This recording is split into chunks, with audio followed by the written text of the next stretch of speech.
Good morning, everyone. It being a little after 9, and I know we have a lot of people who would like to be heard today. Why don't we convene this first public hearing of the Finance, Revenue, and Bonding Committee. I am State Representative Maria Horn, your co-chair today. We have 9 bills on our agenda, and we have, I believe, around 76 people signed up to testify. The order is randomized. So in order to respect the people who are at the end of the list, as well as the people at the beginning of the list, we will adhere to our usual 3-minute rule for each person presenting testimony. You will hear with 30 seconds to go, a reminder that you have 30 seconds to go. And then you will hear an audible timer go off. Madam Clerk, would you like to play the audible timer? We find that's a little easier than having to have humans interrupt you. So it really is out of respect for everyone who makes their way either on screen or to this room to testify before us that we follow that rule. We will also have follow our usual 5-minute rule for exchanges between so to control not just the people who have come to Hartford today to testify, but also the people sitting up here, that we also respect that this is really about the public, and that back and forth will be limited to 5 minutes per exchange as well. So we'll follow a similar procedure there. With that, I believe that covers the process I want to hit today. So is my co-chair on yet? He is, Senator Funfair was running a little bit late this morning, so I'll give him a chance to make any comments when he's here. Is he on yet? No. So ranking member Senator Martin. Okay. Representative Cheeseman. Let's get this show on the road, Madam Chair. Show on the road. Very good. With that, we will go to the speaker list, and first on our list is Brian Murray.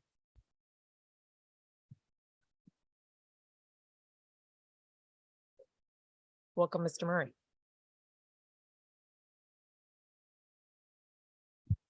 Thank you very much. Chairman Fafana, Horn, ranking members Martin, Cheeseman, and members of the Finance Committee. My name is Brian Murray, and I am the Executive Vice President of Government Relations for Acreage Holdings. We are a cannabis operator here in the state of Connecticut. We have a hybrid dispensary in Montville and Danbury, and a dispensary in South Windsor. My purpose is to testify in favor of House Bill 5413, which would allow cannabis operators to deduct usual and necessary expenses currently disallowed by the federal government and also by the state of Connecticut, because it piggybacks its tax code on the federal code.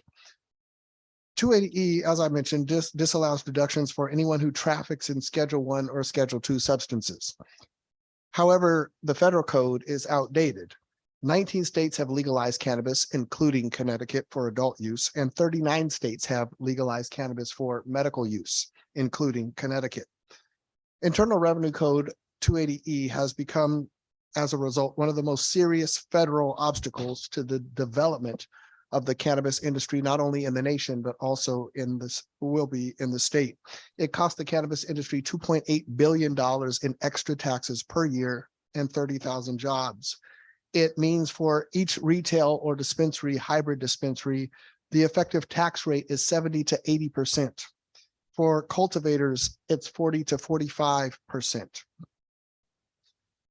In the cannabis industry, just to pay for the 280E taxes, an operator has to make between 2 million and 2.5 million extra per year just to cover the non-deductible expenses. There's more than 15 standard deductions that every other business in the state of Connecticut is able to take that cannabis operators cannot take because of 280E. What we're asking for is to be treated like any other legal entity in the state of Connecticut. Connecticut has decided that it believes that cannabis should be legal, even though the federal government has not. And as a result, we would ask that you tax cannabis or allow cannabis operators to take the deductions of a legal business. Connecticut is not required to piggyback its tax code on the federal government. to determine gross corporate or individual You have income. 30 seconds, please summarize. One objection has often been, what's the fiscal note? Lower effective tax rates. Lower effective tax rates means that the cost of goods is less, which means that the price is less, which means that people actually purchase more, which means there's more revenues for the state. In conclusion, we would ask that this committee would vote favorably on HB 5413 so that cannabis operators can be treated like any other business in the state of Connecticut. Thank you very much. And I'll take any questions that you might have. Thank you, Mr. Murray. I will kick us off. I wonder whether you could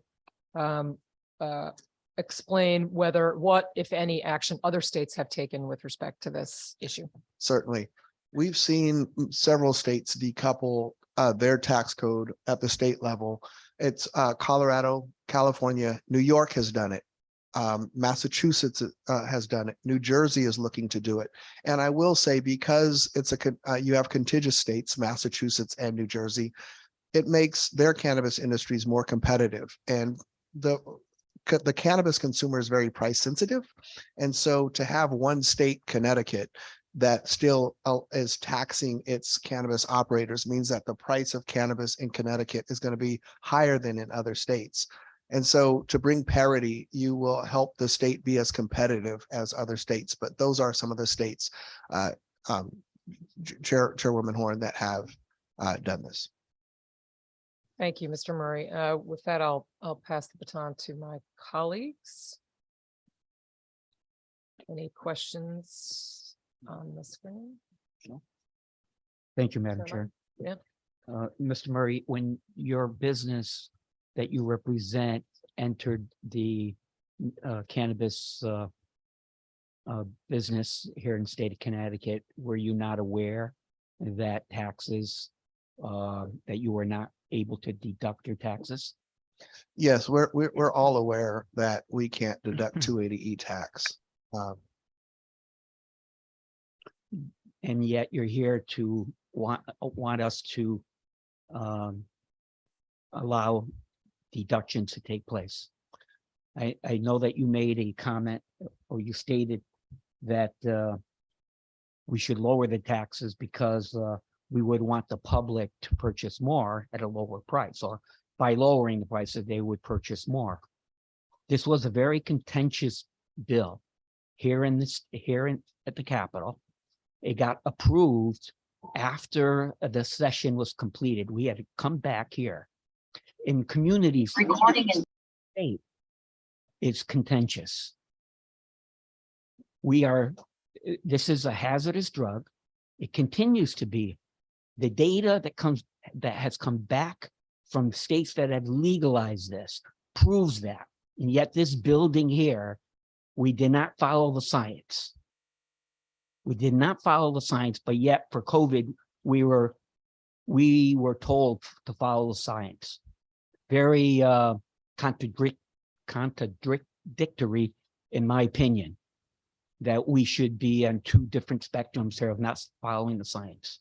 So I know that this is going to be an argument on the floor should it get out of committee.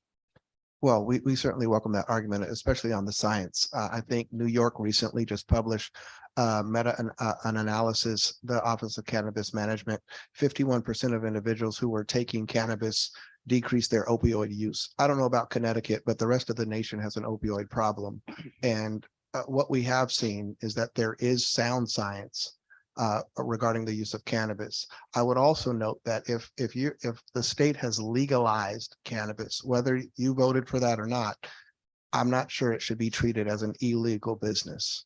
So yes, we came into the industry understanding 280E, but as I said, there's 19 states and 37 states that have legalized medical, and I think we should be treated like any other business for tax purposes. So.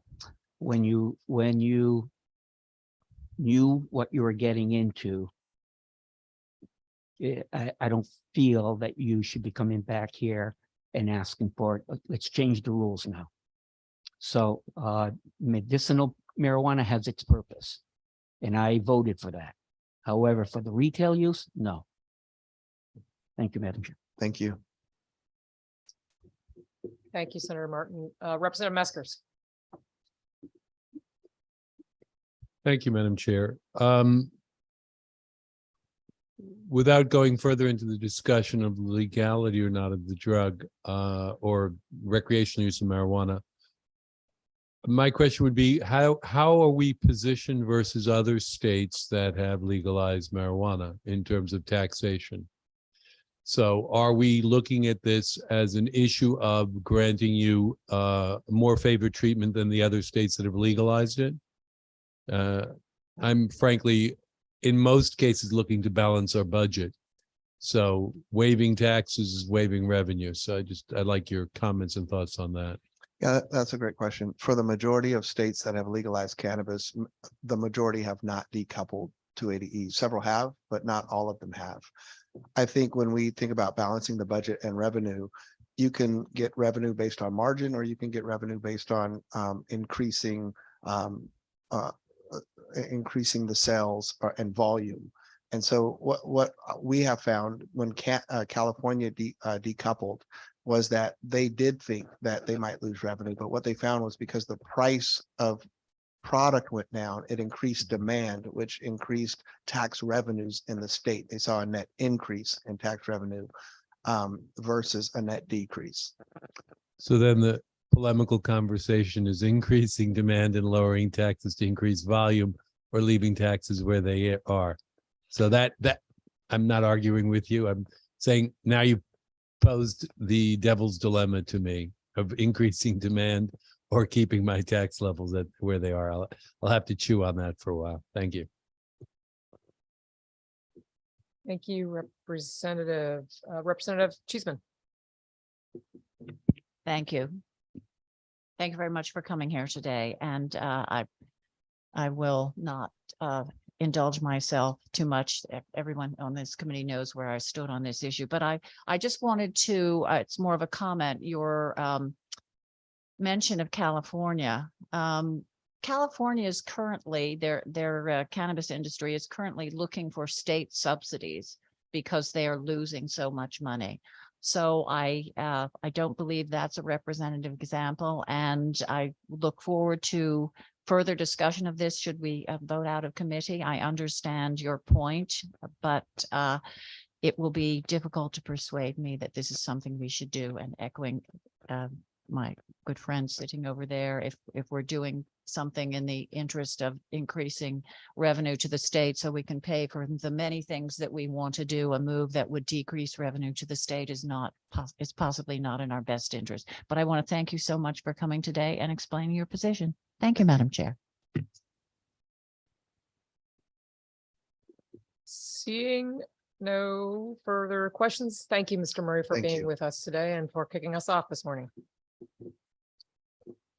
Next, I will call Chairman Rodney Butler, of the Mashantucket Pequots.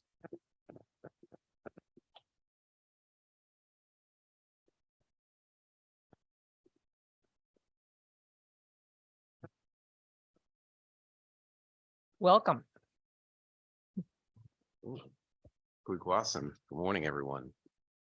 Kuikwasin, Natupawak. Good morning, friends. Natusawee, Chairman Rodney Butler from the Mashantucket Pequot Tribe. Good morning. My name is Rodney Butler. I'm the chairman of the Mashantucket Pequot Tribal Nation, and I am here this morning to respectfully ask you all for your support on HB 5467 to address the wrong of allowing an adjacent municipality to exert its taxing authority on tribal lands. Last year, we were truly heartened by the support received from this committee, legislative leaders, and other policymakers to rectify the inequity of having a municipal government that does not provide governmental services to tax on the tribe's reservation. Fortunately, you're all very aware of this issue. Despite the sovereignty of the Mashantucket Pequot Tribal Nation and Mohegan Tribe, personal property taxes continue to be assessed by towns adjacent to the reservations. It's the equivalent of East Hartford taxing the food vendors at the Excel Center, or Rhode Island taxing the property of Connecticut business owners, situations that would never, ever be tolerated. The elimination of dual taxation is a national priority, with the U.S. Treasury Department leading the way. The Treasury Tribal Advisory Committee, created under the federal legislation in 2014, has studied the issue of dual taxation across the country and has identified its elimination as a key goal of its work. Tribes across the country are working on this goal and are in the intertribal organizations such as United South and Eastern Tribes, the National Congress of American Indians, and the Native American Financial Officers Associations. All three organizations have made this issue a top priority of Indian country, with USET most recently passing a resolution supporting tribes like the Connecticut tribes and their efforts to address this injustice through state legislation. I do recognize and appreciate the challenge for some legislators that when we finally fix this race-based injustice, it will have a negative economic impact on two of Connecticut's towns. To that end, I have had regular dialogue with the mayors of the two adjacent municipalities, and I fully understand their concern that when this legislation passes, they will lose in the range of $600,000 to $700,000 each from the monies that have been unjustly taken from our tribes. Both mayors recognize the premise of our argument, but in their fiduciary role to their communities, they are understandingly concerned about the negative financial impact and the gap it will leave in their budgets. As a leader of my nation and former resident, ironically, of both towns, I understand their position and support You the have notion 30 seconds. that they Please should be made summarize. whole with certainty. I've been very encouraged by recent conversations with the mayors of both Ledyard and Montville, and by the acknowledgement of many in state government that the hundreds of millions of dollars we contribute each year in gaming dollars to the state provides more than enough revenue to adequately compensate the towns for any negative impact of this legislation. In fact, in the last year and a half from the internet gaming and sports betting revenues, we have far exceeded the budget projections that were initially presented during that legislation. We exceeded over $60 million of incremental revenue to the state, where we were expecting to hit about 56 million by year 3. And we've done that in less than 2 years. And so we have certainly produced the revenues that would be needed to support the towns and their effort to be made whole and to right this extreme injustice. Thank you for your time this morning.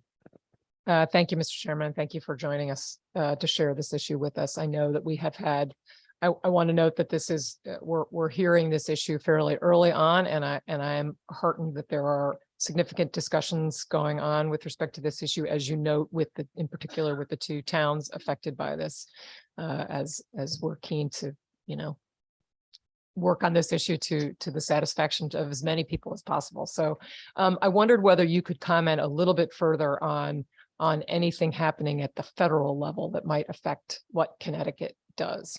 So it's a top priority of the Department of Treasury to come up with a fix for the dual taxation in a much broader sense as well, not just on the personal property taxes. In fact, there's a listening session consultation with tribal leaders next week with the Department of Treasury on this issue. Yesterday was the State of Indian Nations that was presented on behalf of NCAI. And this was a top priority that tribes across the country are dealing with. And so, it's been a fix that's been working on or in the works for some time now. And under this current administration, the Biden administration, we are encouraged that there could be a fix in the near future. Thank you for that. Mr. Co-Chair. Good morning. Good morning, Senator. Okay, thank you. I believe Representative Meskers has Representative Cheeseman, did you just, Quick question. Thank you for coming here this morning. Are there any other states or localities who have addressed this issue in the way that you suggest we do? Yeah, so there's multiple angles, and I actually have Jody Cummings, our general counsel from the tribe, with me at the table, and he can provide some insight on that. Sure, I can speak to that. There are a couple of different ways that states will come at this. So you have states like Mississippi, North Carolina, Nevada that in state legislation will say that there's to be no taxation on tribal lands. You have other states like Washington's an example where you'll actually see compacts that are entered into by states and tribes concerning taxation, tax revenues from tribal land. So a couple of different approaches. And so, it's varied on a case by case basis, depending on the state you're in and the tribe that's being affected. And is it prescriptive or permissive? does it give localities the option, or how You know, does it play out? We can pull the statutory language to confirm this, but I'm thinking of North Carolina as a good example, where I believe the legislation says there is to be no taxation on tribal lands. So that's a good example of where it's prescriptive, and it's not an option. Thank you, Madam Chair. Thank you, Representative Cheeseman. Representative Meskers? Oh. well, next. Go ahead, Representative. Chair Butler, I want to thank you for your testimony. Despite my previous commentary regarding taxes on marijuana, I think the taxing of a sovereign nation is unacceptable. And so I'm in strong support of prescription there. I will encourage, now when I think about Great Wolf and the water park I believe we're building, it's that, or you're building. I think going forward, I'd like basically your commitment to engage, in compacts with the state government in terms of whatever economic impact that that the revenue streams that the state has, and potentially the Indian tribes that we think Indian nations consider, economic impacts on their neighboring communities. I think you've been more than fair in my understanding of how we on the revenue streams going where we stand today. But if economic development continues in those areas and the revenues are exclusively of your domain, I hope those compacts adjust for the relative impact to around you. I'm comfortable now in our conversations that there's a fair amount of sharing. So there's a fair amount of capture from the state of taxation, and therefore that we can adjust this in a reasonable way. So I'm fully in support of that. I just want to make sure the dialogue is always open going forward. Yeah, Representative Messers, you raise an excellent point, right? This isn't simply about fairness. That's the core issue for us in sovereignty. I mean, the taxes in a way are minimal. We're talking, in our case, with the local municipality, they're around $600,000. But the opportunity, I'm sorry, but the broader economic opportunity that supports our tribal economy, but also the economy of the state of Connecticut, as you point out, this is, you are correct. This is our project, right? Great Wolf is going to employ 500 Connecticut residents because we simply don't have the population base to support that. It's going to employ 1,000 construction workers. There's $300 million that's being invested in Mashantucket that's being procured from Connecticut businesses. That's part of the broader economic opportunity here if we can get around or fix some of the limitations that the dual taxation present. One of the longest negotiated portions of that lease that we have with Great Wolf was how we're going to handle these tax issues, right? That was the most complicated piece of this. And we could have lost the whole deal. A $300 million development could have fell apart because of a simple tax issue that should be fixed this legislative session. So it was a great point you brought up. Thank you, Representative. Representative Farrar. Thank you, Madam Chair. Thanks for being here. Just to follow up to a little bit about what the chairwoman had asked about federal action, I just want to dig into that a little deeper so I fully understand. Can you speak to what the options are potentially that are on the table that are in federal discussion? And you mentioned that you're hopeful for next steps, but could you clarify any sense of timing on when there could be federal action? Thank you. You want to speak to that? Yeah, I can speak to that a little bit. I think one of the big picture ideas out there, would be some sort of federal legislation. It's hard to see where that might be on the horizon. However, you will see agencies, try to take an aim at an issue like this. For example, the Department of the Interior overhauled its land leasing and right-of-way regulations during the Obama administration. And, one of the issues that they tried to deal with in revising those regulations was the imposition of taxes by state and local governments in connection with rights of way and leasing projects, just with respect to the land itself. And so, that's it, depending on how, legal challenges play out, you may get a court saying the agency did a good thing, or, didn't work, need to go back and fix it.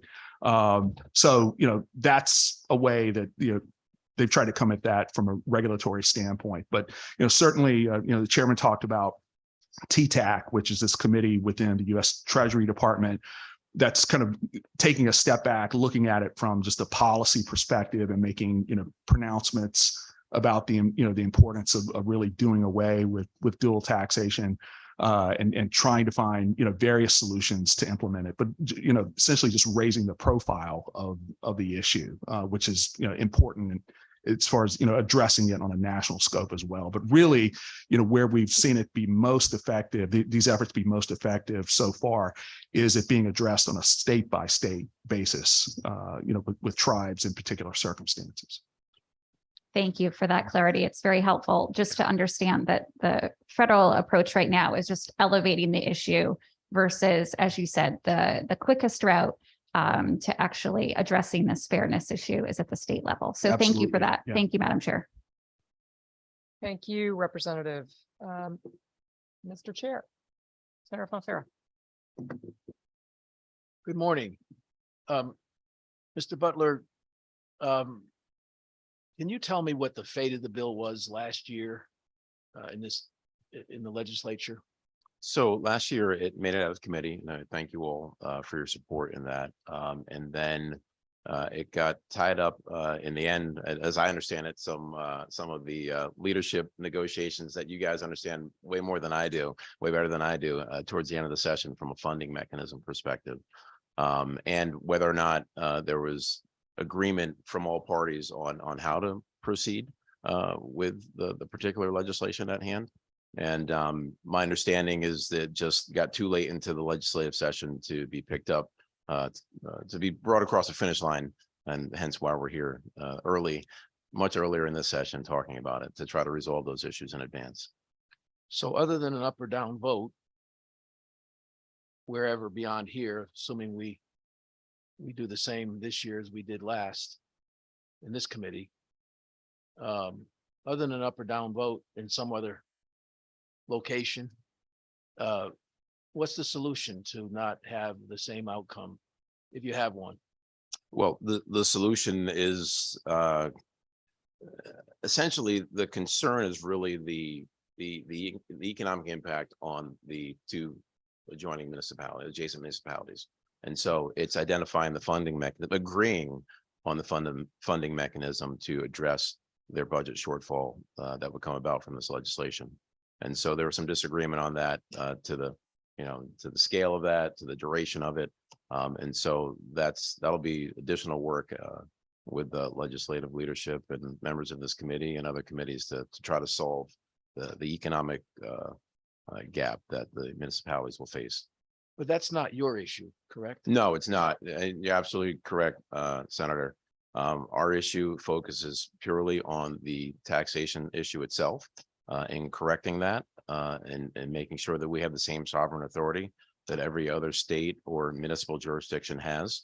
And we are certainly providing our fair share of the funding that would be eligible to offset the municipalities, as I noted before you had a chance to come into the room. This year, in the last year and a half, with internet gaming and sports betting alone, we have far exceeded the fiscal estimates that were presented at the time that the legislation was passed. In the last year and a half, we've contributed over 60 million incremental dollars to the state of Connecticut just from sports betting and iGaming. That's on top of the 200 million or so that we give annually between us and Mohegan for the slot agreement. And that's also not including the Keno arrangement, which people tend to forget that the Keno funding that comes into the state of Connecticut was born out of an agreement between both tribes in the state. And that's another $30 million a year. So there's a difference between sovereignty and contributing to the coffers of the local communities. Yeah, absolutely. And if you wanted to, if sovereignty were recognized by us with respect to taxation, you could continue to assist the town if you so chose. Correct. Nothing we would do would prevent you from doing that if you No, absolutely not. And we do that now. A voluntary agreement, correct? Yeah, well, that, I mean, so, well, I don't want to speak for Mohegan. They do have an agreement with Montville that addresses certain issues. I think they have their own concerns with that. But for us with Ledger, we've supported the town in many ways, be it, direct contributions to the town for, various initiatives. We are the largest taxpayer in town through some of our assets that we have outside of trust property, and an ongoing relationship with the town in various ways. And so we've worked jointly on getting federal funding for roads, for bridges, and we'll continue to do that moving forward. Thank you, Mr. Chairman. Appreciate your responses. Thank you, Madam Chair. Thank you, Senator. Thank you, Mr. Chair. Representative Baumgartner. Thank you, Madam Chair, and it's great to see you both gentlemen. I'll be brief. I know we have a busy agenda, but just want to thank you for coming up to the Capitol today. Always great seeing faces from our corner of the state. And I want to thank you again for your continued commitment to our region. And so I think the least we can do is certainly reciprocate that support. So I would agree with many of the sentiments shared by my colleagues in that you are a sovereign nation. And as such, we should treat you as such with respect to taxation, especially local property taxation. My only question is kind of how you distinguish real property taxes as opposed to personal property taxes, and if you can also illustrate the impacts over the last few years as opposed to really starting up the casino operations several decades ago now. You want to speak to it? Yeah, so the personal property taxes really go to those items that are located within the spaces that our various tenants and vendors have, their tables, their refrigerators, things that really help them operate day to day. The real property we're talking about, land and improvements. So that's the distinction. Yeah, and I would say that the point of taxation is to fund those critical government services that we provide. And so in this case, we typically negotiate those. If we're negotiating a lease with Great Wolf, as an example, we'll determine, what's the cost of plowing the roads and upgrading the utility infrastructure to support their operations, the millions of gallons of water they're going to use every day to create excitement for everyone. And so we build that in to those lease agreements that we agree upon. And so adding the additional layer of tax on that, that's the dual tax issue. That's the burden that they're presumably being taxed by an outside party for services that they're simply not receiving, that we're providing. We've already built into those lease agreements. And so that's the economic impact. And lastly, just in terms of Ledger, for example, I know historically, and even a decade or two ago, there were issues with the town at that point in providing services for folks who lived within the reservation, with the folks kind of arguing that since it is a sovereign nation, the local community is not responsible for providing those services, human services, for example.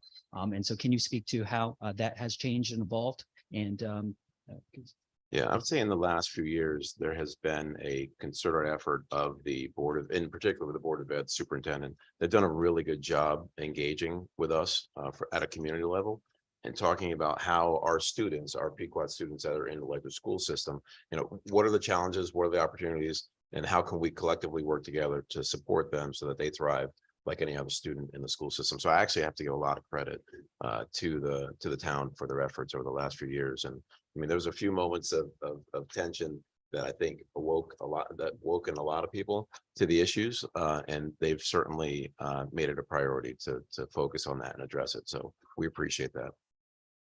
we should continue moving in that direction, and want to thank you, gentlemen, again for coming up again. Thank you. Thank you, Representative. Thank you, Madam Chair.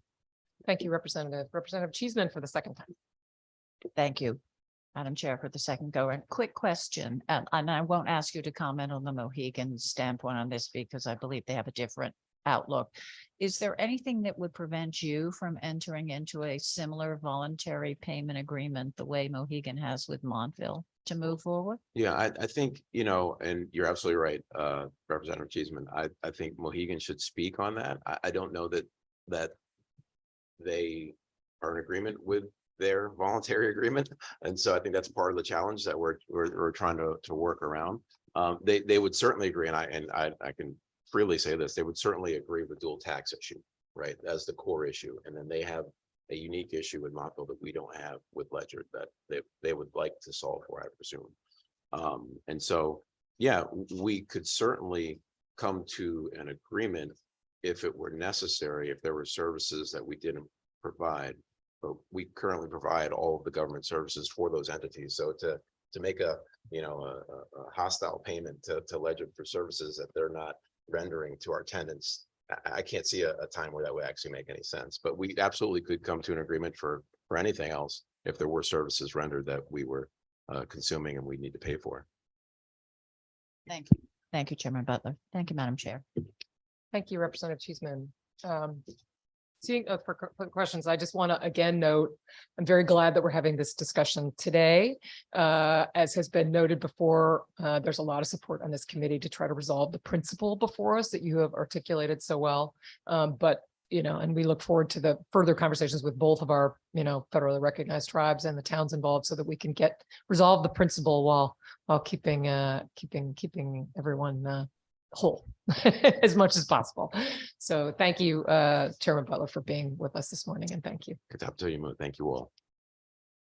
Next up, we have Michael Welch, who is online, followed by Jacob Lipton, who I believe is with us in the room. It's Mr. Welch, the floor is yours. Good morning. Thank you. Thank you very much for having me. My name is Michael Welch, and I am a partner at a Connecticut CPA firm, Puchick, Leibowitz, and Blizzard. And I'm here in opposition of proposed Senate Bill 814 concerning liability, tax preparer liability for underpaid income tax. And when I saw this bill being introduced, I have great concerns about shifting the burden of any potential underpaid tax from the taxpayer to the tax preparer. The tax preparer, works hard to prepare, accurate returns, and there are times when things will happen, and due to complexities and laws, as we were just listening to the last couple of presenters, there can be an opportunity where there are errors, and there are already methods in place to address those errors. As a CPA firm, we maintain malpractice insurance. Additionally, we're subject to oversight by the State Board of Accountancy. And, I don't see why this law would be extended that statutorily we would then be responsible. And I have great concern about how it would be applied. And, where, what opportunities we would have to defend ourselves to a potential underpayment. I think, at the end of the day, while CPAs work very hard to do this, the income is the taxpayers, and it's the taxpayer's responsibility to pay the fair and accurate tax. And shifting that burden to the tax preparer just does not seem fair. I think that's really my opposition to this bill, and I respectfully request your support in opposing it. Thank you, Mr. Welch. You are reminding me that I do want to note that given significant internet challenges we had yesterday, I am aware that there were a number of people who submitted written testimony, which is aligned with yours. Yep. Difficulty submitting it. So expect there to be further submissions on this issue going forward. Right. To anyone else who's listening, I thank you for being patient with our challenges yesterday, signing people up. Thank you. Representative Meskers.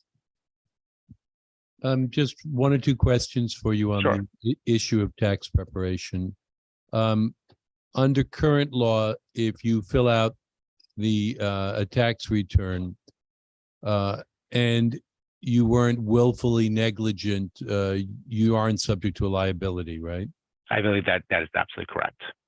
And that you're referring to preparer penalties, correct?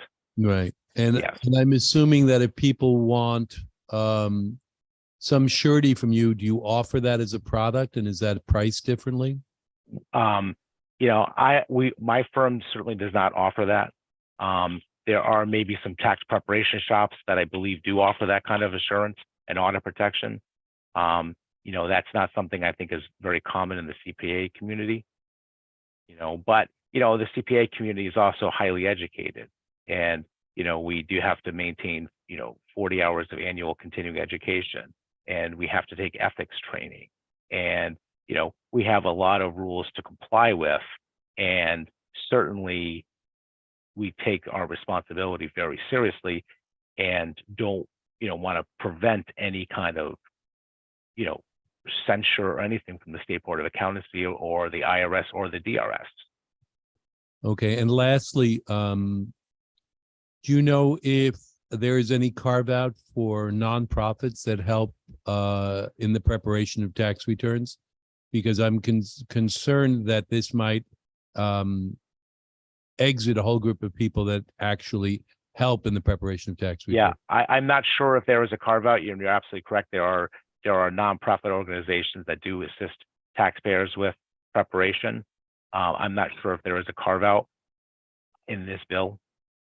Yeah, because I'm concerned about the personal liability then for people who are trying to help people who are incapable of filling out their tax returns. That's exactly right. I mean, unfortunately, we've gotten into a situation with an extremely complex system, and while, you try to be accurate, there are times when there's going to be changes, there's a lot of aggressive states out there that, there are changing allocations between, income allocations between the states, which would result in potentially increased tax in Connecticut. Okay, thank you very much. No Thank further you. questions. Thank you, Madam Chair. Thank you, Representative. Seeing no further questions, I keep looking at the chair in the room. I thank you, Mr. Welch, for being with us this All morning. right. Thank you very much. Next up, we have Jacob Lipton. Jacob Lipton with us. We'll move next then to, is Senator Kelly with us? He is in another meeting, so we have to notify him to come down so we can skip him. Okay. Is For now. Representative Dubitsky with us? Proceeding down the list is former Representative Wilson with us. Dubitsky's online. Oh, there we go. Oh, I'm sorry, Representative Dubitsky, are you online? Did I don't? No? Yes? Are we calling He's Representative? here and online. Okay, great. Representative Dubitsky, if you can hear us, the floor is yours. Well, thank you. I actually can hear you. Thank you for having me, chairs, vice chairs, ranking members, and members of the Finance, Revenue, and Bonding Committee. I thank you for letting me come in and testify today. One of the things that we do as a legislature very often is we pass bills that have unintended consequences on people who we hopefully didn't plan on having those consequences. Two issues that fit that bill are before you today. One is the highway use tax, which has done a great job of hurting the lowest income people in this state. And the other one is the proposed tax on ammunition, which is going to hurt only those people who are law-abiding citizens and do not go out and commit crimes. You'll see that with regard to the ammunition tax, the mayors of the largest cities in the state just held a press conference where they're looking to push for additional penalties for people who commit gun crimes. And there's an article in the Hartford Courant that indicated that a person who is a felon is 8,000 times more likely to commit a crime with a firearm than would be somebody who is not a convicted felon.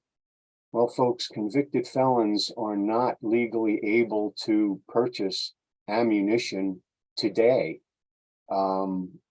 If they are a convicted felon, they're not supposed to be buying ammunition, so they won't be paying this tax. It's only the law-abiding citizens that will be paying the tax. I know I looked on the system a little while ago, and there were over 850 pieces of written Representative, testimony. you have 30 seconds. Please summarize. Thank you. With regard to the agricultural tax, look at the price of eggs. Look at the price of milk. When this bill was originally passed, this highway use tax, we got up and said, this is going to hurt everybody, especially the people in the lowest income brackets, because it raises the cost of every product and service in the state. And look at the prices that have gone up since this bill has passed. Now, obviously, there's other factors that have increased the price as well, but this is definitely one of them. And exempting agricultural trucks carrying agricultural products will go a long way to reducing the burden on the lowest income people in the state. And I'd be glad to answer any questions you have. Thank you, Representative. To Senator Harding. Thank you, Madam Chair. Representative Dubisky, thank you for your testimony today. It looks like I think you were finishing up a point about the ammunition tax. I don't know if you want to just finish that point. Well, I appreciate that. Well, there on the system, there are over 850 pieces of testimony, a dozen or so from mostly institutional advocacy groups support it, and 830 some odd are opposed. Those 830 some odd people live in every district in this state, and your constituents will be on that list of people opposing this tax. It isn't fair, and it attacks the wrong people. Frankly, I support the mayor's proposal to increase the penalties for felons that commit crimes with firearms. Taxing law-abiding people who are not the ones that we should be attacking is the wrong way to go. And I oppose proposed bill 5653, which is the ammunition tax, and I'm supporting proposed bill 350, Senate Bill 350, which is eliminating the highway use tax on agricultural trucks. Thank you, Representative. Thank you, Senator. Seeing no further questions, thank you, Representative Dubisky, for joining us today. Thank you very much. And don't see no senator. Okay, former Representative David Wilson. The floor is yours, sir. Thank you, Madam Chair, and good morning, Senator Fonfara, Senator Martin, Ranking Member Cheeseman, Vice Chairs, and honorable members of this committee. It's good to be in front of you. My name is David T. Wilson of Litchfield, Connecticut. I served this body for 3 years and sat on this committee, retiring in January this year. I've always been an advocate for the outdoor sportsmen and women of Connecticut and a supporter of good legislation related to our Second Amendment rights. House Bill 5653 is not good legislation for firearm owners and, frankly, residents of Connecticut. All firearm owners need to practice their shooting skills to be safe and proficient in using their firearms. Whether that use is hunting, shooting competitions, or self-defense, The present cost to purchase ammunition has already increased due to demand and the increases in the cost of manufacturing and transportation to their final destinations. An additional cost of 2 cents to 5 cents per round seems slight at first look.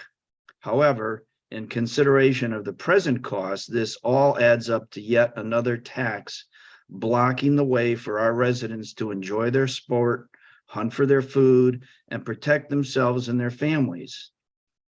It amounts to a penalty on those who have already made a substantial investment to become permitted, in addition to the cost to purchase firearms. Let us look for a minute at dedicating the revenue generated from such tax to fund grants through the Community Gun Violence Intervention and Prevention Program. How many taxpayers trust this body to actually put the tax into the Community Gun Violence Intervention and Prevention Program? Few that I hear from do. The fear, of course, is based on this state's past practice of sweeping many revenues into the general fund through history of the state. I ask you here today to consider these points and to clearly listen and hear to the over 800 others who have sent testimony voicing great concern for the proposal of this bill.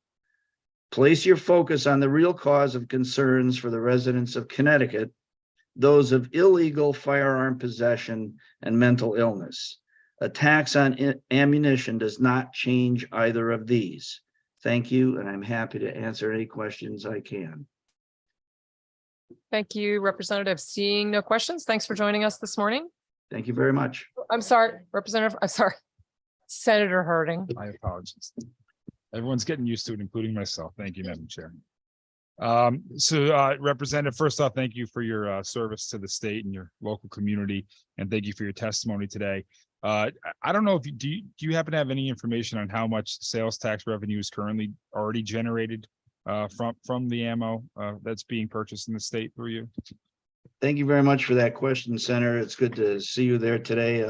I was lazy and elected to do a remote dial-in as opposed to driving all the way up to Hartford. I wasn't getting paid any mileage for the trip this time.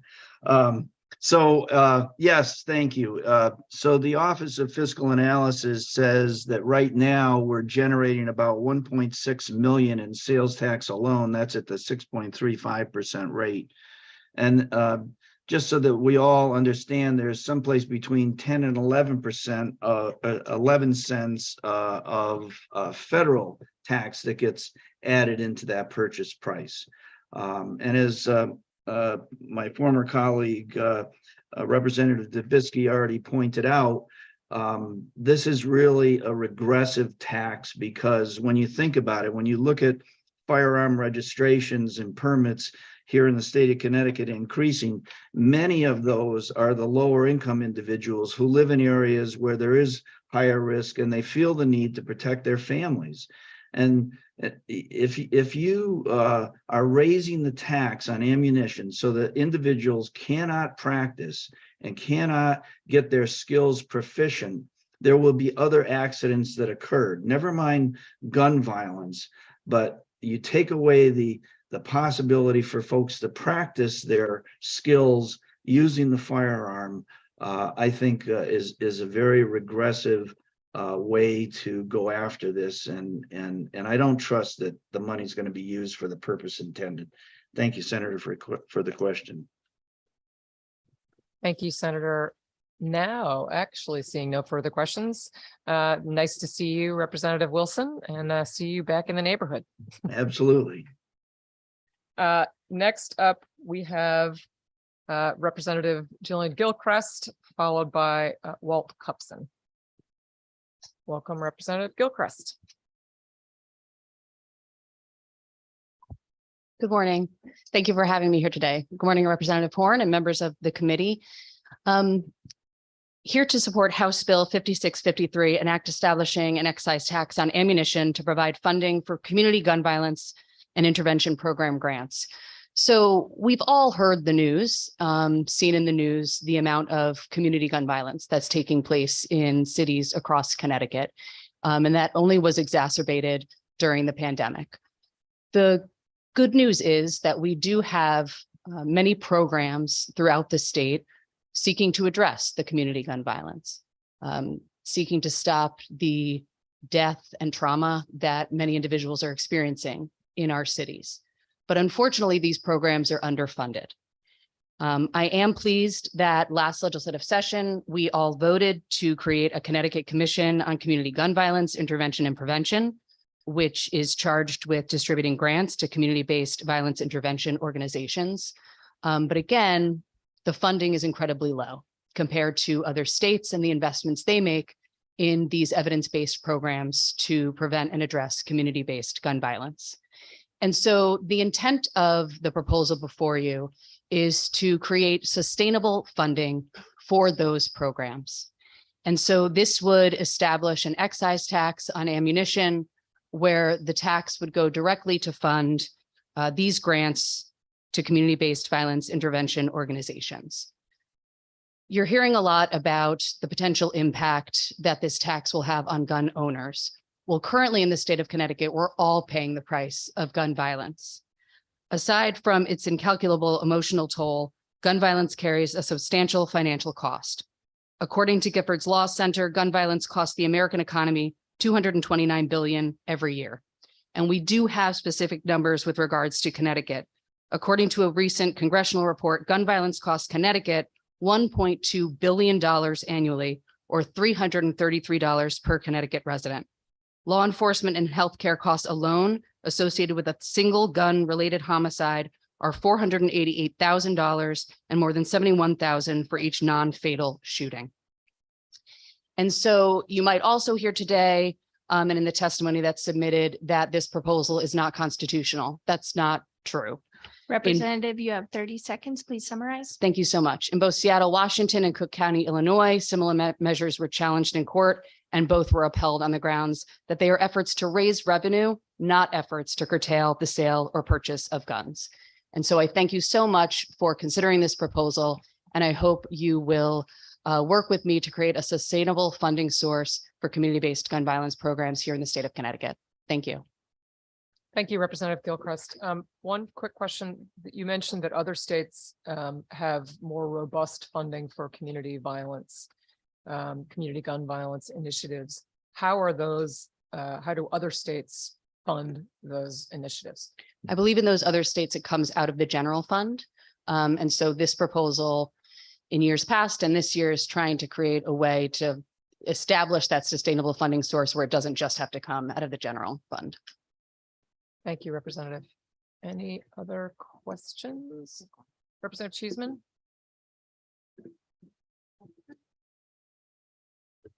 Thank you, Chairwoman Horn. Thank you, Representative Gilchrist, for being here. A little bit of a follow-up to the chairwoman's question. You mentioned these measures in Seattle and Cook County, Illinois. Are those particular measures also going towards community gun violence prevention funds in those cities? Yes, they are. Okay, thank you for illuminating that. And have those been in place for several years now, or could you provide any more information about what has happened in those particular locations based on that funding? I'd be happy to follow up with the committee on the exact dates and what those court cases look like. Great, thank you so much. Thank you, Chairwoman. Thank you, Representative Farrar. And just as a reminder, if you have any, when the committee asks for any information, if you could send it to our administrator or our committee clerk, so that everyone on the committee can have the benefit of that. Thank you, Representative Cheeseman. Thank you. And thank you for coming here today, Representative Gilchrist. Would the funds that would be raised if this tax were to be imposed would it be an off-budget account, or would that be considered part of the general fund and could therefore be subject to being swept or used for other purposes? I'd like to work with this committee to make sure that those funds go directly to those grants. But it's currently proposed there is no mechanism that would prevent. I would need to check the language. So, and again, I would love to work with the committee so that that is the intent, that it wouldn't be able to be swept. Thank you. And you, final question, you mentioned that these were evidence-based programs that produce results, I'd be interested to look at the data you have on that, that would demonstrate the efficacy of putting money toward these programs. I'd be happy to send the committee information from national organizations on those models, and then also the programs that we have in the state that are implementing those models. Thank you, Representative Cheeseman. Senator Martin. Thank you, Madam Chair. Good morning. Is there any funding that's being appropriated currently for gun violence? Yes, I believe the governor's budget has appropriated $2 or $3 million. Again, compared to what other states invest in these programs, it's woefully low. And do you have an idea, should this move forward, how much additional funding this would create? I do know, based on information from the Office of Fiscal Analysis, that Connecticut annually, we get 1.6 million in sales tax revenue generated from the 6.35% rate on for ammunition. I would leave that to someone better skilled in math to figure out how much we would bring in from the proposal. So no one has calculated the number of rounds that are sold here in the state of Connecticut I don't believe and so did that at this analysis. point. Okay. All right, thank you. Thank you, Senator Martin. Seeing no further questions, thank you for being with us, Representative Gilchrist. Thank you for the opportunity. Madam Chair, perhaps we could ask the LOR to provide us that information. We certainly can. This is all the bills before us are proposed bills, so they are not drafted fully yet. So this is just a general subject matter hearing, but should we pursue the matter, I think that's a very good idea to get further information. Right. Thank you, Senator Martin. Next up, we have Walt Cupson, and please correct me if I am mispronouncing any of the names here, followed by Allison Shee and Melissa Asari. And next, Mr. Cupson. Are you Yes, good morning. Can you hear me? Welcome, Mr. Cupson. Hi, it's Dr. Cupson. Thank you. Good morning, esteemed members of the Finance Revenue Bonding Committee. It's good to see you. I am here. I am the outreach coordinator for the Connecticut Citizens Defense League.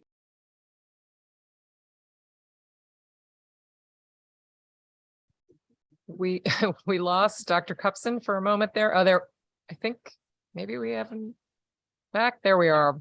Please. Okay. Apologies. Please continue, Dr. Cupson. No, that's okay. Can you hear me okay? We can. Okay. So Dr. Walt Cupson, I'm the outreach coordinator for the Connecticut Citizens Defense League, and I am expressing my fierce opposition to the ammo tax bill, HB 5653. It's really no surprise that we're here again. This is, I think, the third, maybe fourth time, maybe third time that we're here discussing this bill yet again. And while I suspect that funding for community-based violence programs is a worthwhile endeavor, know that singling out American citizens who are exercising a constitutionally protected right, who lawfully possess firearms and are not at the root of the violence to, in Representative Gilchrist's words, pay just a little more, is frankly classist and unjust. We have previously asked, or we have been asked in the past to contribute 50%. We shot that down. Then we were asked to contribute 35%. That failed. We shot that down. And now we're asking for about 15 to 20%. Know that we will not tolerate any amount. Now, what has changed since the last time I believe we debated this ammo tax bill? Now we have a complete legion of new gun owners. New gun ownership is dramatically increased.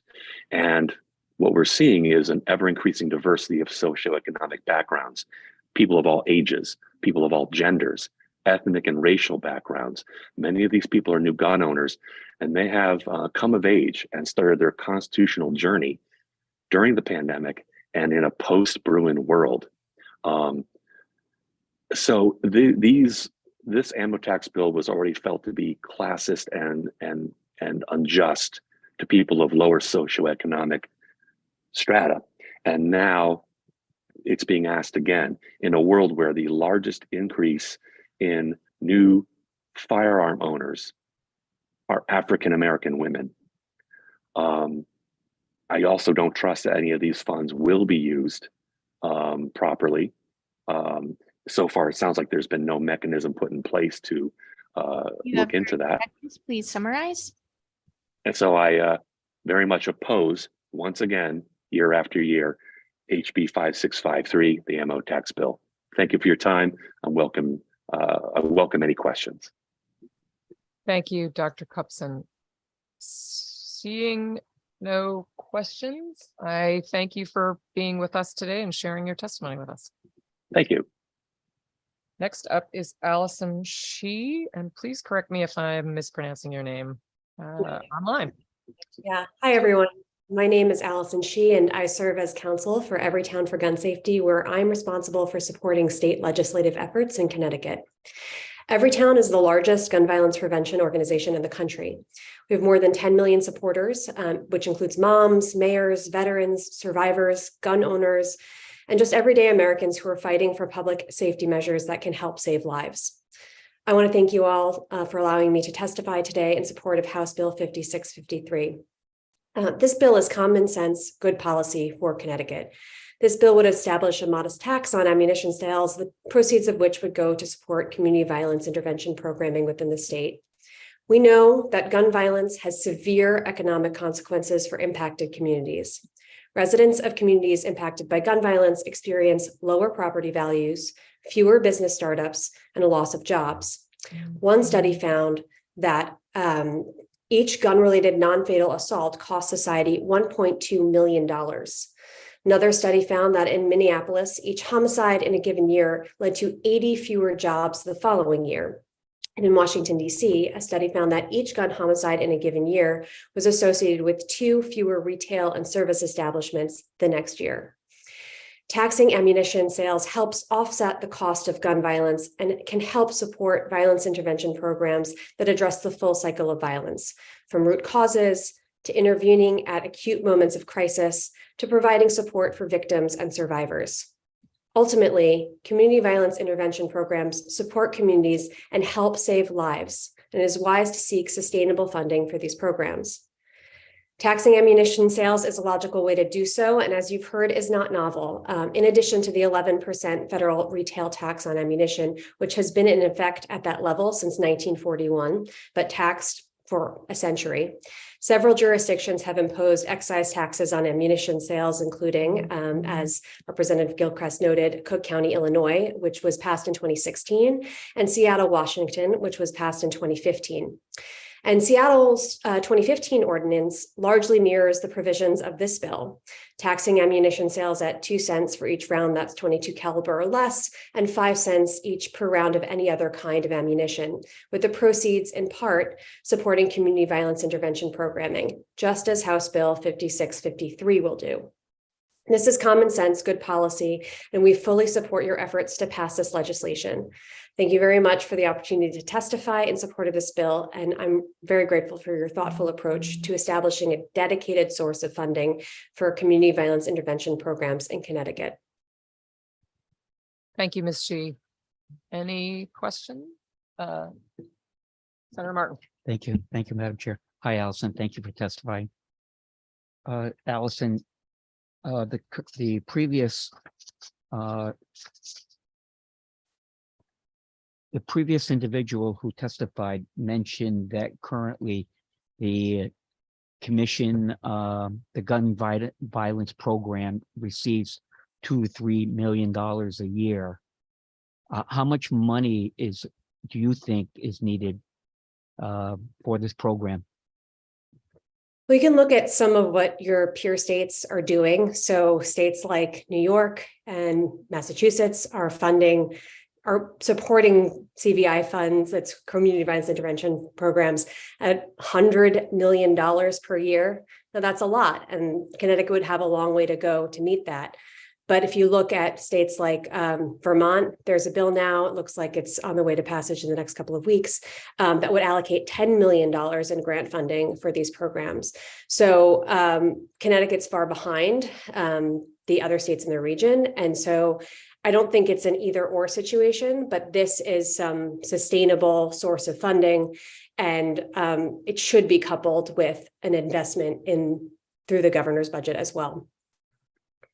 So can you just speak to the programs, that you're asking us to fund a sustainable or provide a sustainable program for this intervention for gun violence. Can you explain to us what these programs actually do? Sure. It's the full cycle of violence, right? So some programs address root causes. So you see like programming toward job development and workforce development for young people, housing and basic things like that get at the root causes of violence. Other programming, like hospital-based intervention programs, go at like the acute moments of crisis and intervene right when gun violence is about to happen. And then there's programming on the back end that support victims and survivors and help them reestablish their lives and get them care and mental health support so they can move forward and heal. So Project Longevity in Connecticut is a wonderful program that supports this acute moment of intervention. We'd love to see more programs in Connecticut, particularly in the cities. And what's really important is to have like full supports, right? And so you need more funding to do that. And that's why this is so important and so needed for Connecticut. I sort of got lost a little bit when you said housing contributes to some of this gun violence. How's that? Well, stable housing is like is a root cause, right? Poverty is a root cause of violence. And so having stable housing, having a safe place to live, all of that is really important for alleviating these root causes of gun violence in communities. So yeah, it can feel really tangential, but this is important. What this goes to, you can decide whether this is something you want to focus on the acute moments of crisis, or you want to focus on eliminating these root causes. But by definition, community violence intervention can be something that addresses the full cycle of violence. We had an early testimony saying that we are taxing the wrong people. Those that are felons are some are still using guns and are unable to purchase the rounds or the ammunition. What do you say about that? I think people who are felons would probably be by definition prohibited from possessing or purchasing firearms. So, but the testimony we heard earlier is that those that are purchasing ammunition are the wrong people, or this would be taxing the wrong people. So what do you say to that? This is a valid exercise of the legislative power, right, to tax and to raise revenue. And as you've heard, this is not a novel way to do it. Like your value system, you can decide what makes sense for you, but this is something other jurisdictions have done for this purpose. And it, quite frankly, makes a lot of sense. And this is really very minimal, it's pennies and nickels. Well, some would debate with you if this was common sense or not, because they feel that why should they be taxed 2 cents or 5 cents for buying ammunition when that this is this is a tax on them. The $2 to $3 million, I guess, is a lot of money for prevention for some of these programs, and I have to get my arms around those type of programs and see what the actual outcomes are. I don't know if you cure violence or gun violence in anywhere, regardless if it's in a rural area or in a large city with some of these programs. But I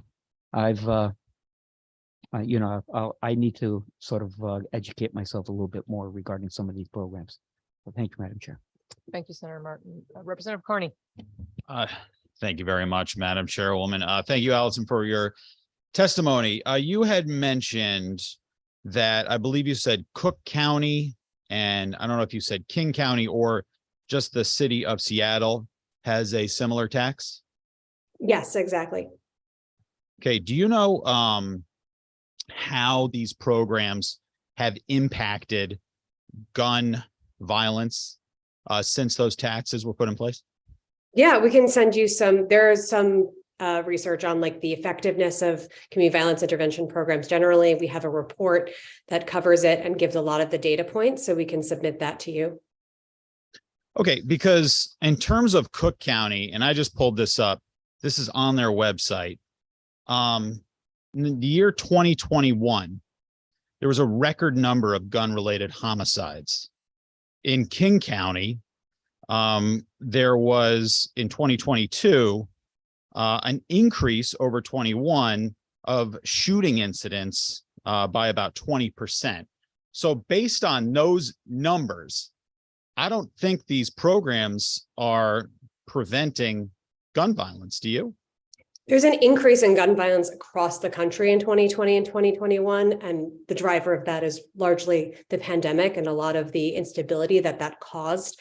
A lot of the cities that have invested heavily in this actually saw like a less steep increase in gun violence and homicide rates. And again, we can get you data comparing city to city, but I think looking at just an uptick in gun violence doesn't tell you the full picture of like what's effective and what's not and what's helping in the communities. Okay, and I appreciate you bringing up the concept of the whole picture, because I would agree with you. I think that there are a lot of other reasons for violence, whether it's, gun violence, domestic violence, suicides, which, could be gun related or not. And you brought up the pandemic, and I think that is certainly one reason for this.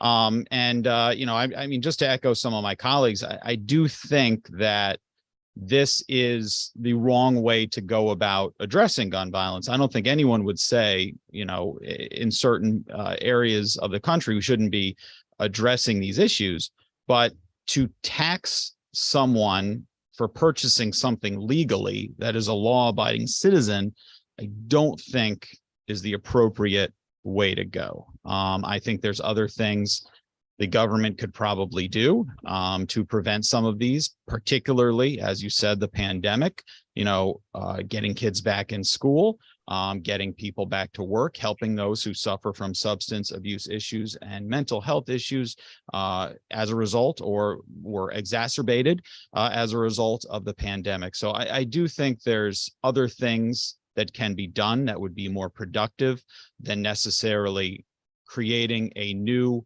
punitive tax on those who are legal gun owners, who are law-abiding citizens. They are not the ones, in my opinion, who should be a target of this. So thank you very much for your testimony.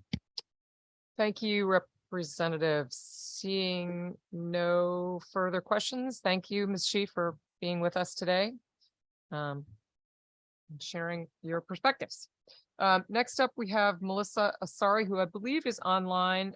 If you are with us, Ms. Asari, please accept the promotion to become a panelist so that we can hear your testimony. Following Ms. Asari, we have Representative Tammy Zawistowski, who is in the room, and then Brian DeCanto and Sam Romeo after that. Okay. Do we have Ms. Asari? Yes. And please, again, any of you, please correct I'm certain to mispronounce many names today, so.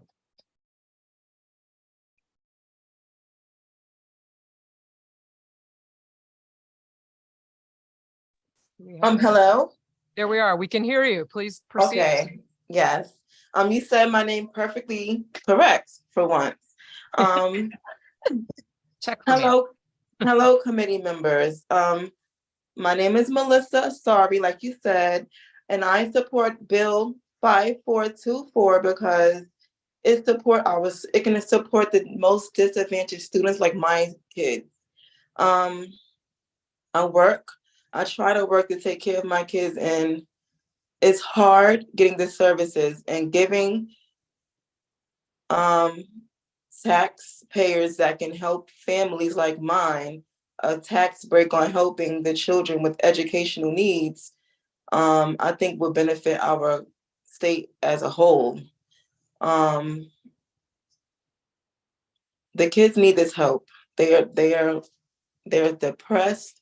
They're educationally crippled a little bit. They're behind, and the school system is they cannot move as fast. They need tutoring. They need outside services, and this can help families that can that will help to do it. And we just need this help, and it could also bring communities together. I see all these other problems, and they all are important, but our children is where the support began. And if we put more support in our children, we'll have less problems with guns and things like that, I believe. So I'm gonna end it with, please support our children and the taxpayers that want to help support children. Bill 5424. Thank you, Mrs. Sari. Representative Cheeseman. Thank you very much for testifying today, Mrs. Sari. Can you tell me a bit about your children and the schools you've been able to place them in because of these scholarships and the difference it made? I was not able to get scholarships, and I just learned of it, but I fought for my kids to get into charter school, the first charter school of Stanford. And my high school senior goes to AITE. They don't go to non-traditional public schools. But they also need services because of like the pandemic. They really are a little bit behind, and tutoring will help them. So, and I'm not able to get help because the budgets are tight, and a family that can help support me will be willing to do so if they had some motivation. So help me, help my kids, and help other parents like me, help our children, please. So basically you would like to have the ability through the, generosity, quote unquote, obviously they're getting tax credit of other families, for your children to have the same options that perhaps more prosperous families can make simply because they have the resources. You want your children to have a fair chance as well. Is that correct? Yes, ma'am. I want all children to have a fair chance. I fight for all children, but I'm starting with mine because they don't have it right now. All right. Thank you. Thank you very much. And thank you so much for taking the time to testify today. Thank you for listening to us and making us feel like we're citizens. Thank you, Representative Cheeseman. And I join my colleague and thank you for being here. Your testimony is extremely important. That's why we hold these hearings. And so we're very glad that we have you with us here today. So thanks. Thank you for joining us. Next up is Jacob Lipton. And I want to note who I believe is here in the room with us. Great. And I want to note, if any of you, if we missed you, if you were out of the room when we called you the first time, or we have passed you, please speak to the administrator or clerk so that we know that you're here, so that we can make sure to call you. Mr. Lipton, the floor is yours.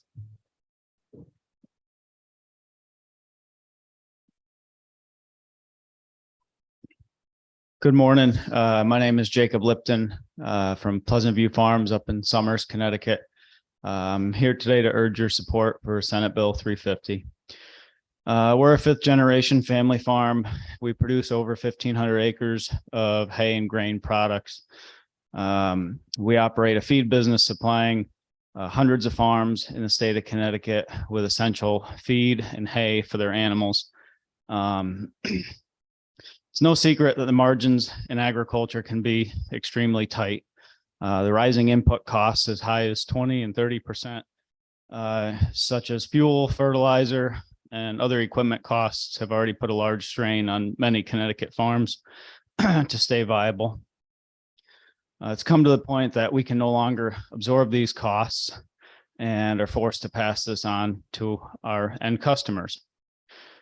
This transportation tax on our agricultural products is one more strain on many Connecticut farmers that puts us at a disadvantage to market our products at an affordable price.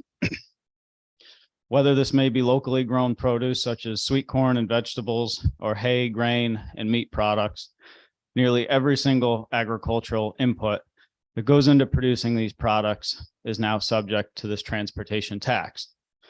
By the time our end product makes it to the consumer, they may have indirectly paid this tax, not once, not twice, but several times that goes into the product that they're buying. Our semi trucks alone for our business in summers travel over 10,000 miles a month in the state of Connecticut. That's over $1,000 a month in taxes that we are now paying, that rather we could be investing into our family business to make it viable for future generations to come.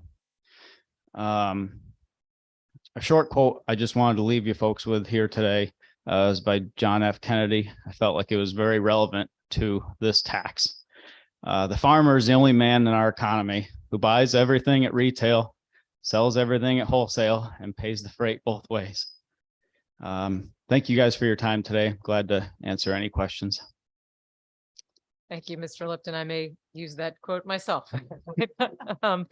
I wonder, you mentioned that you are currently paying about $1,000 per month in taxes. Have you estimated what the highway use tax would cause you additionally, or is that a? That's what it's costing us additionally, is about $1,000 a month for our trucks. Just the highway use tax? Yes. Okay, thank you. Yep. Representative Zupkis. Thank you, Madam Chair. Just a comment. Thank you for coming. And I'm sorry about this burden on your business. And as you know, it's in all the businesses, right? So you mentioned fuel, and with this highway use tax, it's a tax on everybody. So I know this bill is regarding agriculture, but it's agriculture, it's fuel, it's mail, it's going to be everything that we're all going to be paying, because like you, other businesses can't absorb that either. Right. So I hope it moves forward for you and everybody here. Agreed. Thank you. Thank you, Representative. Seeing no further question. Oh, Senator Martin. How many employees do you have? Right now, about 12 full-time and about a half a dozen part-time. Okay, thank you. Thank you, Senator. And thank you, Mr. Lipton. Thank you for your time. Thank you for joining us. Next up, we have Representative Zawistowski, followed by Mr. DeCanto and Mr. Romeo. Representative, the floor is yours. Good morning. Chairs Horn and Fonfara, ranking members Cheeseman and Martin, members of the Finance Committee. Thank you for hearing the two bills I'm here to talk about today, which are House Republican caucus bills. We've also submitted written testimony. The first bill is HB 5292, an act establishing a personal income tax deduction for long-term care insurance premiums. Connecticut's one of the most expensive states in the country for nursing home costs. Annual cost, the median annual cost is over $180,000 a year for a private room. Nursing homes are not always a choice for people want to make, but many cases a necessity and something that you have to plan for. So this is why people do try to get long-term care insurance. We're proposing a personal income tax deduction for this insurance for two main reasons. Number one, the insurance is very expensive. The premiums have gone up extensively in recent years. In 1 year, up to a 40% increase. This tax deduction will help with affordability. Second reason is a deduction, personal income tax deduction. It's an incentive to purchase one of these policies, because the alternative is spending down your own money and winding up possibly on Title 19 and Medicaid. I've gone through the heartbreak of having a parent having to spend down the entire life savings in order to pay for healthcare costs. We would rather have people get long-term care insurance versus winding up on Medicaid Title 19, because in the long run, it's actually a cost savings to the state to be able to rely on long-term care insurance. So this would help both the individuals and the state. The second bill is HB 5424, which Mrs. Sari just testified on. an act establishing a tax credit for educational access and opportunity scholarship donations. The bill would establish a tax credit for businesses and individuals that donate to nonprofits providing scholarships for children in underperforming school districts and also helping out in other needs that they may have, such as tutoring. Scholarships would be privately funded. They would not take money away from public school districts. They would provide opportunities for children who attend private schools, possibly get the extra supports, where they could get more individualized attention or a more structured Representative, you have 30 environment. seconds. Please summarize. Okay, like everything, education is not one size fits all. We need to be able to assist these people the best way we can. And it may be an opportunity for people to break free of poverty as well through the additional education. So thank you to the committee. I'm looking forward to possibly your support, your questions, and again, thank you for your time. Thank you, Representative. Representative Cheeseman. Thank you. Thank you for coming here today, Representative Savastowski. With regard to the first part of your testimony for the long-term care insurance, do we currently know how many individuals in Connecticut are in possession of these policies and paying these premiums? No, we don't have a good sense of that. At least I don't. I can probably see if I can get you that information and get that to the committee. I do know that it is a significant investment, but as you say, the savings to the state for people who are able to support that long-term care would be essential. And I believe a couple of years ago, we saw a similar bill to the Opportunity Scholarship Program, and there was some very powerful testimony. Have we set a cap in terms of the amount of tax credit, or are you leaving that to the discretion of the committee? Because I know obviously when we look at these things, the fiscal impact is something we have to consider. Thank you for that question. Right now, this is left open. 2 years ago, when this bill was before your committee, it suggested a cap of $25 million. But right now we're looking, we have, I'm on the appropriations committee. We have to look at both sides of every equation. So it's certainly something that's a movable target. Thank you. And we heard from the earlier mom.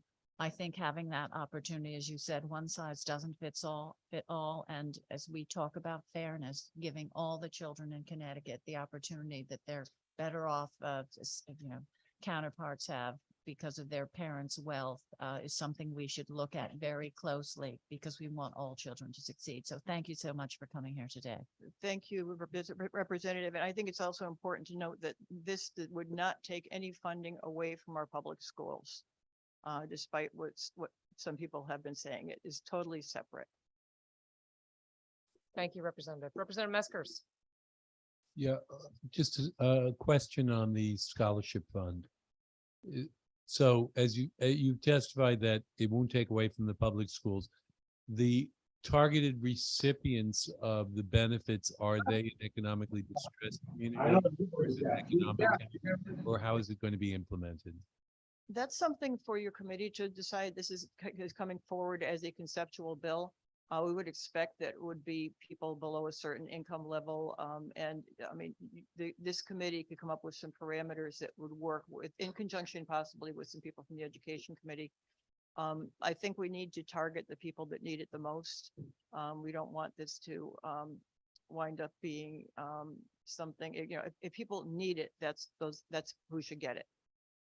Okay, thank you for that. That's a crucial concern that I would have, and that's why I asked the question. Yeah, and we're looking here at a tax deduction for contributions. We're not actually making decisions on who gets it. There are some existing groups, nonprofit groups that have distributed scholarship funds in Connecticut, but the tax deduction is in addition to that. There's one, for example, the Connecticut Educational Opportunity Foundation of Connecticut. They've been around for about 25 years, so they've had some practice doing this. When we had this bill up a couple of years ago, they were talking about a long waiting list for scholarships. They had more than 200 people that they had to turn down for it. And they said, and I think the most compelling discussion that they had at that is the fact that most of their applicants, the parents had never even finished high school, so they were looking for the best for their children. Thank you. That's very important testimony. And if we can get copies of that particular fund as well, I want to be able to frame the discussion in relation to the beneficiaries, the targeted beneficiaries in terms of income levels and maybe even opportunity zones. I want to make sure that we provide, you know, that if we move forward with it, it's going to be effective in lifting people out of a situation, improving their economic outcomes over time. So I appreciate that. Thank you for that. And somebody from that foundation, I'm not sure who is on your testimony list. I'm hoping that somebody might be able to shed more light on that as well, but I will certainly get the committee the information on that group. And there are others. This is not a new thing. 18 states have programs like this. So there's a lot to work with. Okay, great. And the economic cap, obviously, as we sit on the Finance, Revenue and Bonding Commission, we have to balance the budget and look at the appropriations. The tax cost will be an important function in terms of what we do with our revenue stream. But I appreciate it. Absolutely. Thank you. Thank you very much. Excuse me. Thank you, Representative. Representative Zupkis? Thank you, Madam Chair. And actually, I think you just answered both of my questions. One was dealing with the corporations and the tax deduction. But my second question is, you mentioned in 18 other states. Do we know how it's working or what's going on with the other states? I believe that somebody will be testifying on that later. In New England, New Hampshire and Rhode Island are the ones that participate in these programs. And I understand one of the more extensive ones is New Hampshire. So we could probably get some information on them. Thank you. Thank you. Thank you, Representative. Seeing no further questions, thank you for joining us today. Thank you for the opportunity. Next up, we have Brian DeCanto. Don't believe he is with us, but if you are in the room, please let us know. Followed by Sam Romeo, who I believe is online.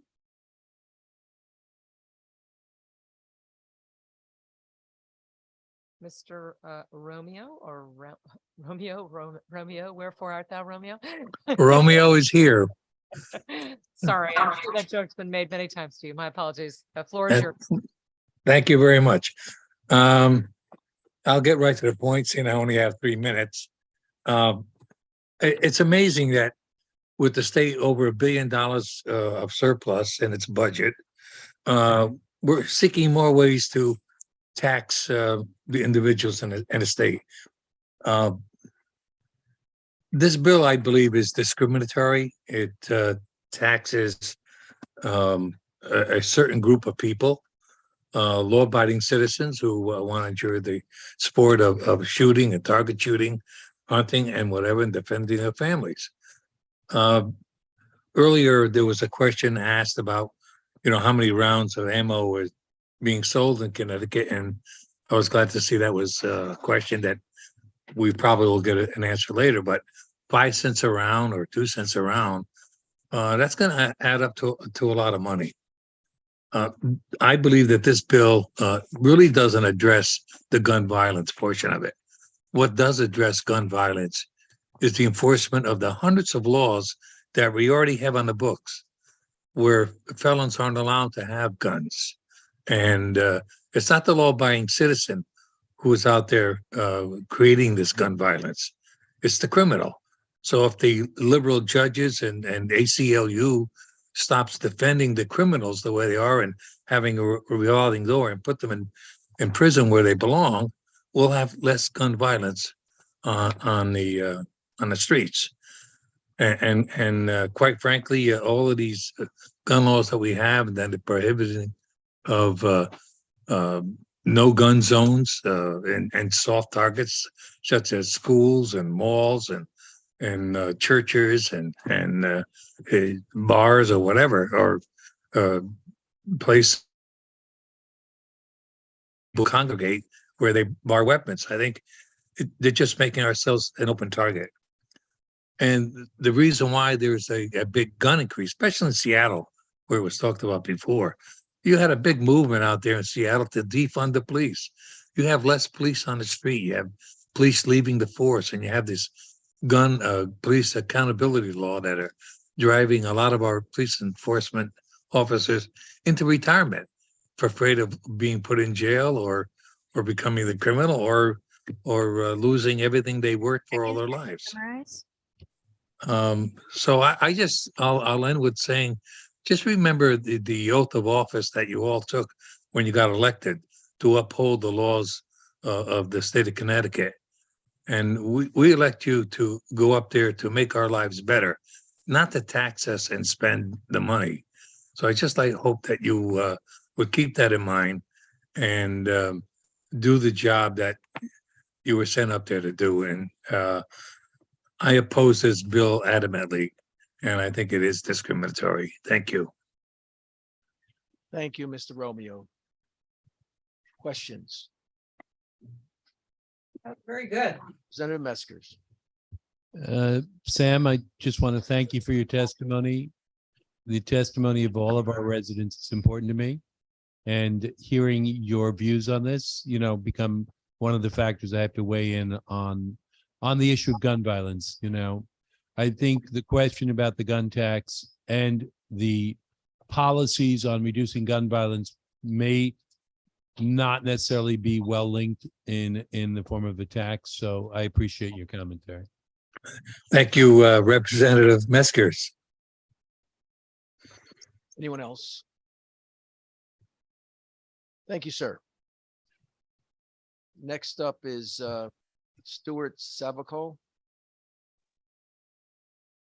Stuart. I'm here, and kudos to you on the pronunciation there, Senator. Good morning, Senator Fonfera, Representative Horn, Senator Martin, Representative Cheeseman, and members of the Finance, Revenue, and Bonding Committee.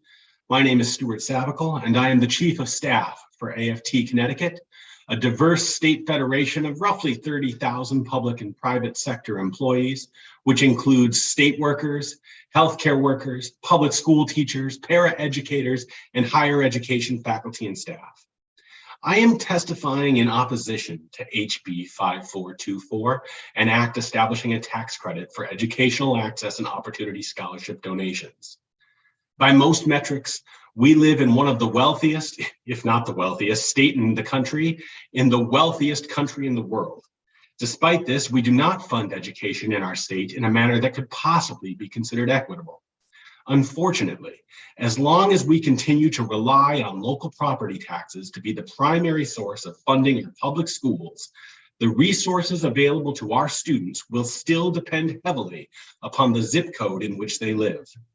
The reality is that many of our local school districts need significantly more financial support from the state in order to provide the kind of resources that are available to public school students in other districts. To that end, this proposed legislation would appear to be a step in the wrong direction.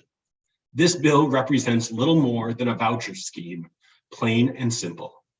Our public schools have public oversight and are accountable to the people living in the towns through their boards of education. The private schools that would benefit from the scholarships proposed in this legislation lack the same level of oversight and accountability. While AFT Connecticut has always supported a parent's right to choose where they send their children to school, we also believe that public dollars should be used in public schools so that teachers and students receive the resources they need. There's been a little bit of discussion about how this money isn't going to take anything away from our public schools.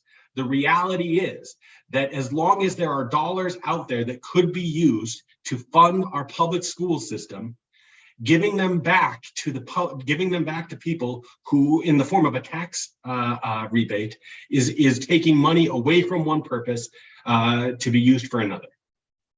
We strongly urge the rejection of this bill and any others like it.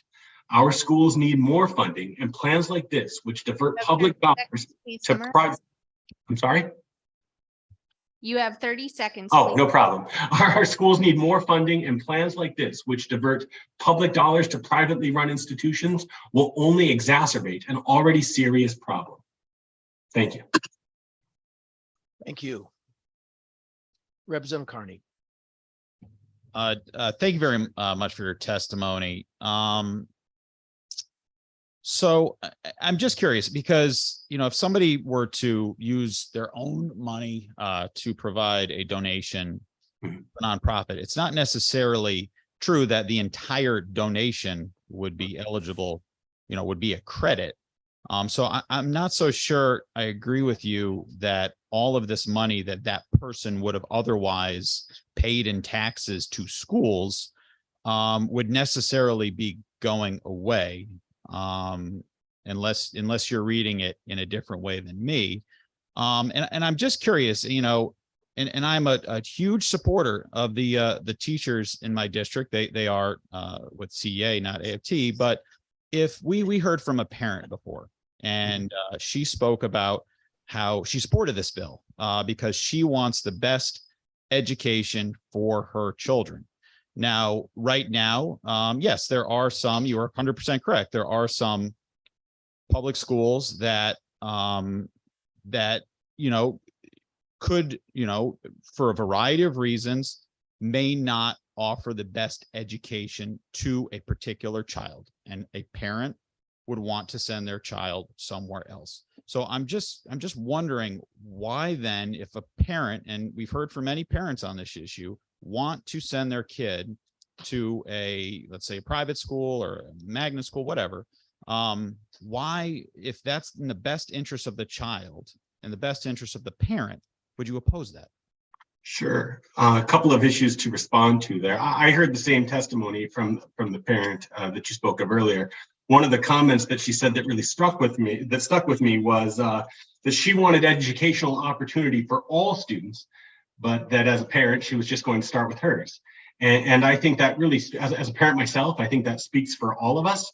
I think that's the way we probably view I think that's what we want all parents to view education. I think the issue here, right, is that as members of the legislature, you're not parents with individual children whose outcome you can be chiefly concerned with. As members of the legislature, it is your responsibility to adequately fund the entire population of students and to make sure that our public school system is meeting the needs of our entire population of students.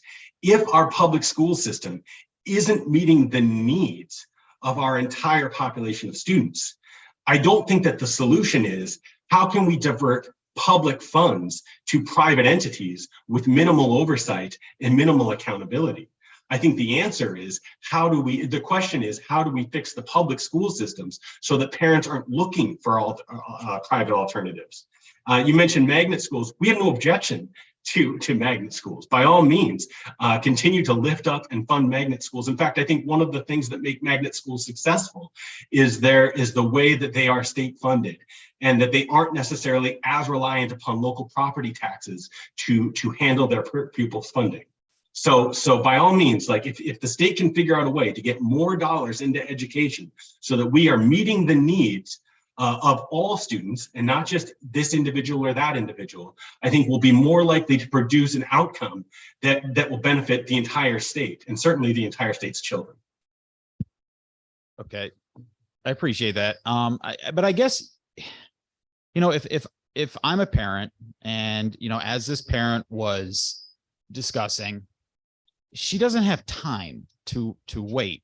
I think that if she wants to send her kid to a school that she thinks will offer a better educational outcome for her child, where that child has the best opportunity to succeed, I don't think it's in the government's. I don't think the government has a right to say that she shouldn't be able to do that, and that someone who wants to help that child achieve the best educational outcome possible by offering a donation or a scholarship is necessarily wrong, or in somehow taking away from children in this state. In actuality, I believe that person is actually providing the potential for that child to have a greater outcome than they would if this parent has to just sit around and wait for our public schools. I mean, public schools I represent are great, but wait for that child to have the same educational outcome at their local public school. Representative, you've hit your 5-minute limit, Okay. so please summarize. Okay, I was just saying, we can fund this as much as possible, but to me, in the end, it should be up to that parent, and I think they should be able to use those donations to do what they think is the best interest of their kid. Thanks. I would, my response to that would be that's doable under the status quo. That can be achieved without this bill. What this bill seeks to change is that the entities that want to make those donations would receive tax rebates back upon their initial contribution. So, and even under this bill, you were looking for, I think you used the word guarantee. You know, if the parent doesn't want to wait for the outcome to be achieved. Even under this bill, there's no guarantee that the level of scholarships available will allow every parent, like the one that previously testified, to not have to wait to get their child into private schools. And so, again, I would just reiterate that public dollars should be used for public institutions, and if public institutions aren't achieving the ends that we think they need to achieve, then the answer lies in how do we make that happen? How do we bolster our public education so that it is meeting the needs of the communities, so that we don't need to figure out how to fund private education facilities in a way that peels students away from our public institutions. Thank you very much, Mr. Sevico. Representative Cheeseman. Thank you. Thank you for being here today, Mr. Sepico. And I don't have any questions, just a couple of comments. I believe the phrase you used was taking money away from one person to give to another. I believe that's the same argument people testifying against a similar bill are today. We constantly take money away from one person to give to another because we feel it's in their best interest. And I think we're not talking about removing money from public schools. We're talking about providing children, regardless of their zip code, as I believe you said, with the same opportunities that a young child in Griswold can have the opportunity that a parent gives their child in Greenwich. Why should your zip code, your socioeconomic status, how much money you make, determine what you make as the best decision for your child? This bill simply would offer to parents who feel that the public school system, and let's face it, the best public school systems in the world will not be ideal and perfect for every child. Who better than a mother or a father to look at the school opportunities out there, the different options, and decide, this is what I want for my child because I love him, I love her, I have explored my other options. This is what this child needs. And why shouldn't we want every parent, regardless of how much money they make or where they live, to be able to make that choice? Yes, have great public schools, but also have parents be able to make the choices that they feel will guarantee a safe, a happy, a productive, a supportive education for their children. So I thank you. I will advocate for funding for public schools so they can be the best they can be, but I also want every parent to be supported in the choice they want to make that's best for their child, and not tell them they are precluded from that because they just don't have the resources. So thank you for your testimony. We could talk about this all day. I hope we will have further conversations, and thank you, Mr. Chair. Thank you. Representative Zupkis. Thank you, Mr. Chair. And I just have to say, I could not agree more with my colleagues who just spoke. It is the parents' right to do that. But to what you said about working on our public schools, I completely agree. In my towns, we have great public school systems, but I know other towns don't. And that is not for this committee, but what we should be looking at is the funding that goes to those schools that are not up to par, and where the money is going and what's happening with that money, because they get more funding than any other schools. So I would love to work with you to say, they're getting this money, what's going on, and why are those schools not up to par? So every kid can have a chance, whether they get to take advantage of this opportunity or not, but they're going to great schools. Thank you. In response to the previous two speakers, in invitations for continued dialogue, we at AFT Connecticut would welcome nothing more. I think that as long as you're looking at communities wherein the lion's share, if not 3/4 or more of the funding for the public education has to come from local property taxes, so much of educational outcome is then going to be dependent upon what kind of property taxes though that land is able to generate.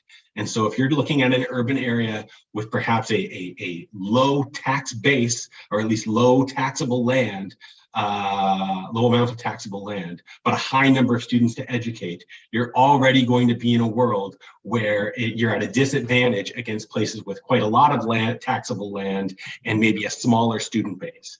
And so I think a continued discussion on this is welcome on our part, and we'll be happy to do so at any of your conveniences. Thank you. Representative Perillo. Senator, thanks very much. I appreciate everybody's comments, and sir, certainly I appreciate your testimony. A thought though, and you mentioned local property taxes, and I think that probably everybody here would agree that there are limitations in terms of what schools can do based upon the property taxes they receive. One thing that comes to mind though, and especially as we talk about the concept of taking money from one and giving it to another. There are communities in this state that aren't complete, where their school systems aren't completely underwritten by local property taxes. And in fact, more often than not, it's actually in our largest cities where state funds deeply, deeply underwrite the cost of education for our students in those large cities. I think that's just a reality. And I think it's ironic that we're hearing in large part from residents of those large cities, we're hearing from them that our schools here are failing. And we want options. And yet here we are, many of us, and in fact you, sir, are saying that they shouldn't have those options because we shouldn't take money from one and give to another. Yet we do that every year in most of our largest school systems. So I'm just having a hard time reconciling those two concepts. Sir, in one word, you don't want to take money from one and give to another. But at the same time, you assert that in order to improve our struggling schools, and in fact, in order to improve our systems that are struggling the most, you need to increase funding. There's no other discussion about how else to increase schools. It's just increase funding. But the way you're asking to do that is by taking money from the state, taking money from one, and giving it to a city, giving it to another. So, and I don't know if this is a question or a statement, but I guess you can't have it both ways. So I guess my question is this: if not, give parents a choice. And nobody knows what a kid needs more than their parent. If not, give parents a choice. What other ways can we improve schools beyond taking money from one, the state, and giving it to another, a municipality? I'm open to suggestions. Sure. Thank you, Representative, and obviously, Mr. Chair.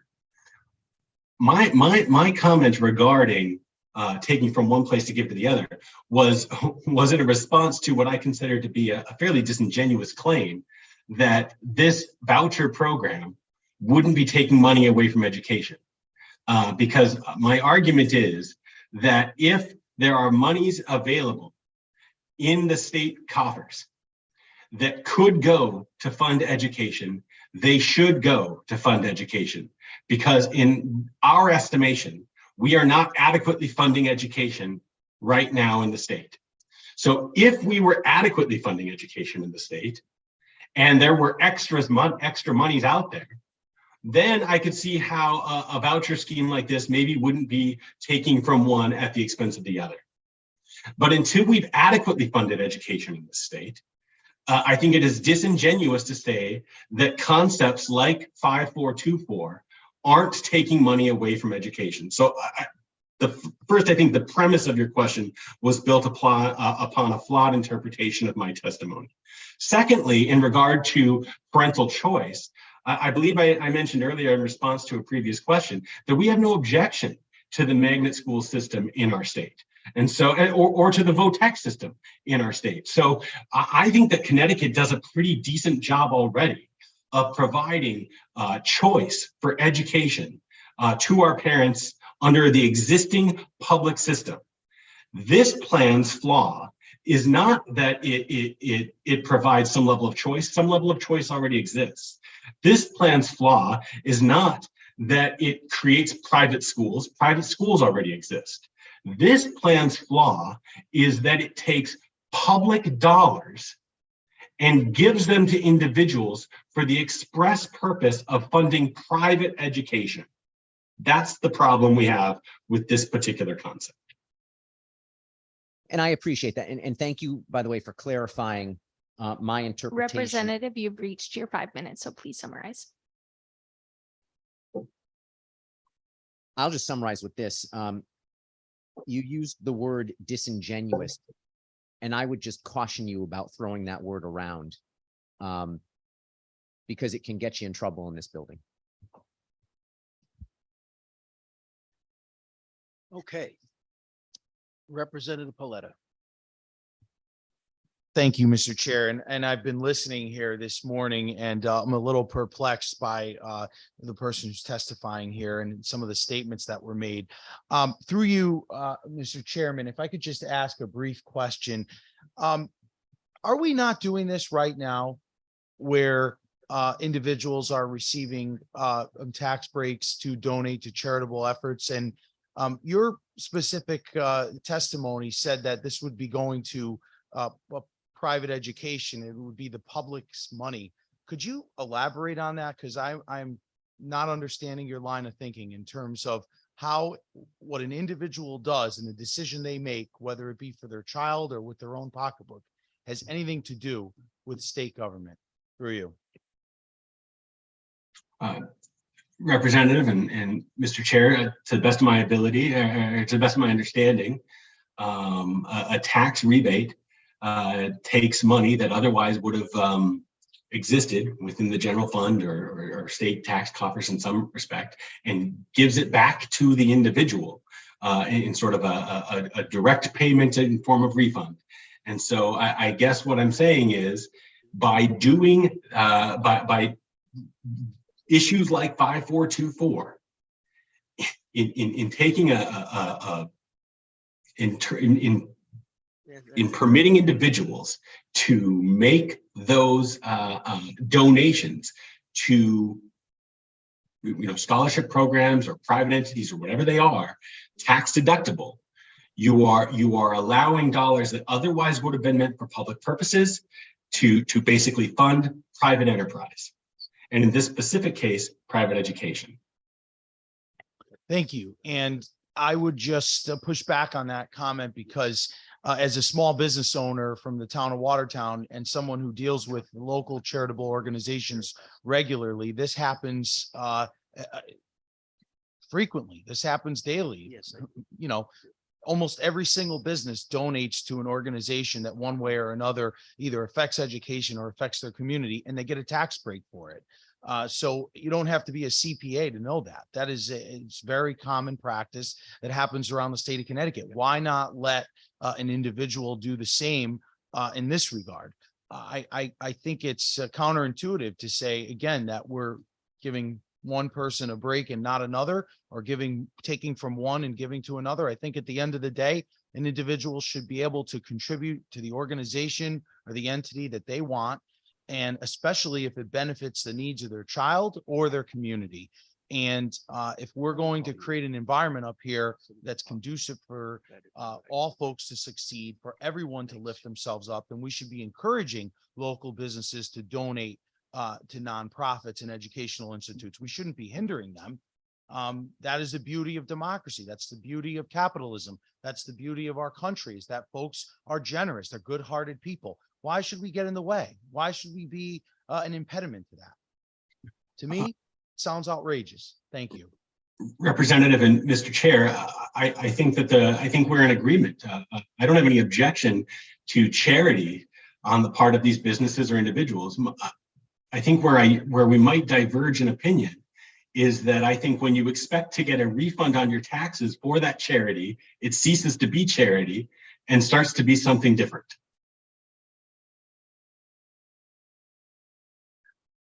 Great. I think you've exhausted the panel here, Mr. Savico. I was just getting warmed up. I'm going to put a 5-minute rule on you, but thank you very much. Thank you. Is Tracy Kingsley in the room? Seeing not. Ray Bevis, is he here? You know, for the folks in the audience, it's really weird for us because we're so trained to look at the chair and there's an empty chair when someone's on Zoom. And so we wonder, where did they go? Anyway, you got to be on this side, I guess, to appreciate that. Please proceed. Ray Beavis, Woolkit, Connecticut. Representative or Senator from FARA, Representative Cheeseman, distinguished members of the Finance Committee. I'm here today speaking in opposition of House Bill 5653, an act establishing an excise tax on ammunition. It's estimated that $1.6 million of tax revenue is already generated from the sales of ammunition here in the state of Connecticut, in addition to the revenue that we pay for our permits to buy the ammunition. In the governor's proposal, the budget proposal, there's an estimated $2.9 million going to grant money going to community gun violence programs of private organizations here in the state. This $1.6 million of revenue that's already generated covers more than 55% of that, of those grants monies. We've heard proponents say that this is a very reasonable small tax on ammunition, and if passed, but if passed, this would actually double the revenue that the state's getting from the tax that's already the current sales tax. This is basically a proposal to tax the right to bear arms right out of Connecticut residents. And many of the residents that you've already heard that are new pistol permit holders and getting into the firearm sports are people of color and minorities, and most likely come from financially disadvantaged communities. We've also heard that 85% of the suspects arrested in gun crimes had previously been convicted. We also recently heard in the mayor's press releases that someone with a prior gun conviction is 8,000 times more likely than someone without a criminal record to be arrested for a shooting. So I say, I asked the committee to amend this bill that we have here to eliminate the tax on ammunition, and let's focus on taxing revenue on the people that are committing these crimes to do that. So I'm willing to answer any questions if there are any, but I'm here to propose this or to propose the amendment and to ask that you oppose the ammo tax. Thank you. Anyone? Representative Veach. Good morning, Mr. Beavis. Thank you for coming out and speaking against this proposal. I certainly agree with you. I think that we are taxed enough. It really is unfair. The ammunition tax in particular, people are trying to, like Mr. Wilson had mentioned earlier, feed their families if they're, hunting for game that way. Practice target shooting as a sport with their families, which I certainly do. My girls all go with me. And I also believe that it's tremendously unfair in terms of our 2A rate. Thank you very much. I appreciate your time. Thank you, Representative, for the comment. Anyone else? Representative Veach, if you can end your sentence with an upswing, then I know it's a question. Yes, sir. Thank you. Okay, thank you, Mr. Beavis. Thank you. Michael Ritchie, is he here? Great.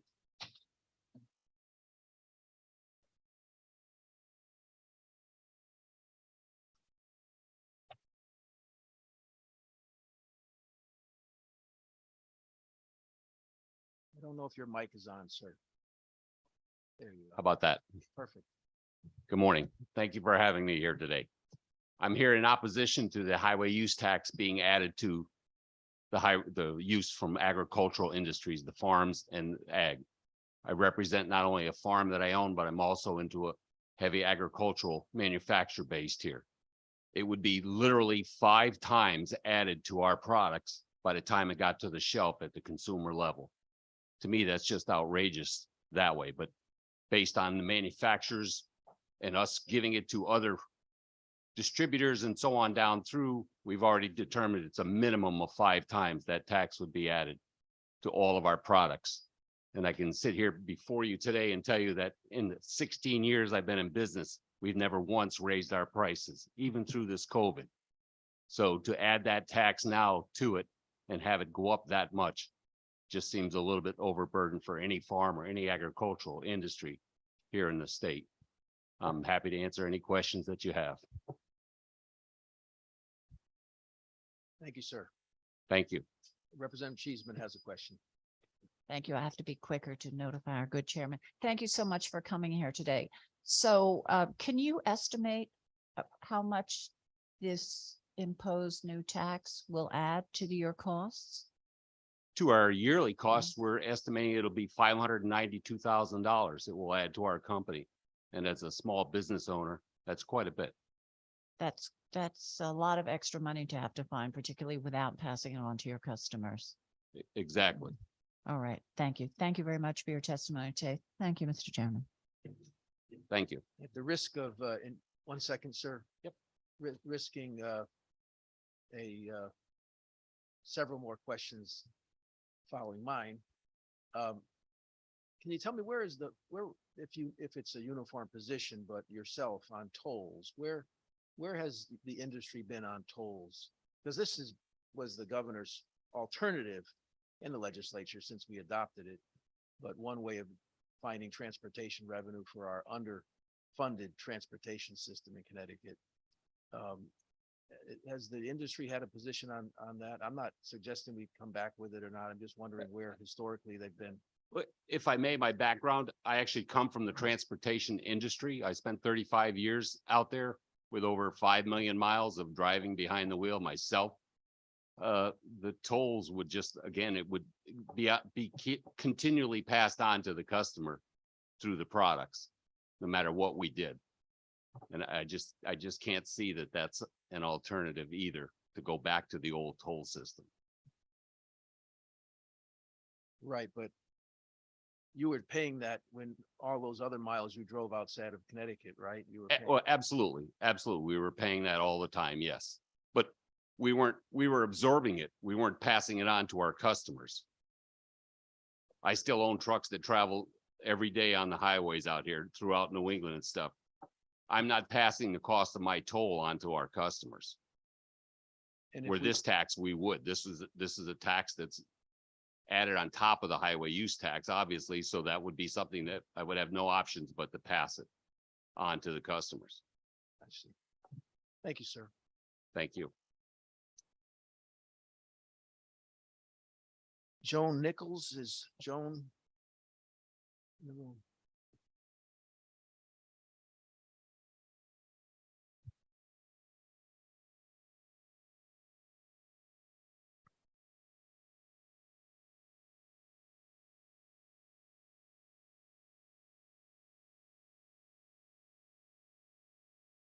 Good morning. Chairman Fanfara and Horn, Vice Chairs Miller and Moore, and members of the Finance, Revenue, and Bonding Committee. My name is Joan Nichols. I'm the Executive Director for Connecticut Farm Bureau Association. I'm here today to urge your support of Senate Bill 350. On behalf of our 2,500 farm businesses, Connecticut Farm Bureau urges support of this bill. Since the passage of Public Act 21-177, agricultural input costs have continued to escalate. Fertilizer, farm supplies, feed, farm machinery, and fuel have risen since this bill was introduced in the 2020 legislative session. While some input costs, such as fuel, have stabilized, other farm production costs, including labor and transportation, continue to increase, wiping out any gains made by a drop in fuel costs. Labor shortages and disruptions in the supply chain continue to impact farm profitability. The summer 2022 drought diminished forage production and raised production costs for livestock producers. Connecticut farmers operate in a regional, national, and global economy. A USDA farm sector income forecast released in February 7, 2023, reports U.S. net farm income is projected to fall almost 16% from last year, while costs are expected to increase more than 4%, on top of a record increase in production expenses in 2022. Our farmers are heavily reliant on trucks for product and supplies onto the farm, and then they also rely on trucks to move product off the farm. During the harvest season, our farms are utilizing trucks to move forage and crops from their fields back to the farms. Connecticut farmers continue to find ways to reduce expenses through robotics, renewable energy, and innovative soil and water conservation practices. Farmers are at the beginning of our food supply chain, operating on increasingly slimmer profit margins. The hut tax has a direct negative impact on farm profitability and our farmers' ability to compete in a regional market. I'm happy to answer any questions. Seeing none, thank you. Oh, Representative Cheeseman. Quick, oh, and Representative Barry asked a question as well, sorry. Joan, thank you so much for coming here today. How many members does the Farm Bureau represent in Connecticut? Nearly 2,500 members, and within those individual memberships are farm businesses, such as the farmers that are here today, that employ hundreds of people. The aggregate of Connecticut agriculture is a $4.2 billion industry. On the last Yukon report, we employ over 20,000 employees in the state of Connecticut, and all of the largest farms in the state of Connecticut are also members of Connecticut Farm Bureau.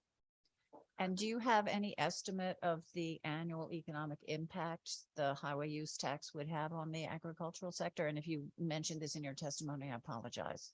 No, I do not. We would need to reach out to our farmers to do that fiscal analysis. We did hear from at least one farm this morning, Pleasant View, that it's an $1,000 a month impact.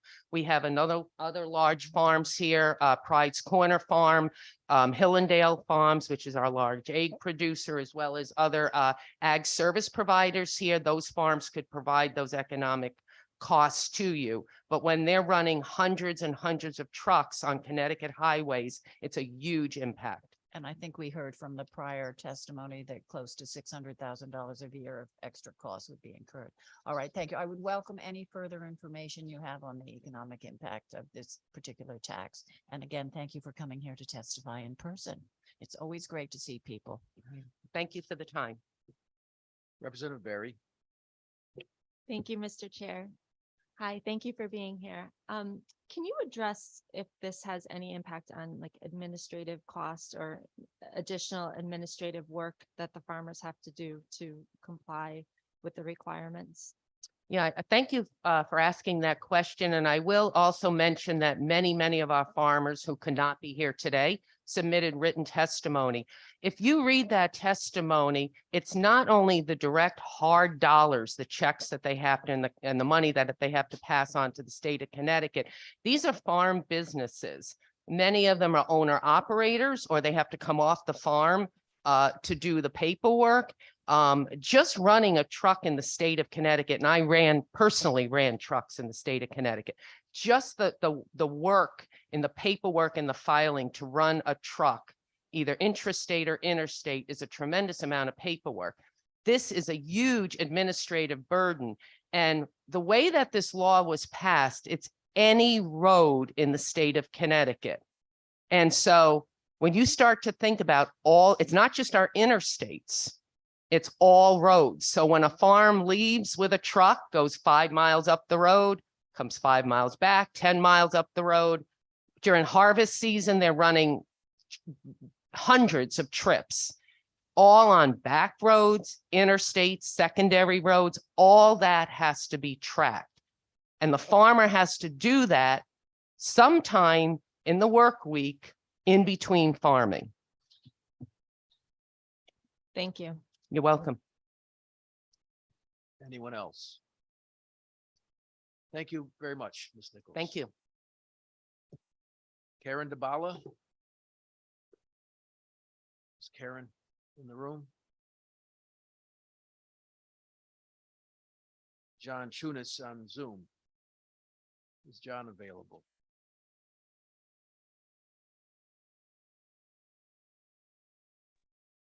Mr. Chair? We can see you, sir. Okay, can you hear me? We can hear you as well. Okay, Mr. Chair, committee members, good morning. My name is John Chunis. I live in Rocky Hill, Connecticut. I've been a resident and taxpayer of Connecticut since 1975. I wish to comment on House Bill 5653, an act establishing an excise tax on ammunition. I oppose this bill and ask that it not be approved. While funding for community gun violence and innovation programs is a worthy endeavor, this bill is self-defeating. I am concerned that an excise tax on ammunition will only give incentive to firearm owners to travel out of state to buy their ammunition in bulk. Not only will Connecticut not gain much from the imposed excise tax, we will also lose normal sales tax on such transactions. Those people will also likely buy other items while they are out of state, which will further compound the loss of the sales tax revenue. This is a lose-lose situation. While deaths due to gun violence is a serious problem, so aren't the deaths due to driving under the influence and distracted driving. Should we impose a 5-cent excise tax for every gallon of gasoline sold in the state to fund DUI prevention programs? Should we have a 5-cent excise tax on every text message sent to fund texting while driving prevention initiatives? I'm sure everyone would say that is absurd. Why burden all the responsible and law-abiding car owners and cell phone users only because of the few irresponsible and law-breaking people in the state? It would be more appropriate to fund such programs from the general fund, especially since everyone in the state benefits from those programs. The same is true for gun violence. The vast majority of firearm owners in Connecticut are responsible people who enjoy either hunting and sport shooting at firing ranges, or people who desire self-defense and home defense as granted by both the U.S. and Connecticut constitutions. Why should they be burdened with an excise tax because of the few irresponsible people who commit criminal acts? Furthermore, a recent study by Connecticut mayors identified that the root cause of the surge in gun violence in Connecticut is due to chronic repeat offenders. Imposing an excise tax on ammunition will do nothing to solve that problem. Rather, we need to target the repeat offenders and the soft on crime policies that permit repeat gun violence. Please vote no on this bill. Thank you for allowing me to provide my comments.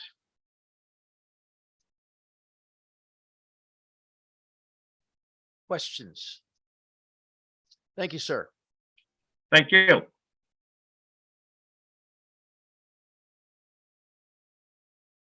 Winston Campbell, is he in the room? Winston?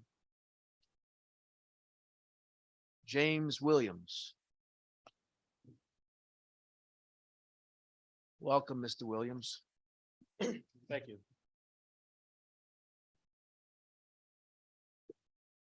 Good afternoon. My name is James Williams. I'm with the Republican Town Committee of West Haven. I'm here to oppose Bill 5653, to add on tax to ammunition sales. And this is my reasons as follows. I feel it is unconstitutional to make it more expensive for law-abiding Connecticut residents to be able to exercise their Second Amendment right that our forefather, James Madison, had given to us as Americans to defend ourselves from threats, domestic and foreign, on 1797. By proposing more policies that disarms law-abiding residents, you're allowing unlaw-abiding residents to gain power with illegal firearms. You can knock out two birds with one stone if you give fines to people who are caught with illegal guns, get them off the streets, and generate money from the fines to go into gun innovation programs. And as of a fact, there are more illegal guns used in homicides than legal guns. I cannot see how it is okay to make it more expensive and hard to exercise our Second Amendment right. We need more policies that preserve the people's Second Amendment right, especially because of politics. The USA and Connecticut is getting more dangerous with a soft on crime approach. More residents, especially in low income areas, have to arm themselves to be protected. If you have any questions, you can ask. There is one, Representative Mashinsky. Thank you, Mr. Chairman. I did find out that 1/2 of the deaths due to firearms are suicides. And I actually had a family member that was killed that way as well. So what if we devoted a significant chunk of this new fund to preventing suicides among gun owners? What would you think about that? Well, as a person who grew up in an urban area, I know that suicides is a big problem, but I see a bigger problem with homicides because people use guns to gain power in other people's lives. If you're disarmed and I am armed, now by obstructing your safety, now most people, I feel like I have like some type of power. Now I feel like I have some type of control. So I'm not saying suicide is not a problem, but the big problem is that the more that we disarm our law-abiding citizens, you're giving people who are criminals and all unlaw-abiding citizens power. So you're giving them control. So I'm not saying that, that suicide is not a problem, but that's like, me growing up in the inner city, I've seen a lot of homicides. I see a lot of people get killed, and it was by guns that was with the serial number scratched off of it, or ghost guns. Okay, thank you. Thanks, Mr. Chairman. Thank you, Representative. Seeing no other questions. Thank you, Mr. Williams.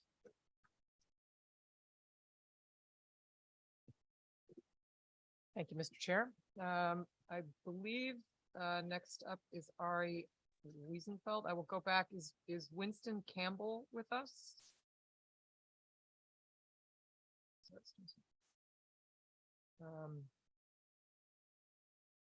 Okay, Mr. Wiesenfeld. Are you on? Hi. The floor is yours, sir. Okay, thank you. Thank you, Mr. Chair and the committee. My name is Ari Wiesenfeld, and I serve as the director of the Connecticut office of Agudath Israel of America. Agudath Israel is a national organization in states across the country, representing the interests and the unique needs and concerns of the Orthodox Jewish community. And I have the privilege to do that here in Connecticut. I'm here to support HB 5424, an act establishing a tax credit for educational access and opportunity scholarship donations. A scholarship tax program will benefit low-income children looking for a better education and a brighter future. Similar programs in Florida, Pennsylvania, Georgia, next door in Rhode Island, New Hampshire, have been met with enthusiastic participation, bipartisan legislative support, and most importantly, more options for struggling parents. This program would support two of the highest ideals in Judaism, education and charity. One of the keys to educational excellence is parental involvement. There's no better way to encourage such involvement and to ensure educational accountability than to develop policies that will help parents choose the school that is best for their children, whether public or private, secular or sectarian. However, with the current economic uncertainties, existing scholarship organizations have seen a dramatic increase in requests while experiencing a decrease in donations, leaving many students on waiting lists. Tax credits will spur the philanthropic spirit of Connecticut taxpayers and corporations and help parents fund an appropriate education for their children. Tax credits encourage increased charitable giving despite this difficult economic climate. In conversations with Jewish business owners, community leaders, and taxpayers, I have heard overwhelming support for such a program. Our community and my community looks forward to contributing to the education of Connecticut's children. Scholarship programs can also help stabilize neighborhoods and provide an incentive for families to remain in their communities rather than buying a better education by moving elsewhere. This in turn increases the tax base and helps support public schools. There is no wiser investment the state of Connecticut can make than an investment in the education of its youth. Agudath Israel respectfully encourages you to support HB 5424 and a scholarship tax credit program. If I have a few seconds left in my testimony, I would like to just mention there was a gentleman on before that was opposing this, that was using words such as voucher scheme and talking about taking money away from public money for public schools.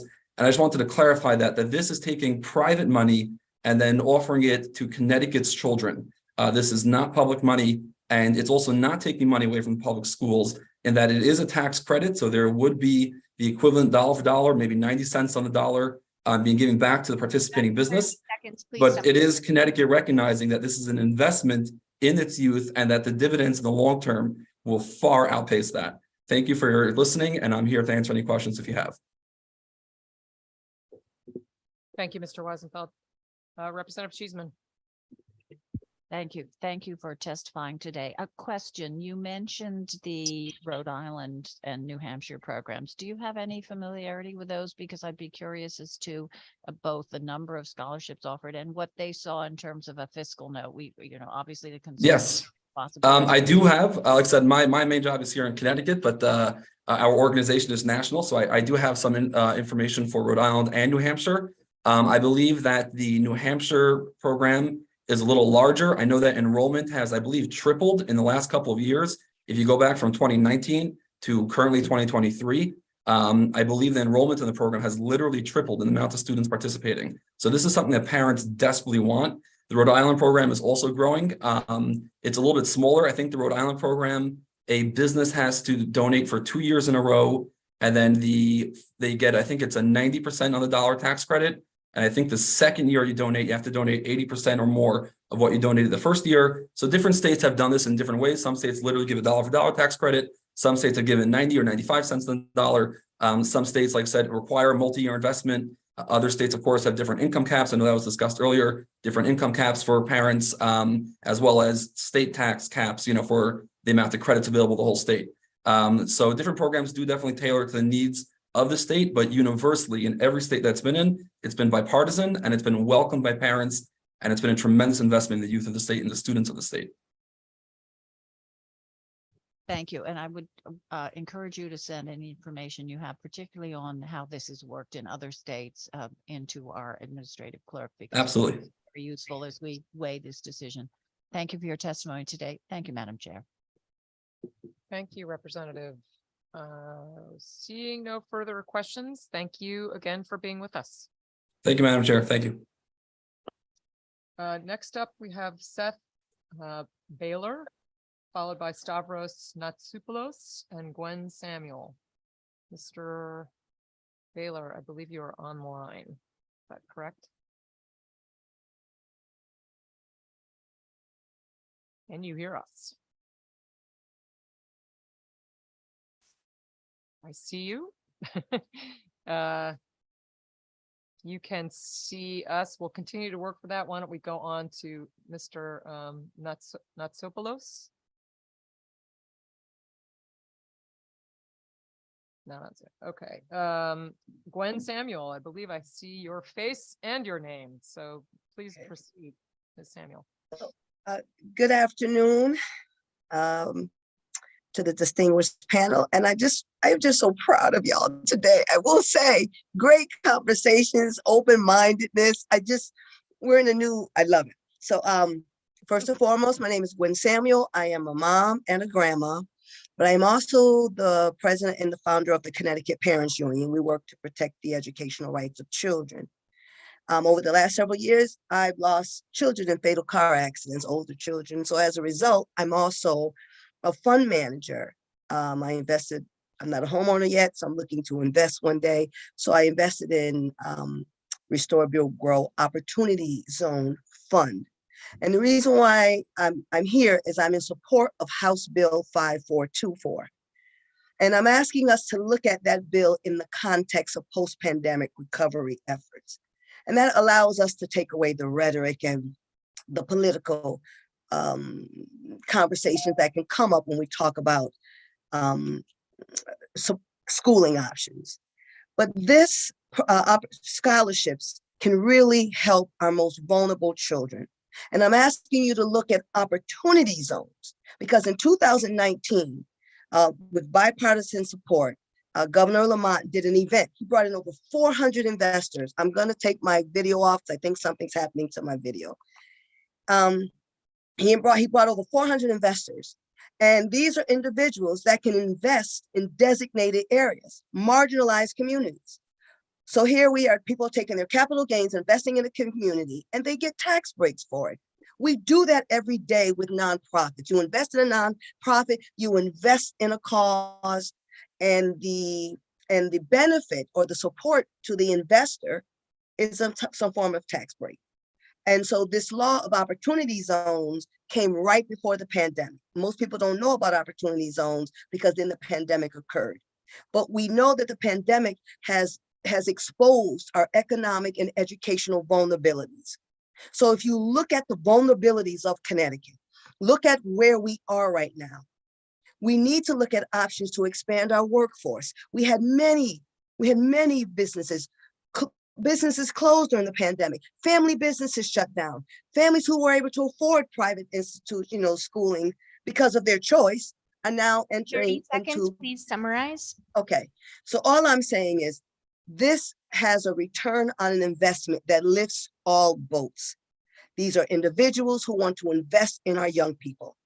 And if we believe in our young people and if we center children, we will see that tax scholarships are not only a good solution, they are a great solution, not only for Connecticut students, but benefiting those who invest. But we all lift all boats if we support our most vulnerable young people. So again, look at opportunity zones. We already support them.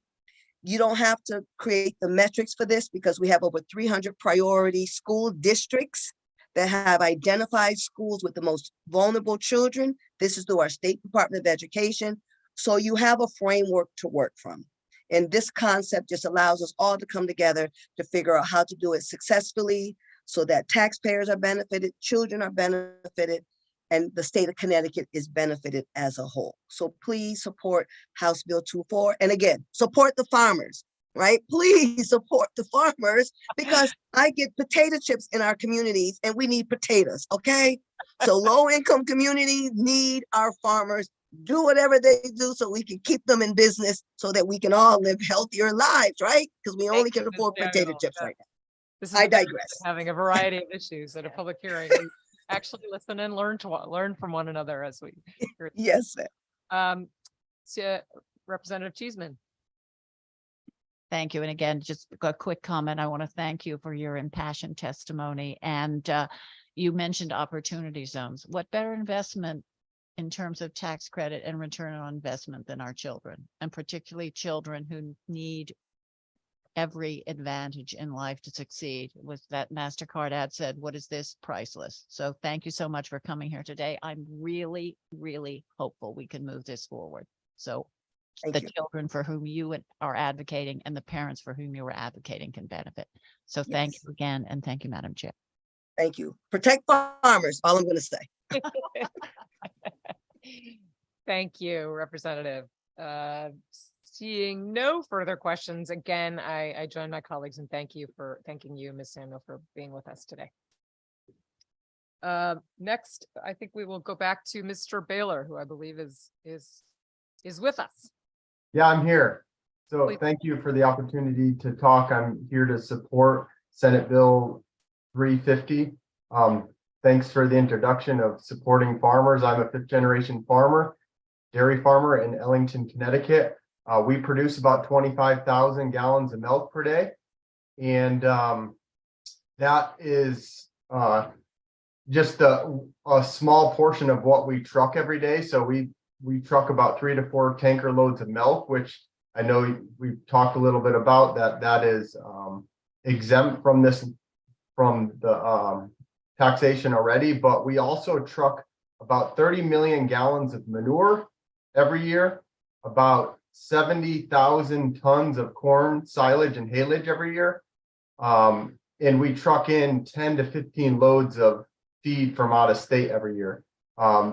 So all this trucking, we're in cornfields, we're on the road, we're in a small community, we're really supported by our towns, but this tax is just actually, first of all, I filled it out recently and it's extremely complicated to because we truck in state and out of state and we don't have to pay in the other states, but then we pay in Connecticut, and then all the other loads of hay and corn. It's extremely difficult to produce safe and healthy food in Connecticut already and efficiently. So just another taxation is just really difficult for us. So I support this bill and welcome any questions.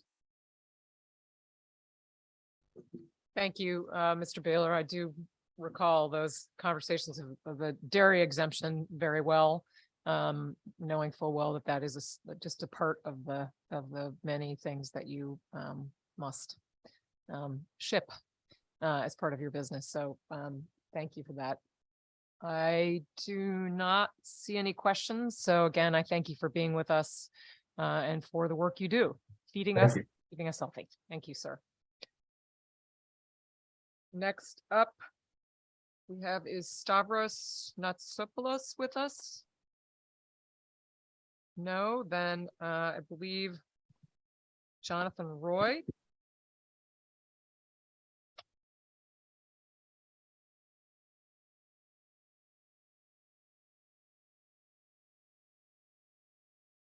Followed by Jason Manafort and then Ed Hoffman. Mr. Roy, the floor is yours, sir. Good morning. Thank you, chairs, ranking member, other members of the committee. I appreciate your time. Jonathan Roy from Manchester, Connecticut. I'm here in opposition to House Bill 5653. I'll try to keep my comments short. My concerns are predominantly over how this would negatively affect people of a lower income. And to illustrate that, my point is that people of more affluence can simply travel out of state to purchase their ammunition and avoid this tax. Folks who are of a lower income don't have that opportunity to avoid this tax. We can debate this tax from a lot of different angles, but the disproportionate effect that this would have on people who are of a lower income, not only because they're going to be paying this tax, but as others have discussed, practicing is of utmost importance. And I have to say that in this state, I am refreshed that there are a lot of renewed efforts to get proper training and frequent training available to folks at lower income. But if we limit their ability to afford the ammunition that they need to properly train, that is a detriment not just to those individuals, but to our whole community. Proper training is absolutely essential. And to financially strap somebody so that they can pay a tax for the misdeeds of others, that's not fair. That's not proportionate. And again, those that can will just go outside the state to buy their ammunition, which brings in other complicated discussions as to how much this would actually gain in taxation to fund these programs. I think a lot of people can appreciate that these programs may have success, but to strap one group of people with that cost, again, that's not fair and that's not right. If we want to engage on a conversation about how we fund these programs properly, I think we can all appreciate that conversation. But to assign a tax to one group of people that I think can very clearly be illustrated is going to predominantly affect the lower income earners in our state, who are a rising group of farms owners, I don't think that's something we can stand for. And so for those reasons and many more, I stand in opposition to this bill. I'll entertain any questions that you have. Thank you, Mr. Roy, and thank you for being with us and being in the room for a while this morning, waiting through other testimony. I do not see any questions for you. So again, thank you for being with us and joining us today. Thank you, sir. Next up, we have Jason Manafort. Is Jason Manafort here? Yes, Yes, very good, Mr. Manafort. thank you. I'm online. Thank you for letting me speak today. I did submit written testimony, but I'll just touch upon a couple subjects quickly. I own a company called CWPM. We're a waste hauler, and we utilize tractor trailers for part of our business that services customers. These are the vehicles that will be subject to the new highway use tax. I am speaking in support of Senate Bill 350. The issue we're having with this is several of our customers are tax exempt.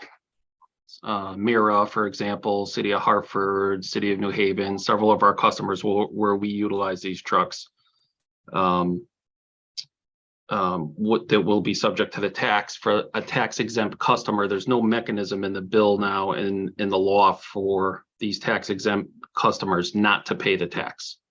So we're looking for some relief in that manner, described more in detail in my written testimony, but I did want to speak live and answer any questions that anybody might have.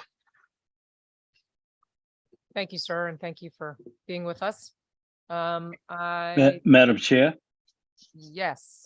Yes, my name is Winston Campbell. I was speaker 22. Yes, I see had- you on the screen, sir, and I will call you next, but hang Okay. on. I want to make sure we don't have any questions for Mr. Manafort.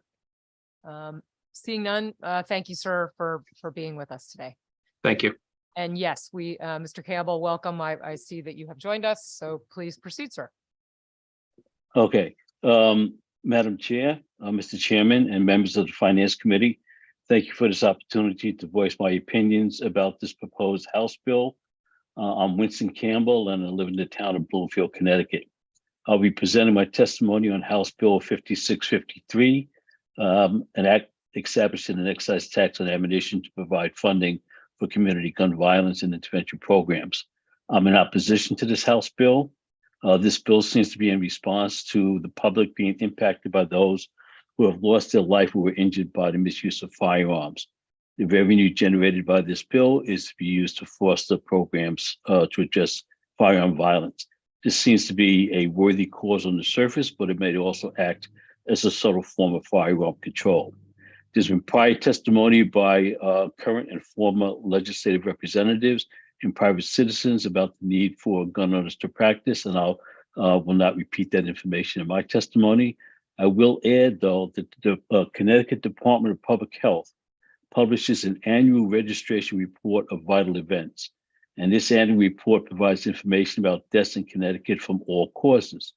Most recent data from 2021 reported there were 241 firearm deaths, of which 114 were homicides, 121 were suicides, and 6 were not categorized. It's estimated that about 23.6% of Connecticut residents own firearms. With a population of about 3.6 million people, that would mean about 850,000 residents own firearms.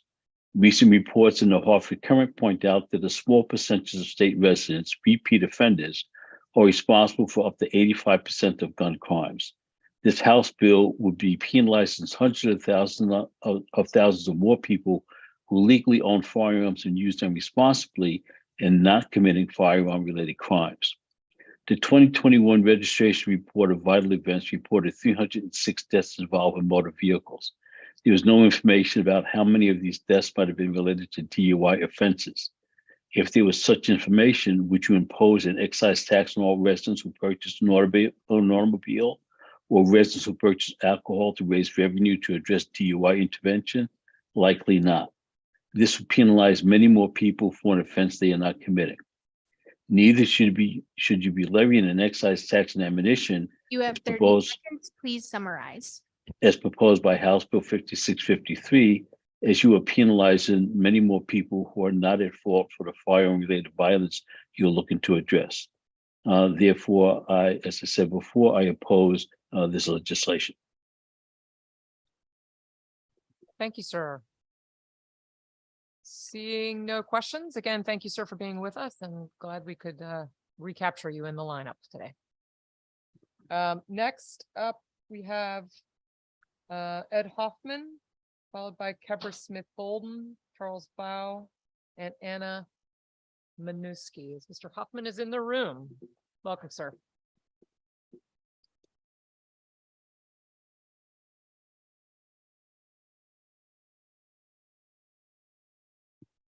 Good afternoon. I'm here today in support of SB 350, an act exempting certain agricultural vehicles from the highway use tax. Chairman Fonfera and Horn, Vice Chairs Miller and Moore, and members of the Finance, Revenue, and Bonding Committee. I urge your support of SB 350. My name is Ed Hoffman. My farms are located in Basra, Franklin, Lebanon, and Colchester, Connecticut. I currently own and operate a farm business that produce and distribute farm fresh shell eggs. PA 21-177 was passed in 2021, which imposed a mileage tax on trucks traveling on Connecticut highways. Collecting the use tax began on January 1st of 2023. Since the passage of that bill, Connecticut farmers, who at the very beginning of the food and horticulture supply chain, have experienced unprecedented increases in farm input costs. Grain, which is a global commodity, accounts for 60% of our on average farm production cost.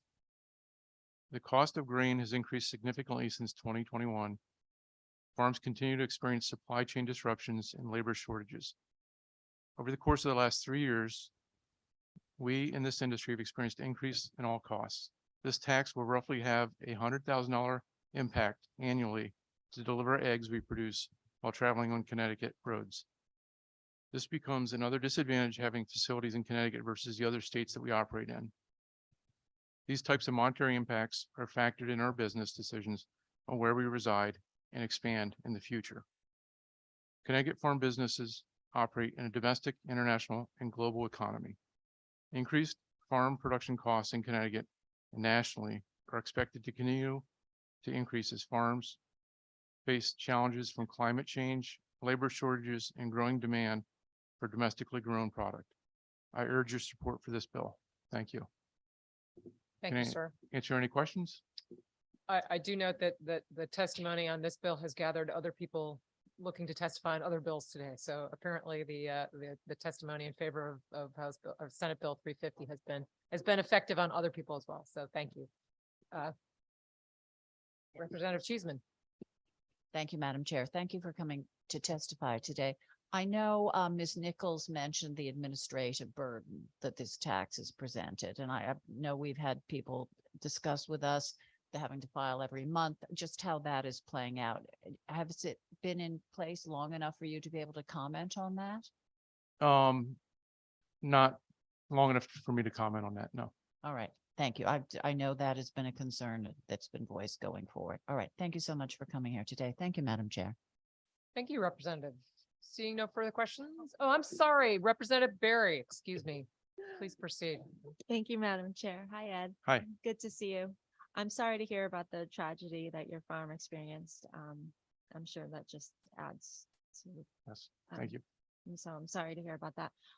Do you have an estimate of how much this will cost your company on an annual basis? So I mentioned in here about $100,000 a year. 100,000. Yeah. Okay. Thank you. Thank you, Representative. Double checking this time to make sure I didn't miss anyone. Actually, hope not seeing further questions again. Thank you, sir, for being here today and sharing your testimony with us. Next up, Kebra Smith Bolden, who I believe is in the room. Excellent. Followed by Mr. Bow and Ms. Manuski.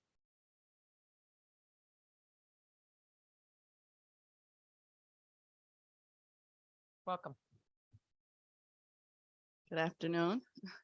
My name is Kebra Smith Bolden, and I would like to thank the committee for allowing me to provide testimony in support of HB 5413, an act authorizing deduction of certain business expenses by cannabis establishments. As a recently approved cannabis social equity licensee, there have been many obstacles that I and other social equity licensees have faced, from needing to find partners and investors just to participate in this industry, to attempting to acquire properties and navigating each municipality's zoning and approval process.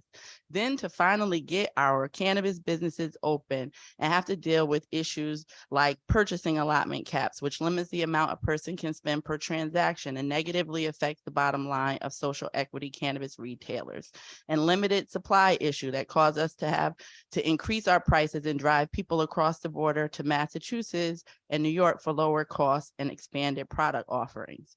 With those and other challenges, to then not be able to deduct usual and normal business expenses due to IRS tax code 280E makes becoming profitable as a cannabis business owner in the state of Connecticut virtually impossible. If social equity licensees are unable to be profitable and unable to compete with large established companies and competition from surrounding states, social equity businesses will fail, subsequently causing our entire social equity program to fail. And that was something I worked and fought very hard for, and I don't want to see happen. IRS Code 280 states that no deduction or credit shall be allowed for any amount paid or incurred during a taxable year in carrying on any trade or business if such a trade or business or the activities which comprise such trade or business consists of trafficking and controlled substances, meaning the Schedule 1 and 2 Controlled Substances Act, which I'm sure you all are familiar, which is prohibited by federal law or the law of any state in which such trade or business is conducted. The enactment of Section 280E in 1982 was in response to a taxpayer victory where the taxpayer was selling illegal substances. He was allowed deductions for ordinary and necessary expenses when preparing his tax return.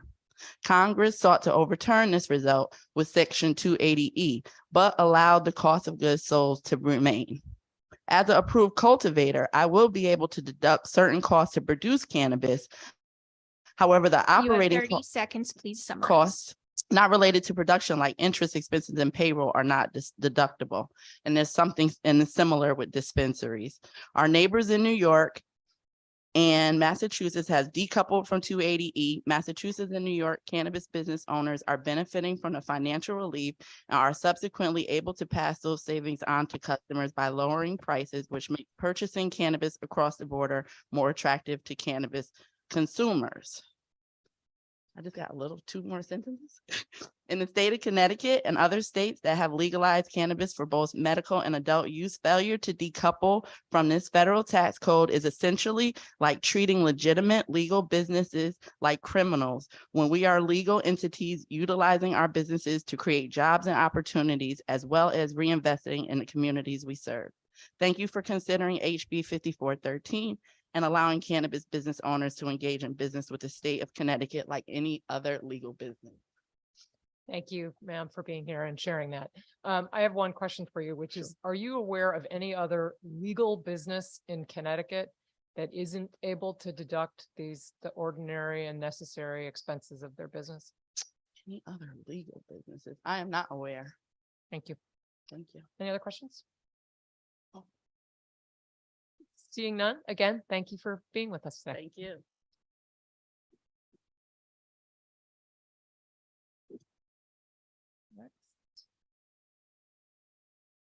Is Mr. Bao with us? Charles Bao? Ann Minuski? Bao is on, waiting to unmute. Thank you.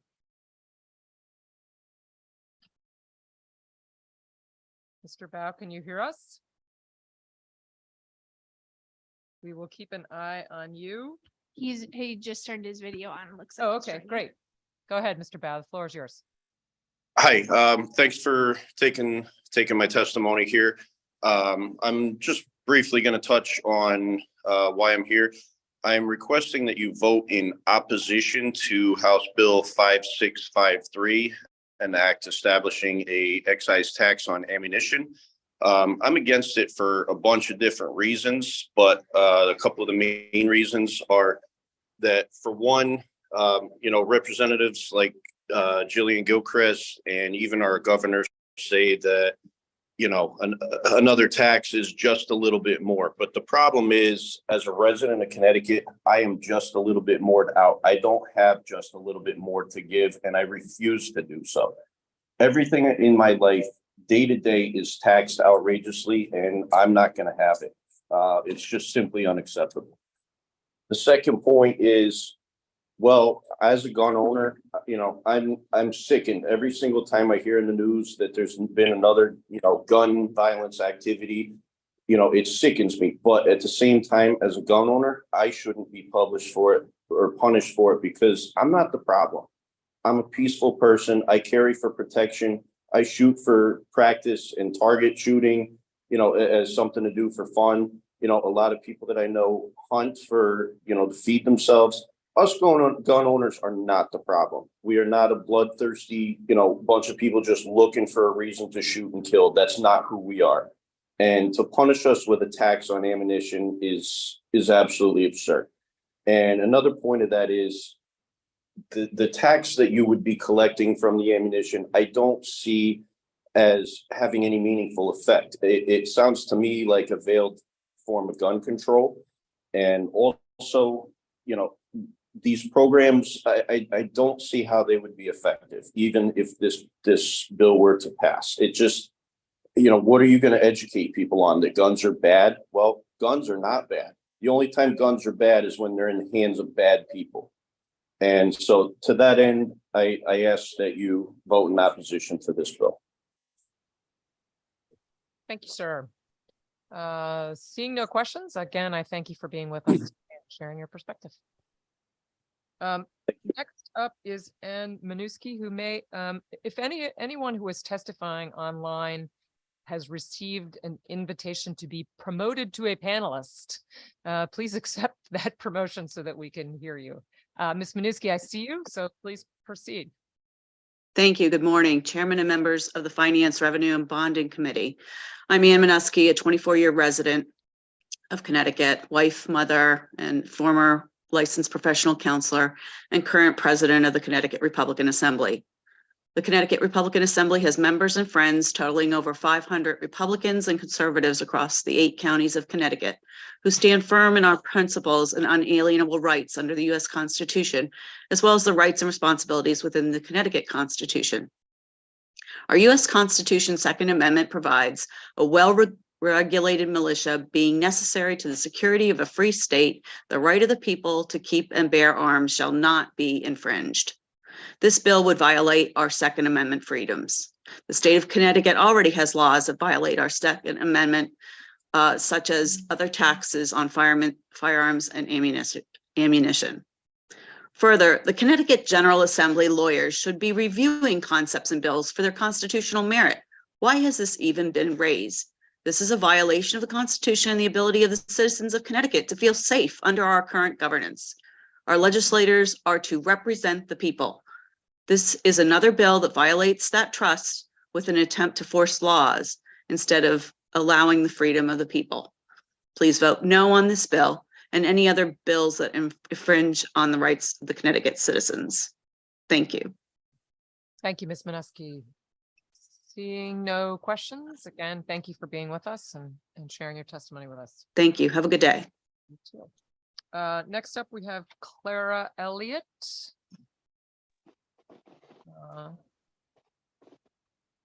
Hello.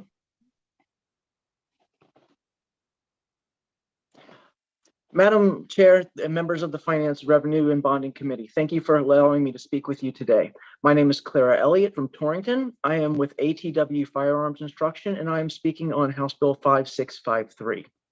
Today, I come before you as a concerned citizen of Connecticut, the owner and founder of ATW Firearms Instruction, a survivor of domestic and sexual violence, and as a transgender woman. I am here to emphatically state my opposition to House Bill 5653. Studies have shown that the implementation of consumption taxes, otherwise known as sin taxes, and let's be clear that that's exactly what this proposed tax constitutes, are regressive and disproportionately affect lower income individuals who cannot afford even small increases in costs, especially in today's economic climate. This effectively disenfranchises them of their Second Amendment rights and hinders their ability to defend their families. These are the very people that often face increased threats of violence. In my capacity as the owner of ATW Firearms Instruction, I instruct members of marginalized communities in the safe handling and use of firearms. I work largely with the LGBTQ+ community, especially the transgender community, and survivors of domestic violence and sexual assault. Our classes are offered on sliding scale basis or for free because many of the people that I work with are on the lower end of the economic spectrum for a myriad of reasons. One of our founding principles is that money should not be a barrier to being able to defend yourself or your family. As others have mentioned, regular training with firearms is essential to being able to use them safely and accurately in the unfortunate event that they are needed for self-defense. This training requires ammunition, which is already expensive and subjected to an 11% federal excise tax, in addition to the 6.35 Connecticut sales tax. To speak quickly on the use of this tax in Seattle that was brought up earlier, their Office of Budget Analysis anticipated an increase of about $300,000 to $500,000 of additional income per year. The reality was that in its first year, it brought in $93,000, so it didn't bring in nearly what they had anticipated. Survivors of intimate partner violence are seldom assaulted just one time. In my case, I was assaulted on an almost daily basis for several years. After her eventual arrest, the attacks did not stop, but continued to get worse. Sadly, this follows trends found in studies on domestic violence, where approximately 20% of assailants are rearrested within 6 months, 30% within 28 months, and within 10 years, a full 60% have been rearrested again for assaulting intimate partners, most often multiple partners over the years. These offenders have a high likelihood of increased violent attacks and breaching protective orders. Domestic violence victims are frequently assaulted by future partners throughout their lives. And while intimate partner violence affects people across all walks of life, it is 3 times more likely to occur in lower household incomes. In addition, victims of domestic violence often end up losing their jobs as a result of psychological impact, which keeps them in poverty. They also end up becoming single parents a lot of times with no physical or financial support, facing homelessness, poverty, and increased risks of violence that are inherent to those changes. By implementing the proposed excise tax on ammunition purchases, these already vulnerable populations would not be able to afford the ammunition necessary to be able to defend themselves, their families, or their communities. And I thank you for your time. I'd be happy to answer any questions that you might have. Thank you, Ms. Elliott, and thank you in particular for sharing some very painful experiences that have informed your testimony today. So we're grateful for that. Thank you. Seeing no questions, again, thank you for being with us, and we wish you a good day. Thank you. Next up, we have Kevin Gerard, followed by Peter Estrada, and then Jake McQuiggan. Thank you, Mrs. Moderator. My name is Dr. Kevin Gerard, and I live in Waterford. I've come today to oppose House Bill 5653, the so-called ammo tax, for a number of reasons. This tax is unjust and unfair to recreational target shooters, shooting sport competitors, and people looking to safely learn and become proficient at the sport.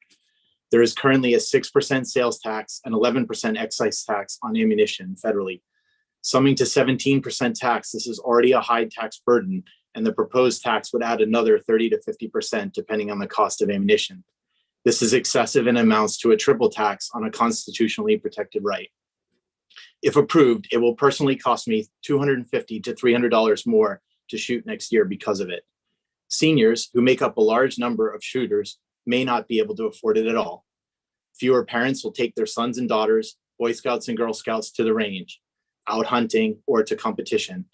Getting outdoors and off computer screens is something we should support and not discourage.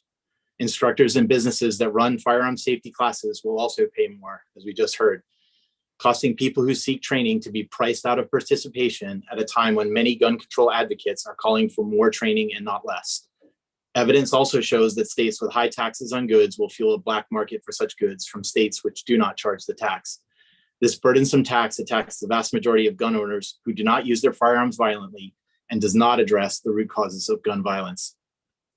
In that vein, I strongly object to my tax money being used to fund groups that directly fight against my constitutional rights. The main sources of gun violence in Connecticut are suicide and gang and drug-related murders. Funding from this burdensome tax cannot even begin to address the roots of mental illness or gang and drug-related violence in our cities. In essence, this tax is a forced contribution by gun owners to the alphabet soup of organizations that are fighting against their constitutional right in existence. I have to use my own personal funds to support groups who work to keep my rights. It is only fair that anti-gun groups should have to use their own funds to fight their battle, not mine. No other group is taxed, and the money used to fund private groups who work directly against them. At this point, you've received over 730 letters opposing this bill and a mere 730 letters opposing this bill and a mere 22 letters supporting it. You represent the will of the people of this state, and clearly their will is overwhelmingly that this tax should not stand. Due to a triple tax, due to the detrimental effects the added cost will have on training, safety, and loss of outdoor recreational time, and due to the beneficiary groups working to remove my constitutional right to pursuit of happiness, I compel you to oppose this bill. Thank you. Thank you, Mr. Gerard. I'm sorry, please, Representative Paletta. Thank you, Madam Chair. Good afternoon. And Mr. Gerard, thank you so much for your testimony. I have a brief question for you. Where did you say that you reside in? Waterford. Waterford, and that's close to the Rhode Island border, correct? Yes, sir. And what is the current sales tax in Rhode Island? I believe it's 6%, but I'm not sure, sir. 6% plus the federal excise tax, correct? Yes, sir. So theoretically, if the state were to enact this policy, which of course I've pretty much made my statement that I'm diametrically opposed to, but if the state were to enact this policy, you could in theory drive over the border and purchase ammunition for less, correct? As long as it remains legal to do so, sir, that is true. And I actually have my brother, dad, mom, all live in Rhode Island. So the crux of what I'm saying is, while the state would have gotten the 6.35% plus, or maybe a portion of the 11% or not, depending on what made its way back here, they'd get zero if you traveled to Rhode Island, correct? That's my understanding, sir. Thank you. Thank you, Representative. Seeing no further questions, again, thank you, sir, for being with us. Thank you. A couple of members up here have noted, I do want to point out that there are a number of public hearings going on today, which is why you see many people coming in and out of the room. In fact, there are more than the usual number today because of our technological issues yesterday, which forced a bunch of hearings to be postponed until today. So please don't take that as disinterest. It is just, we are multiply committed. So next up, is Peter Estrada with us? Mr. Estrada, please.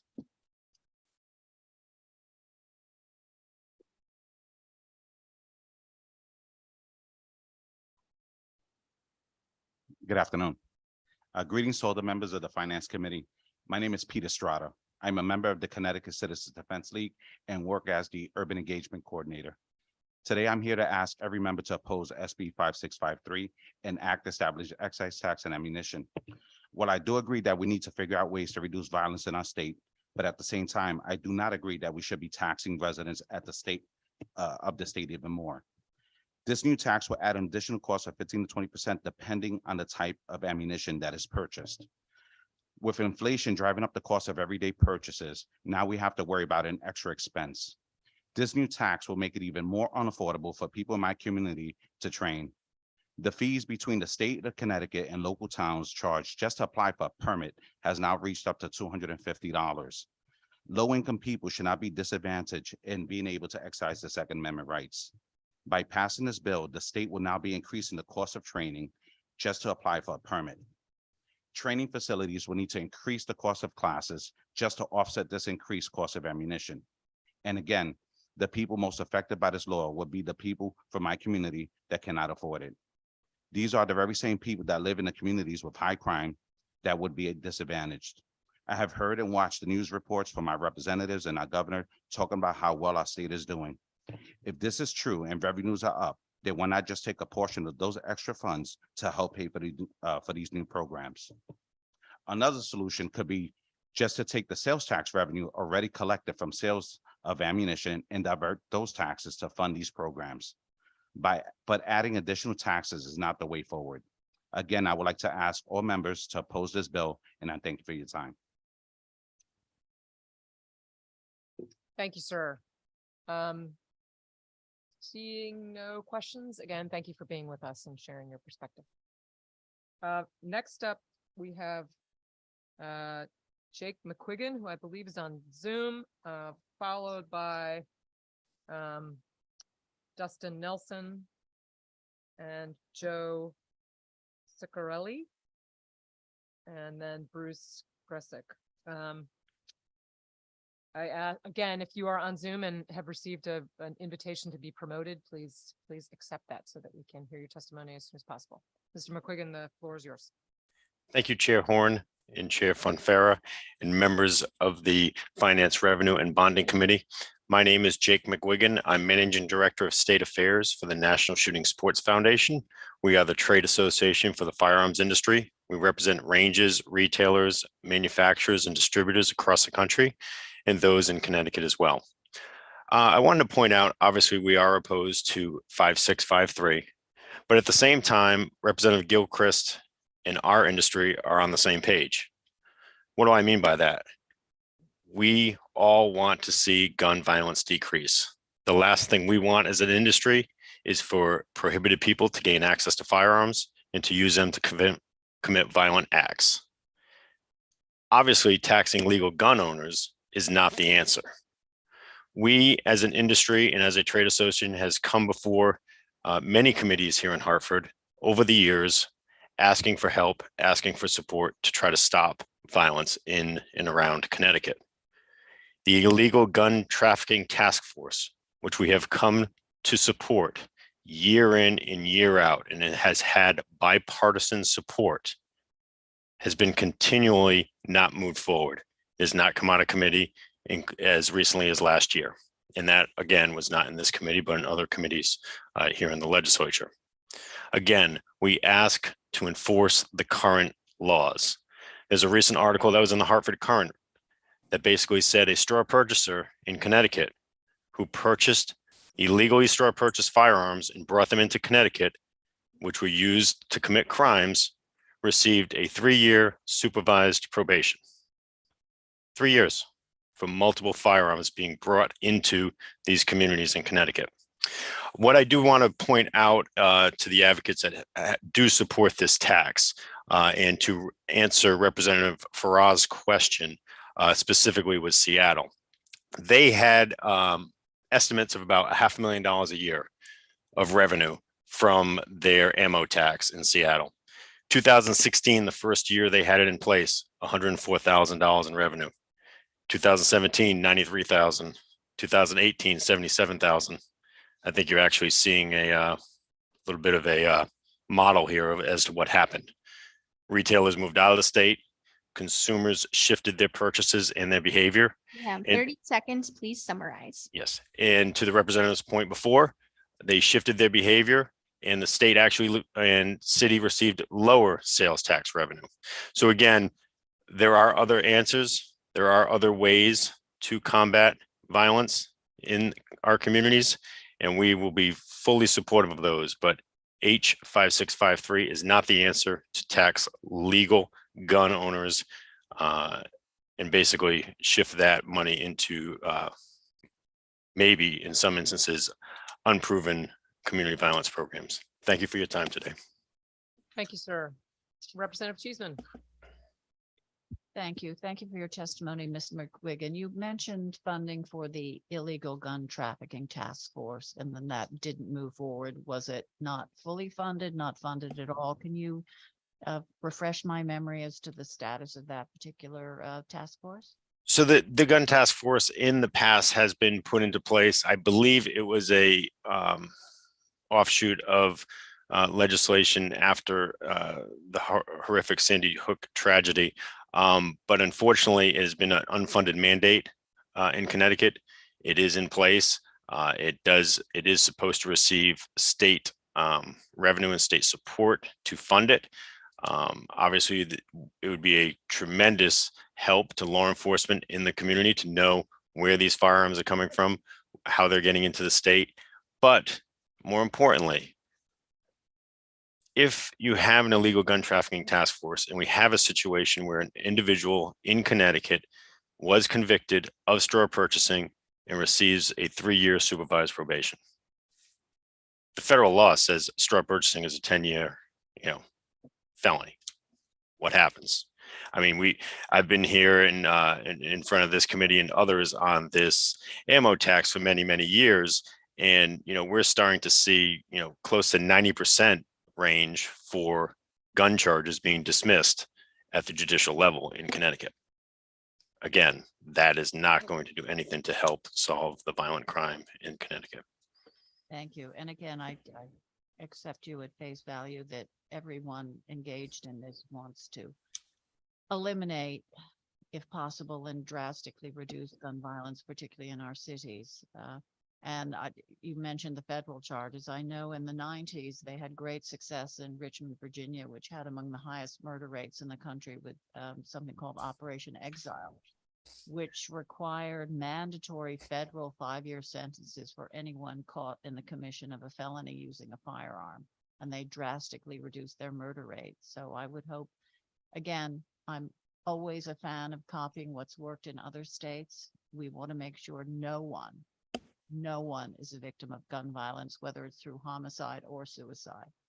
And I would encourage everyone in this committee and other committees to look at what has actually worked and taken those people who are taking lives off the street. So thank you for your testimony today. Thank you, Madam Chair. Thank you, Representative. Seeing no further questions, thank you, Mr. McGuigan, for. Thank you, Chair. Next up, we have Dustin Nelson. Is Dustin Nelson in the room by any chance? No. Joe Ciccarelli, I believe, is on Zoom, but hasn't been promoted to a panelist yet. So if you hear us, please accept that promotion. And then next we have Bruce Gressick. Bruce Gressick in the room. Okay, how about Robert Lickwar? I believe you are Zoom service. I am here. Sir. Please proceed. Okay to go? Yes. Good afternoon, distinguished members, Madam Chairwoman. Thank you for giving me a little bit of time to talk about the Connecticut Society of CPAs position with respect to House Bill 5413. I have been a practicing CPA for about 40 years, and as you've heard this morning, we've talked about Section 280E of the Internal Revenue Code, which disallows deductions for producers and distributors of cannabis. And, whether we agreed or disagreed with cannabis legislation is really not the issue. The issue is the taxation with respect to cannabis distributors, cannabis sellers. We've made it legal in the state. And now something needs to be done to address, in my opinion, the issue regarding Section 280 Cap E. 280 Cap E was a reaction, as an earlier guest stated, an earlier testifier stated, to a case from 1981 called Edmondson versus Commissioner. And in that case, the individual was selling a number of controlled substances, illegal substances, was allowed even a home office expense deduction recreated on the cash basis, because obviously there wasn't a lot of checks going in and out in that business. So from our perspective at the CTCPA, we have social equity candidates who have been granted licenses.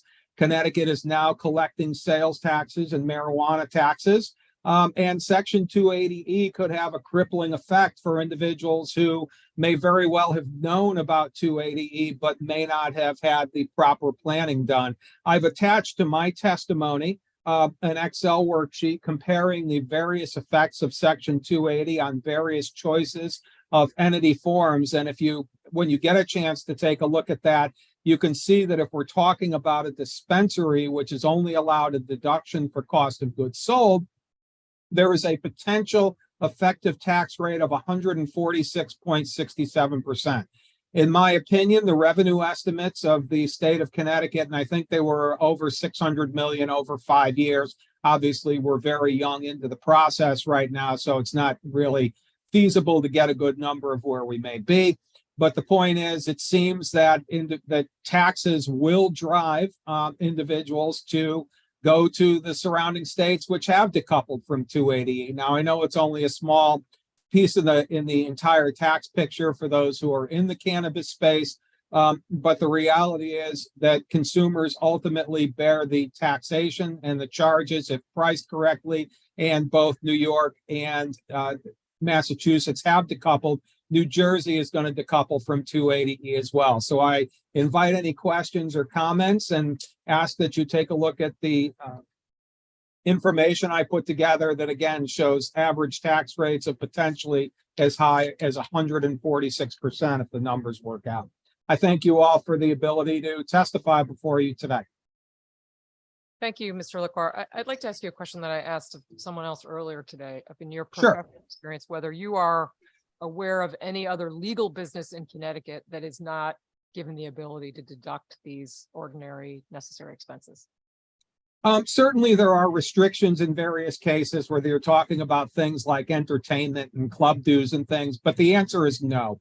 Other business, and this specifically deals with what is called in the statute itself, 280 Cap B, trafficking in controlled substances, whether they be class 1 or class 2. And at least Connecticut has had medical marijuana around for years as well. So obviously the intent would be to limit the 280E exposure or decouple only for registered businesses. Thank you, sir. Any other questions? Yes, Representative Butler. Yes, thank you, Madam Chair. And I'd like to thank the gentleman for his testimony. I have one question regarding this IRS code, this 280E. Were the businesses in the states that you mentioned, in New York and Massachusetts and other states that currently actually sell cannabis, had they decoupled their businesses from this 280E prior to Connecticut actually passing our legislation? They had not, Representative. So Massachusetts actually decoupled from a state tax perspective back in August of 2022. New York was around the same time. So we passed our legislation in June of 2021. They had not passed that decoupling legislation at that time. Okay, now, do you know if any of the advocates at the time that we were considering it actually knew about this? Absolutely. I hope they knew about it. As a CPA, I would inform people who may have considered entering the space that, yes, this is a problematic issue from an income tax perspective. So they clearly should have been or were aware of 280 Cap E before they entered the space. Absolutely. Okay, yes, well, yes, I just wanted to speak to that because it seems to me with the business model, if they were concerned about their profit margins and things of that nature, that if this is that big of an issue, that it probably should have been considered at the time when we were formally adopting our bill here to allow it in the first place. I would think that in any business that, you know, you want to actually consider everything that would go into the profit margin, especially when you're talking about a business that have states around us that are already operating in this world. So thank you for bringing some clarity on the timeframes of when all of this was done. I appreciate your testimony. My pleasure. Thank you, Representative Butler. Thank you, Representative. Seeing no further questions, thank you, Mr. LaCroix, for your testimony today. Thank you for having me today.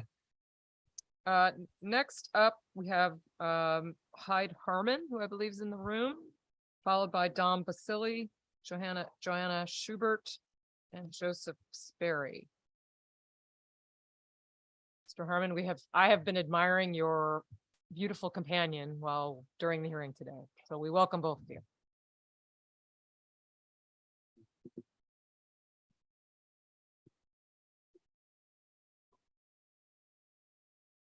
Yeah, first off, excuse me, as I'm almost deaf, so I won't, if I act like I don't hear you, it's probably because I don't. And thank you very much for letting me speak today, Senators Bonfera and Representative Horn and all the other members of the committee. Say, I'm here. My name is Hyde Harmon. I'm a lifelong resident of Connecticut. I live in Voluntown. So to Representative Paletto's comments about Waterford being close to Rhode Island, I live 3 minutes from Rhode Island. So I'm here today. I'm also, besides being a lifelong resident, I'm a Vietnam era veteran, and I'm here to oppose HB 5653, which is the act establishing the excise tax on ammunition to provide gun violence and intervention grants. It's not cheap to live here in Connecticut. I'm a senior citizen, and last year the Biden administration went up 14% in their Part B Medicare. And I'm sure I'm the only one who's felt that. Inflation has been pretty much a rising thing in the state. You kind of have to be I'd shoot competitive. And I can tell you since 2019, the price of ammo just in general has skyrocketed. It's not a small thing already. And it seems to me like right now that also I need either a pistol permit in Connecticut, a long gun permit, an ammo permit. None of these are free either. These are all encumbrances and costs that takes away from us. And I recently received a letter from the Governor Mott's office stating that they plan to close the Willard Correctional Institution because there's been a 44% reduction in the correctional population. Well, that's kind of a good thing. And they said in the letter there was a 43% reduction in violent crime, a 29% reduction in property crime. So we're having all these reductions here, and I'm thinking, but they want the gun owners to pay for something that I'm hoping is reducing. And then just last week, the federal government announced that Connecticut will be getting $2.4 million from the Burn Crisis Intervention Program. I believe that was part of the bipartisan bill they passed late last year. So again, I wonder, we got money coming in from the federal government. Why are we picking on the gun owners? You have 30 seconds. Please summarize. Well, I think I'm all set. I really appreciate you guys giving me the time. I don't even know how loud I talk, so I'm hoping you could all hear me. I really do. We can hear you just fine, sir. So Well, thank you very much, and I'm pretty sure your questions probably have already been pretty much answered today on 5653. I believe we have had many opportunities to ask questions, but we are grateful for you taking the time to be with us here Yeah, today, well, sir. thank you, and I say I greatly appreciate that you gave me the time to speak. Thank you. Thank you for doing so. Okay, thank With no further questions, thank you very much, sir. Bye. Mr. Dom Basili?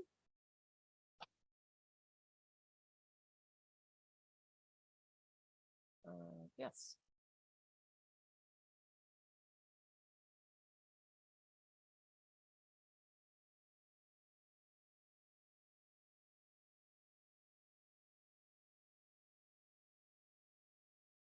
Welcome, sir. There we go. Good afternoon.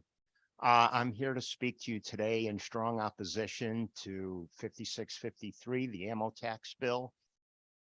You all have my written testimony, I assume. A lot of the points that I've made in here, you've already heard from speakers before me, so I'll be lenient with you. You already know that it's a discriminatory tax sectored out to a specific group of people.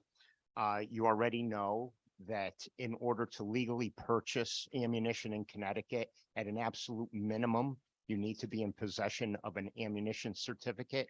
In order to get one, you have to pass a background check where you're fully vetted. Someone with violent tendencies would not be able to obtain that.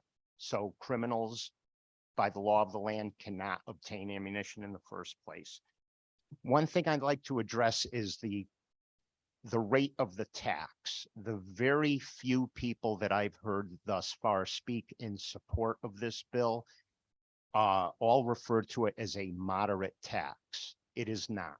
I think that's erroneous. It is actually quite the opposite. It's an extortionate tax on top of the 17%, as you know, we already pay. And I'll give you an example. Perhaps the most common center fire ammunition is 9mm. 9mm, usually when you buy a case of ammo, it's usually 1,000 units. 9mm right now, a case of 9mm is going for very close to $300, 30 cents a round, 28 cents a round, 30 cents a round. That's $300. A nickel a round tax would be an additional $50. A $50 tax on a $300 item. That's 1/6 the cost of the item. That's an extortionate tax. Okay. I think you've already been told how the way it would really play out is that this taxation would be counterproductive to generating revenue for the state. Connecticut is a very small state. We're not far from a border. We will go elsewhere to make our purchases, and seeing how we're getting in the car, we won't be alone. We'll take friends and family with us, and we'll all go to a neighboring state, make our You purchases. have 30 seconds, please summarize. And while we're there, we'll make a day of it. So this will actually not only generate additional revenue, it will actually jeopardize the 1.6 estimated $1 million that you're already getting as a revenue stream now. I want to compliment Representative Cheeseman. I was very happy to hear you speak on Project Exile. Not many people are aware of that, so I applaud you for that. Am I done? Thank you for your time. With the punctuation point. Representative Paletta. Thank you again, Madam Chairwoman. And it's certainly an honor to be here with a constituent of mine, someone who I've known for a long time, and for the record is a legal gun owner and someone who respects the law of the land, practices safe gun practices. He has been active in the community and engaging in the community, has educated me on a lot of issues when it comes to gun violence protection and proper safe storage and other instances in which maybe not every legislator is able to have such an in-depth and educational and logical conversation with. So I thank you for that. My question is centered around the tax. I've been here for a number of years, and we have seen this proposal in many different ways. Gun violence protection to me is extremely important because where we live, and I'm assuming many people here as well, we have seen an increase in gun violence. In the local newspaper that we both read, you can't pick up a newspaper without seeing some sort of gun incident happening in the city of Waterbury or in the surrounding areas. So we are not immune to this. We are speaking as folks that live it every single day. In your opinion, and I'm going to ask you this, and if you can expound on it a little bit for me, Mr. Basil, is that you talked briefly how someone with a criminal record cannot obtain ammunition, correct? Correct. Okay. Do we have any stat or any background that you can offer on the crimes that are being committed in correlation to the legal gun owners that purchase ammunition? Are majority of the crimes being committed from folks that are going to the store buying ammunition, or the majority of the crimes being committed taking place with illegal purchases of both weapons and ammunition through your experience? That's an easy one. And everybody knows common knowledge, and numerous chiefs of police will fortify that it's through recidivism. It's through felons that are still out on the street, that are still making their livelihood being felons. And it is not us. It is extremely rare, statistically insignificant, that lawful people, because by nature, lawful people abide by the law. Lawful people conduct their lives in a lawful manner, in a lawful, respectful manner. That's just the nature of things out there. Thank you. And through your organizations that you're involved with, has there been any documented evidence that any of the members of your organization that you subscribe to, that you're a member of, have they committed any of these crimes? And is there any documentation showing that a member of that organization that went and purchased legally ammunition and purchased legally a firearm committed a crime? Do you have any documentation of that? No, sir, no. Again, we conduct ourselves in a lawful manner. We pride ourselves on being responsible gun owners. Quite contradictory. We have seen cases that people on the other side of the fence are actually the ones with the violent tendencies. To answer your question. Thank you. And I'll just end with this. My fear here is that not only are we going to lose revenue by, I talked about this with a previous speaker. Not only are we're going to lose revenue because, folks like you, I know you, it's very easy for you to get in the car and go buy ammunition in Rhode Island. I mean, that's not a secret. No one needs to deny that. So we're going to lose the revenue right there. So instead of getting the 6.35 plus whatever we get back from the feds, we're going to get zero. That's number one. Mhm. Number two, maybe we're not even going to see a decrease in gun violence because the people that are committing these crimes are not the legal gun owners that are going to buy the ammunition. So we could actually see an uptick and again, harm the people that we're trying to help. So I have serious reservations with this proposal. I have no problem with it having a public hearing, and I'm obviously listening and trying to take notes. But at the same time, when I speak with someone like you and I hear some of the testimony, I have serious reservations about passing this or voting for it because I really believe it's going to hurt the people that it's intended to help and punish the people that are actually following the law with very little documentation, that those folks that are buying the ammunition legally without a criminal record, those folks are the ones that are going to pay this, not the ones that are on the street that are committing these awful crimes when every time you turn on the news at night, you hear of another shooting, you hear of another carjack, you hear of another Representative, violent crime. reach That's a your 5 problem. minutes. Thank you so much. Thank you, sir. And not only are we being further burdened financially by trying to mitigate a problem that we're not responsible for, but the money that this is earmarked for is going to commissions and panels that we have no representation on. So it could be argued that this is a case of taxation without representation. Thank you.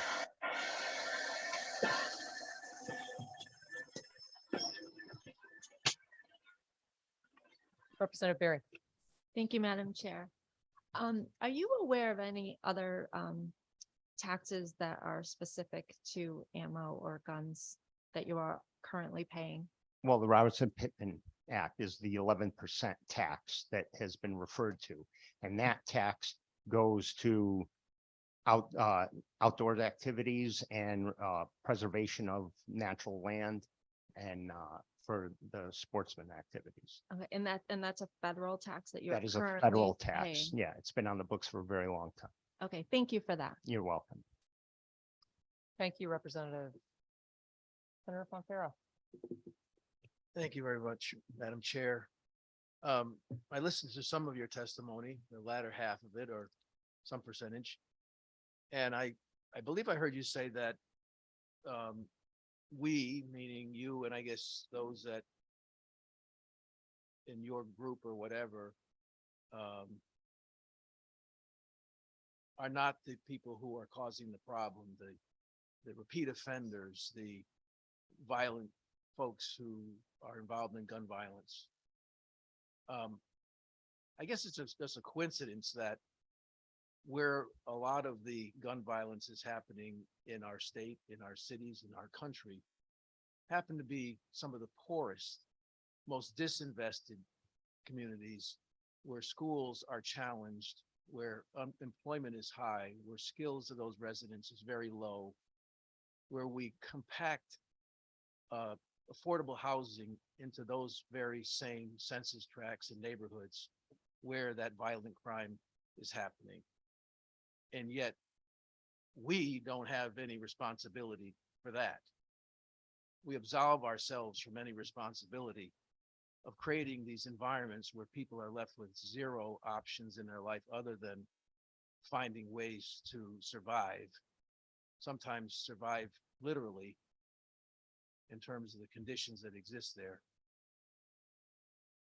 And I find that to be more than a coincidence. That's where statistically the highest percentage of violent crime is happening. We have no responsibility for that. That just happens. I think if I understand where you're going with this correctly, rather than a burden, a segment of people, not the populace as a whole, but set aside a specific group of people and burden them with the financial responsibility of mitigating a problem that they did not cause is unfair. Perhaps a more common sense approach to this would be that when you apprehend a criminal, on top of the punishment that's already going to be levied upon that person, there should be an additional fine so that that person can help financially compensate and remediate the very same problem that that individual helped to cause. I'm not going to walk back from that statement. What's unfair, and Madam Chair, I apologize because this is a public hearing and we're here to learn, and I'll have my opportunity, as everyone else on this committee will, to state our position on this bill if it comes before us for a vote. But I must say that what's unfair is that we accept in our society, in this state, I'm not going to speak about anywhere else in this country, in this state, conditions where people are subjected every day to a quality of life that you, sir, I suspect would never accept. But there are no alternatives for many of those people in this state, some of whom I represent. And that is all of our responsibility, whether you accept that or you don't, and I suspect you don't, but it is all our responsibility to date, one that we have failed to accept. And again, if I understand what you're saying correctly, you're now saying that it is all of our responsibility, but yet it's okay to just put an extortionate tax on just a certain group of people, not all of society. Thank you, sir. Thank Madam you. Chair. Thank you, Mr. Chair. Seeing no further questions, again, thank you, Mr. Vasili, for being with I us. thank you all for your time. Thank you. Next up, we have Joanna Schubert, who is in the room. Very good.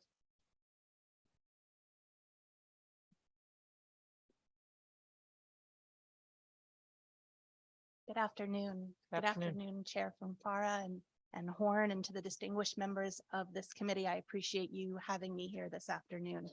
My name is Johanna Schubert, and I am the director of the Connecticut Hospital-Based Violence Intervention Program Collaborative. We're based out of Hartford Communities That Care, a nonprofit in the North End of Hartford whose mission is to provide a drug-free and violence-free environment. I wanted to talk to you a little bit today about hospital violence intervention. It's one of the 3 evidence-based methodologies that's supported through the commission that sits at the Department of Public Health that would receive these funds from the excise tax that's being proposed today. Hospital violence intervention is a specific evidence-based methodology that involves partnerships between hospitals and frontline and community agencies. In 2004, HCTC and Trinity St. Francis Hospital established the first recognized HVIP partnership in the state of Connecticut and 6th in the nation to be recognized by the Health Alliance for Violence Intervention. Since then, that partnership has served more than 2,200 victims and their families. And one thing of note is that of those 2,200 victims, about 90% of them were on Medicaid. So legal gun owners and everyone else in the state of Connecticut are already supporting victims of violent crime as they get injured. Programs like those run at HCTC and others that would receive funding from the commission invest in prevention. And that investment in prevention, pennies on the dollar, brings back an ROI sometimes of $5 for every dollar invested. During the 22 legislative session, the commission was formed. This commission seats experts in the field of hospital violence intervention, as well as other evidence-based violence prevention methodologies. We have trauma surgeons at that table. We have victims and survivors of violence, and we have those who have dedicated their lives to violence prevention across the state, including legislators and those who have been made investments historically across the years. So in summary, HB 5653, which places an excise tax on ammunition, would provide an additional source of funding to be allocated through this commission. As stated in the report that has been submitted, more sustainable resources are needed to combat the public health crisis that is gun violence. Continuity of funding provides for stability of programming in the community and for these programs that are community-centered and evidence-based. At the CTHVIP and Hartford Communities That Care, we understand the devastating impact that trauma can have on those You have vulnerable 30 to gun seconds. violence. Please summarize. We also know that with dedicated and sustainable revenue generated by legislation such as that proposed in HB 5653, we can make a greater impact in slowing the rates of violence. And for these reasons, the CTHVIP Collaborative and Hartford Communities That Care support this bill. Thank you. Thank you for your testimony, Matt. Any questions? Representative Farrar. Thank you, Chairwoman. Johanna, thanks for being with us today. Thank you. I've heard a few questions raised by my colleagues a little earlier today about the programs that we're often referencing, one of which you work for every day. I do. And I was wondering, you keep referencing, and I've heard some other colleagues reference evidence-based program. Yeah. And if you could share a little more detail about from a standpoint of the program that you all run, what really is the evidence that you've seen in the north end of Hartford and the Hartford community that you feel like has made a difference? Thank you. And thank you so much for the question, Representative Farrar. So Hartford Communities That Care, as I mentioned, uses an evidence-based methodology called hospital violence intervention. This is an intervention that involves a crisis response team, a case management team, and holistic wraparound case management services for up to a year after a victim is injured. We respond to the hospital. We're on call 24 hours a day. And our teams are both inside the hospital, working with families and medical staff to make sure that the patient and their family are getting the information they need. We're building relationships there, but we're also outside the hospital, making sure that tempers are cooled, making sure that the chance for retaliation goes down and is lower. After that, the warm handoff to our case management team means that those victims and their families have assistance with everything from culturally aware mental health services, in-home healing, job assistance. We're helping with safe and secure housing because sometimes you can't go back to the neighborhood that you're shot in and do that safely. We're also making sure to help folks walk through any justice involvement, and they are invited to apply for VOCA funding on the federal level, Victims of Violent Crime Act funding, to help them get through. And in many cases, we're helping families in worst case scenarios plan funerals. So I know you asked about the evidence base. This is a methodology that is cited by both the administration and the Attorney General's office as quality programming. We do have, as I mentioned, a national partner, the Health Alliance for Violence Intervention. They have trained and certified over 40 HVIP pairs. And as I mentioned, we were the first in Connecticut to get that certification. And that means that we adhere to a list of standards and best practices that are monitored and shown to be evidence-based and shown to have results when it comes to bringing down rates of violence. Thank you for that thorough explanation. And just a second question, hopefully within my time frame, is I heard a little earlier, even folks today who might be in opposition to this bill noting the potential need for greater funding for the programs that you mentioned. Can you illuminate what an addition of funding could provide for your organization, and again, the change that you'd hope to see in the community? Yeah, absolutely. So it takes a toll on those who are doing the work. When we respond to crimes, there are certainly secondary trauma issues that come up within our team. We talk a lot about mental health, but that applies to those who are serving the community as well. When we have the sustainability of funding, not only can we make sure that our clients are receiving continuity of care within those best practices, but we make sure that the people who are providing those services have access to mental health supports to make sure that they stay safe within their own healthcare needs. So that's physical and mental as well. Burnout is a real issue, and what we're doing with continuity of funding and stability of funding is building the bench of those who are hired, trained, and can be on staff to respond when crime happens. Thank you again for that detail. And I just want to personally thank you for the work that you do every day Thank for our you, community. Representative So Farrar. thank you. Thank you, Madam Chair. Thank you, Madam Vice Chair. I join my colleague in thanking you for the work that you do. I would hope that one of the takeaways from today is that there is broad, I would hope, agreement in the need to support that kind of work, which, as you have noted, is not only, you know, morally necessary, but cost effective. Yeah, absolutely. So I look forward to further conversations on that topic. Thank you. Thank you, Representative Horn. Senator Martin. Thank you, Madam Chair. Thank you for testifying. Thank you, Could sir. you just let us know how much does your agency receive from the state of Connecticut? The exact number I'm not sure of, but I can certainly send that to you.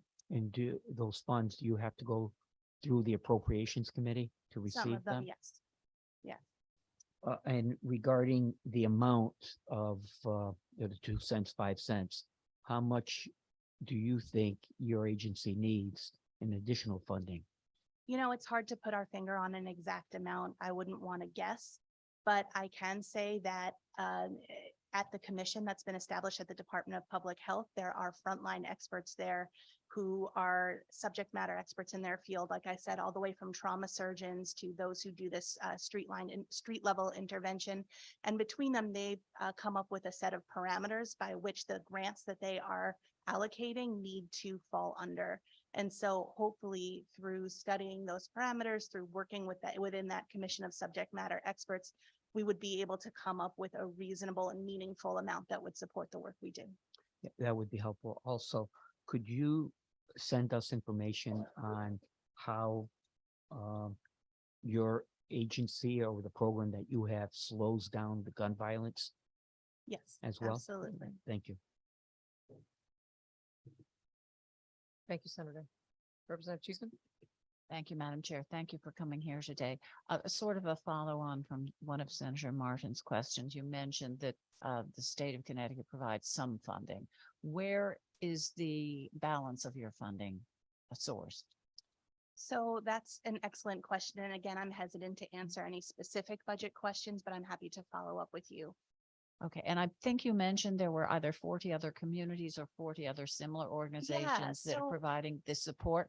And again, you know, the key here being evidence-based. I'd Yes. love to look at specific data that Sure. indicates the interventions you're using have a demonstrable effect on reducing the gun crime. Absolutely. I would, Absolutely. and if you could share that with the administrative staff, that would be wonderful. I'm happy to do that. So the 40 that I mentioned are across the nation, and those are the HVIP pairs, the frontline agency and hospital pairs that have been certified and recognized by the National Health Alliance for Violence Intervention. And one final question. So are you typically paired with a specific hospital, as in you're based at Hartford Hospital? Yes. And in other communities that have this, they will be based in a particular hospital? Is That's that correct. I'm So understanding correct? that's correct. So Hartford Communities That Care, which is the agency I work in the North End, is paired with St. Francis Hospital, Trinity St. Francis. And that partnership's been in existence since 2004, with over 2,000 victims of violence served. All right, thank you. Thank you And very I look much. forward to receiving that further Absolutely. information. I look forward to sending in any questions, All right. please. Don't Thank you. hesitate to follow up. Thank I you, Madam appreciate Chair. your time. Thank you. Thank you, Representative. And I just note that there's been lots of good information requested today. If you could send that along to the committee administrator so it could be shared with the full committee, that would be very much Will appreciated. do. Thank you. I am going to go back. I believe we have a couple of, Dustin Nelson is online, followed by Bruce Gressick. Mr. Nelson, floor is yours. Good afternoon. Thank you very much. I'm Dustin Nelson of Vernon. Senator Fonfara, Representative Horn, Senator Martin, Representative Cheeseman, Vice Chairs, and members of the Finance, Revenue, and Bonding Committee. I appreciate your time and apologize for my tardiness as we are setting up to promote our industry at this weekend's Connecticut Flower and Garden Show. I serve as the immediate past president for the Connecticut Nursery and Landscape Association, a collaboration of over 300 businesses. The Connecticut green industry accounts for 51% of agriculture production in our state, with a total jobs impact of 43,000 and an economic impact of $4.7 billion.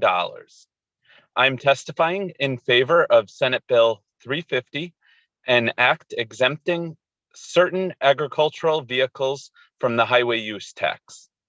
Public Act 21-177, an act concerning a highway use fee, otherwise known as HUT, was passed in 2021, imposing a mileage tax on trucks traveling on Connecticut highways. The collection of the highway use tax began on January 1st of this year. HUT directly impacts at least 25 of our members, and those 25 members of our organization generate over $30 million in revenue for Connecticut-based companies. This does not include other portions of agriculture and economic activity provided by out-of-state vendors who are shipping material into our state for green industry businesses to sell. The farm businesses that are directly impacted will have to pass along this increased expense to their customers, which ultimately gets passed along to the consumer. While most of our members are not directly impacted by HUT, they will all feel the effects of it. Our members have been experiencing unprecedented increases in input costs, as many other industries are. Fertilizer accounts for, on average, 15% of the farm production cost. You have 30 fertilizer seconds. Please summarize. In addition, plastics have increased in price and many other challenges, such as dealing with weather and Mother Nature.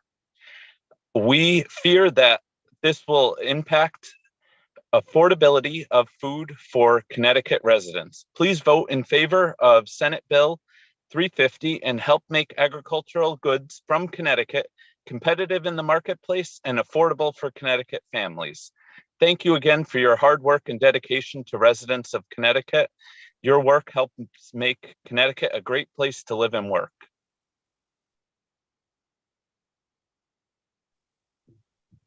Thank you, Mr. Nelson. Any questions from the members? Seeing none, again, I thank you for being here today and good luck preparing for the show. Thank you very much. Next up, we have Mr. Bruce Gressick.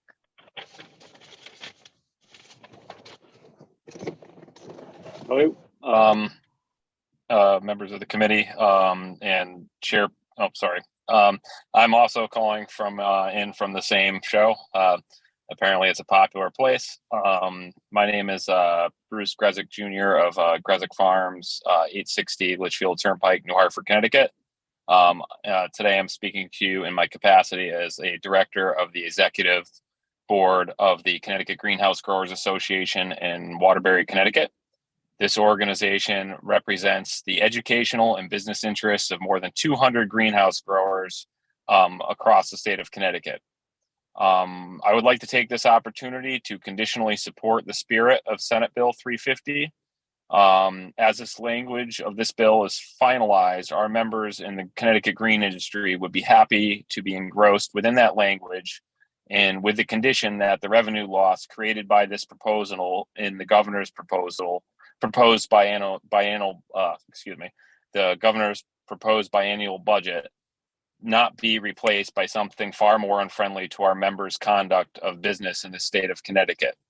Certainly, the financial hardship already established by the highway use tax has had a profound impact upon the very slim margins already experienced by our members as they facilitate their deliveries of agricultural products across Connecticut and beyond our borders.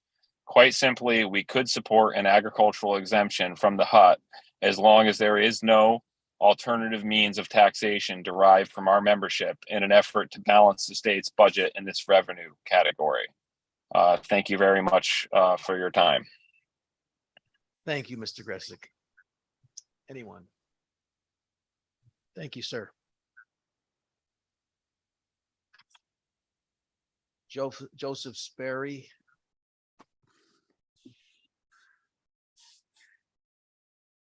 Joseph. Yeah, I'm looking for him. One more time, Mr. Sperry. Looks like he dropped off soon. All right, we'll keep an eye out for him, or you will. Tom Maloney. All right. Can you hear me okay? Hear you fine. Good. Good afternoon, Senator Fonfaro, Representative Horn, ranking members Henry and Cheeseman, co-chairs Miller and Moore, and members of the Finance Committee. I'm Tom Maloney of North Stonington, Connecticut. I'd like to say that the idea of taxing a small segment of the population to fund a proposed solution to a societal problem is manifestly unjust. In order to buy ammunition in the state of Connecticut, I must possess one of the state-issued permits. In order to obtain and maintain one of these permits, I have undergone an extensive background check and must maintain a spotless record. Clearly, we have no role in creating the problem of gun violence. Anyone purchasing ammunition at retail is by definition not the cause of this crime. On the other hand, criminals obtain both weapons and ammunition by theft or illegal purchase, thereby avoiding the tax. So the ones who are actually responsible for this cost of crime are the ones who are actually exempt from it. We've often in the gun control debate heard analogies between guns and cars. So here's one. To charge law-abiding gun owners ammunition tax to pay for crime they didn't commit is the same as asking for a tax on drivers of automobiles to pay for DUI or deaths caused by drunk driving, but exempting anyone who has a DUI. Today, catalytic converter theft runs rampant. And another analogy with cars would be taxing auto mechanics because they're using the same tools that thieves stealing catalytic converters use. I've been a competition shooter my whole life in both shotgun and pistol disciplines. I shoot thousands of rounds every year. This proposed tax is not nickels and dimes. It's big money and it will impact people like myself. But more so, it's going to impact people that are new to this sport, new to carrying a handgun, who need that training, who need that practice to be safe for themselves and the community. For better or for worse, I have the means to bypass this. I'm literally 5 minutes from Rhode Island. So I can certainly go and procure my ammunition elsewhere. People in many of the cities. Please summarize. Will not be able to have that same opportunity.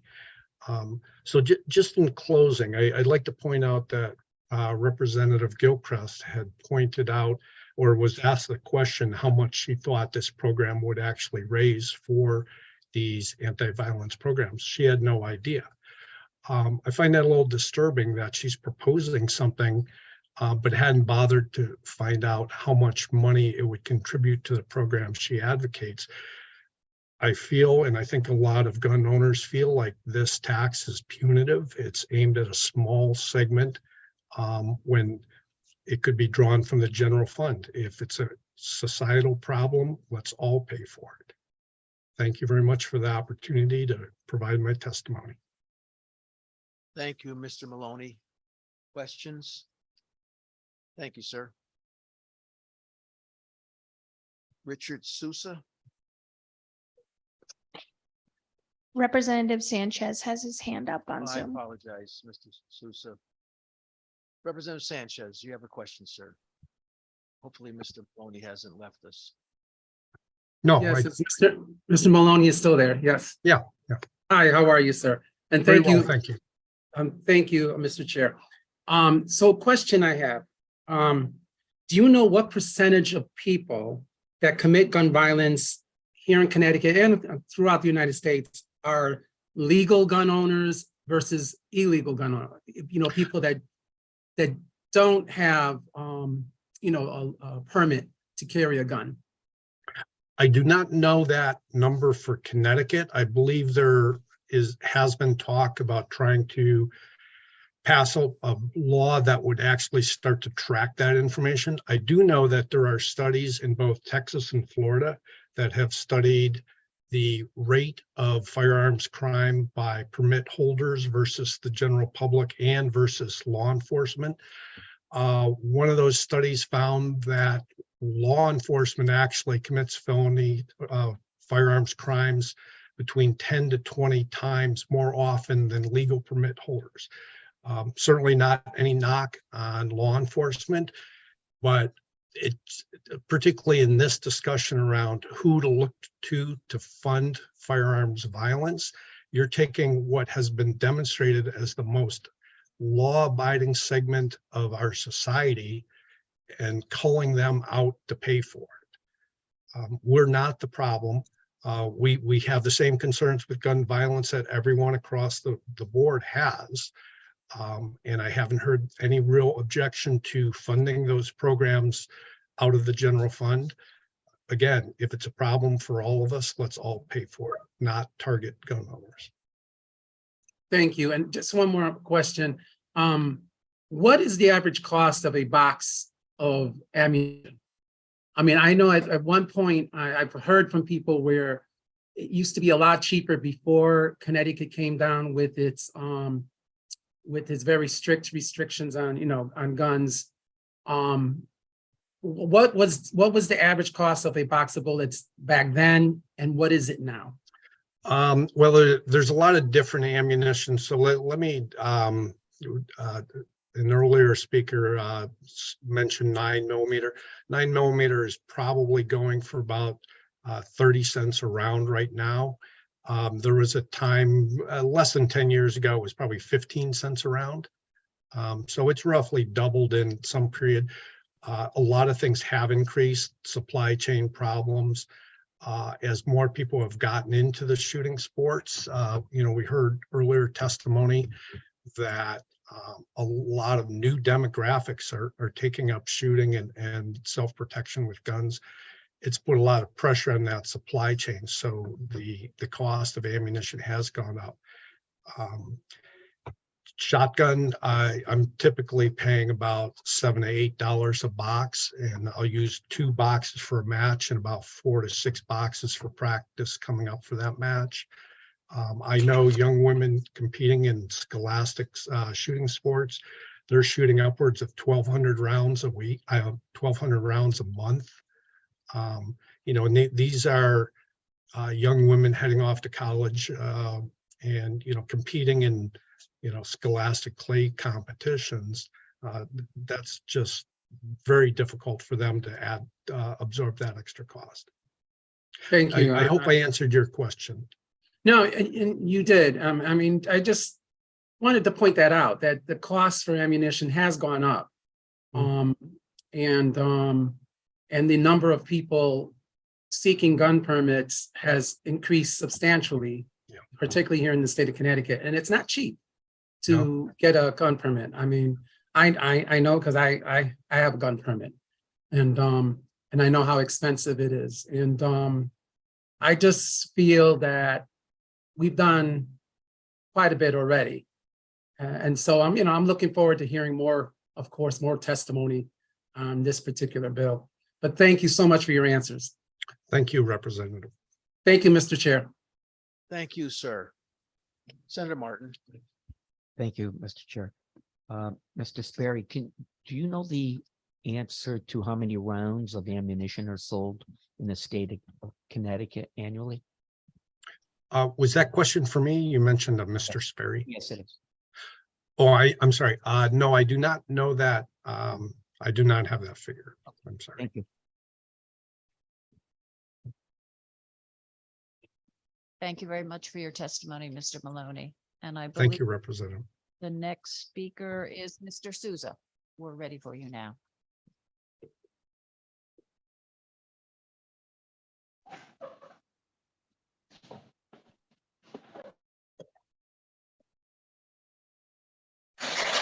Madam Chairman, members of the finance, thank you for having me here today. I'm Richard Souza. I'm from East Hartford. I'm testifying today in opposition to HB 5653, an act establishing an excise tax on ammunition. What I want to know is, why do you single out only legal purchases of ammunition to pay this tax?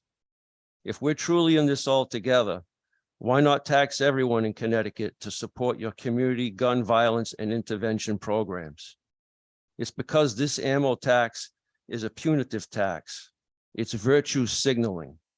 This bill presumes that permitted firearm owners who legally buy ammunition at retail stores are somehow responsible for the violent acts of criminals, and so they should pay for the damages done by criminals.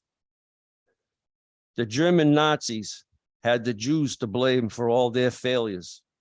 The Ku Klux Klan had Black people to blame for all their failures. And there are some people in this legislature that want to blame innocent firearm owners for all the violence that our legislators' social engineering experiments have brought to Connecticut. It does not matter to them that, according to the FBI, we legal firearm owners commit crimes at a lower rate than law enforcement officers. This bill is supposed to make me feel ashamed that I have the means and the skills to protect my family, my neighbors, my community, my state, and my country from foreign invaders or government tyranny. But I don't feel ashamed. These legislatures have been conniving for decades to dismantle our Second Amendment, a constitutionally enumerated right that is the basis of our freedom. We, the people, are the militia, the first line of defense of the people from acts of foreign aggression or domestic tyranny. Only a government wishing to enslave the people would seek to disarm the militia in any way they could, by banning the best militia firearms or making ammunition prohibitively expensive. American patriots will not obey such laws. So I won't pay this tax. I won't wear your tax like a six-pointed gold star on my lapel to label me as a You have Connecticut 30 firearm seconds. owner, Please summarize. like a stain of dishonor that can never wash off. No, we'll buy our ammunition out of state, and you won't even collect the taxes you're getting on ammunition now. Because you know what would shame me? When I die, if I had to face all those Americans who fought wars to preserve our rights, many of which are in my own family, if I stood by now and did nothing to stop you. Thank you for your testimony, Mr. Souza. Are there any questions for Mr. Souza? No. Again, thank you very much for coming here today. You're welcome. And our next speaker is Mark Donald. Welcome, Mr. Donald.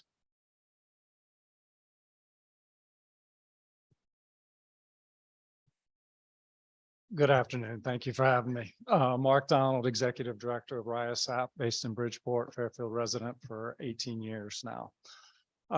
So, you know, we've heard some compelling arguments. We've heard some not so compelling arguments against this bill. I'm going to speak in support of it. And, you know, quite frankly, some of those arguments against would be like shooting fish in a barrel. I didn't even get a smile out of that. So let me go to the next level. So I think my role now is to educate folks on what a community gun violence intervention program is. I think Ms. Schubert from Hartford Communities That Care did a good job of explaining the hospital violence intervention piece of it. Our program, Street Safe Bridgeport, does the hospital violence intervention program, but we also do the community gun violence, where we're actually going out and working with young people who are likely or already in the acts of committing gun violence. So we are going in the belly of the beast, and we are trying to mentor those young people, connect them to pro-social activities, try and get them into education, post-secondary, or career opportunities. And quite frankly, that takes a lot of work. I know our colleagues in Hartford do similar programs. I know our colleagues in New Haven. I'm not familiar with one in Waterbury, though. I think it would be something to explore based on the increase in gun violence. And, you know, I heard something this morning in regards to Seattle. And, you know, we do know that the narrative around gun violence is it's going up across the country. That's not the narrative in Bridgeport, quite frankly. It's gone down 2 consecutive years. You know, certainly we are not the only reason. I think there's multiple reasons, but one thing to look at is that. Some other questions I can answer in regards to percentage of those who commit crimes who have permits or not. I can tell you those who die by suicide, that number is nearly 100% are licensed gun holders, or a licensed gun holder is in the home, unfortunately. It's accidents. In terms of in the community, it depends on what you look at in terms of permanent ghost guns, guns coming up from the south with weaker gun laws. The other piece that I think I can speak to directly, and I'm happy to provide some data, is last fiscal You have year. 30 seconds, please summarize. Our gun violence in a street safe, we worked with 53 young people, 51 did not recidivate while we worked with them, which means they were law-abiding citizens. Excuse me, I hear that language used a lot. We work with them to prevent them from recidivating, $30,000 to $50,000 a year incarcerated costs. We prevent them from recidivating into hospitals, $150,000 to $600,000 per recidivating, and they're 3 times more likely. Excuse me, and I thank that ranking member for stepping in for a few minutes there. Senator Martin. Thank you. Thank you, Mr. Maloney. Could you elaborate a little bit more as to why Bridgeport's gun violence is decreasing? I wish I could. I know that from the task force that we chair, we have the police at the table. We have state agency folks at the table. We have community organizers at the table. We also have representatives from various youth-facing organizations. I think one of my goals this year is to really partner with some research agencies where we can look into why. I also am humble enough to know that you are one turf war away from it exploding. So we want to be preventative in that regards. But to the short answer is, I think it's something we really need to look at. And certainly the community gun violence is one piece of that component. What is your budget regarding the programs? Sounds like you have 2 of them. What is your overall program cost? We have multiple. We have 7 programs across RISAP as an organization. One specifically deals with gun violence. It's around $600,000 currently. $100,000 comes directly from appropriations. We also, because we have a relationship with the Bridgeport Police Department and they see the effectiveness of our program, they also fund some of it as well. And then we're hustling for private fundraising because we know it saves young people's lives. In your opinion, I've asked a couple different parties as to how much do they need. I'm not hearing a specific answer. Do you know if this went through, how much would you need? Yeah, so there's a couple of components on our wish list. Each outreach worker can work with between 8 and 15 young people, depending on their risk level. The highest risk obviously take more time to work with. There's a mental health component, which the people we serve who are involved in gun violence do not interact with therapeutic services. So we essentially have to develop that in the street and do street outreach in terms of cognitive behavioral therapy, which all of our outreach workers are trained in. So if I were to give you a number, I would say with all in $1 million, we could probably serve 100 to 125 youth in Bridgeport. 100 to 125 with us, with an additional 1 million? With all in 1 million. Oh, 1 million. So And it'll you be got additional. roughly about 600,000 right now. Yeah, we're at 600, so up to Almost. four to 500,000 would enable us to serve 100 to 120. How many different programs are there in the state like yours? So the ones I'm familiar with, we are part of the collaborative that Ms. Schubert mentioned, would be Compass Peace Builders and Our Piece of the Pie in Hartford, along with Hartford Communities That Care. Connecticut's Violence Intervention Program in New Haven, and then us in Bridgeport. I'm just may not be familiar with some of the others in New Britain or Waterbury, which I know. So there might be 6 or 8. Yeah, maybe at yeah, there's most. not any in Norwalk, to my knowledge. And then Stanford, not any in Stanford, isn't to my knowledge. Thank you. Thank you, Madam Chair. Thank you, Senator Martin.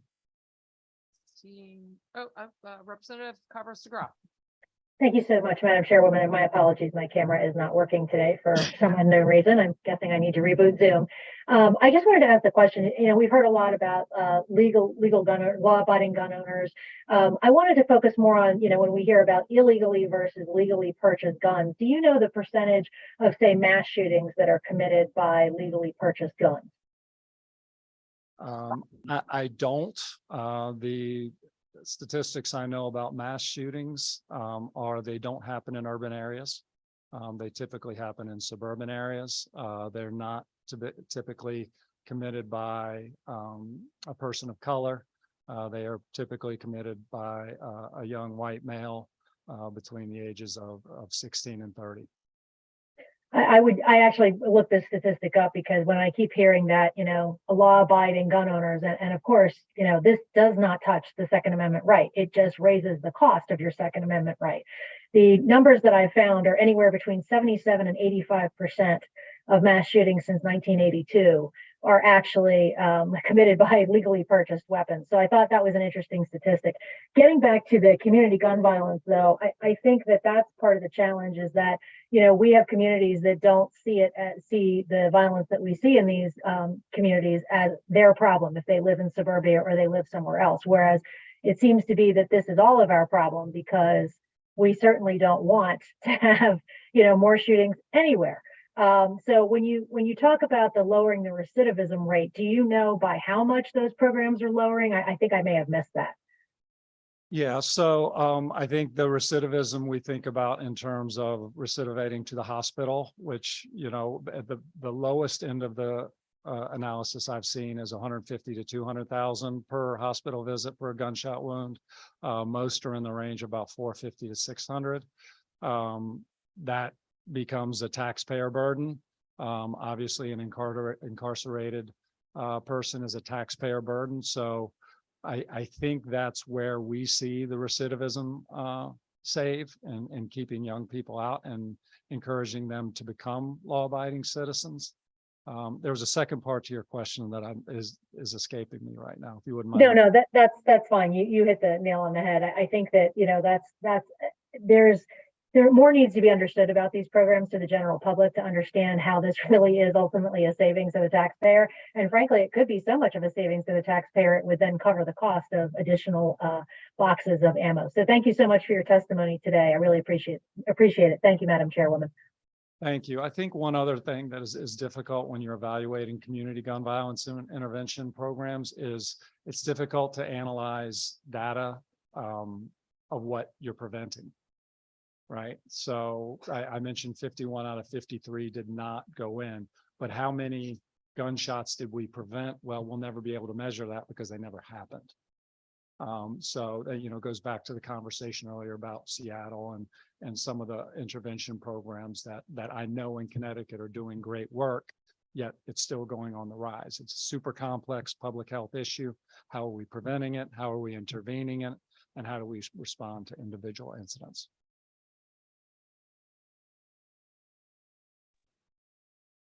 I'm all set. Thanks, Madam Chair. All set. Thank you. Thank you, Representative. And seeing no further questions, thank you, sir, for being with us. Thanks today. very much. Next up, we have Joseph Sperry, who I believe has joined us. No, he hadn't. We missed him before. Hello? Go ahead, please proceed, sir. Okay, you can hear me.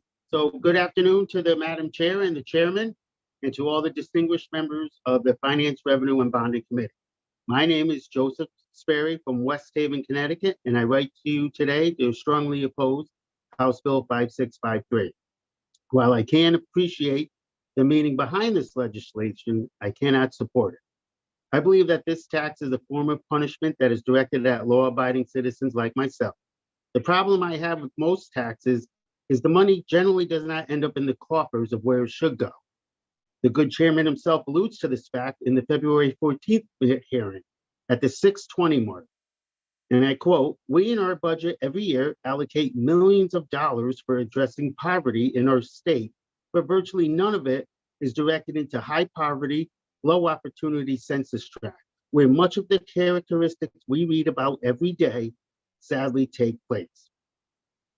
I strongly believe we need to address the mental health and poverty issues to help reduce all crime. Imposing another tax on good law-abiding citizens of Connecticut is not the answer. Connecticut received over $2.6 billion from the American Rescue Act in 2021. And this money is allowed per Biden to be used for community-based violence intervention efforts. Congress has additionally added over $500 million to these programs through grants over the next 5 years. Can we have a grant coordinator look at that? In my opinion, House Bill 5653 is just an unjust attempt at circumventing the Second Amendment of the United States Constitution. Having limited firearm control policies, choices available to states and localities, more and more jurisdictions are using gun violence prevention tax schemes as a way to erode the Second Amendment. If you have any questions, I'm available. Otherwise, I thank you all for your time. Questions? Thank you, sir.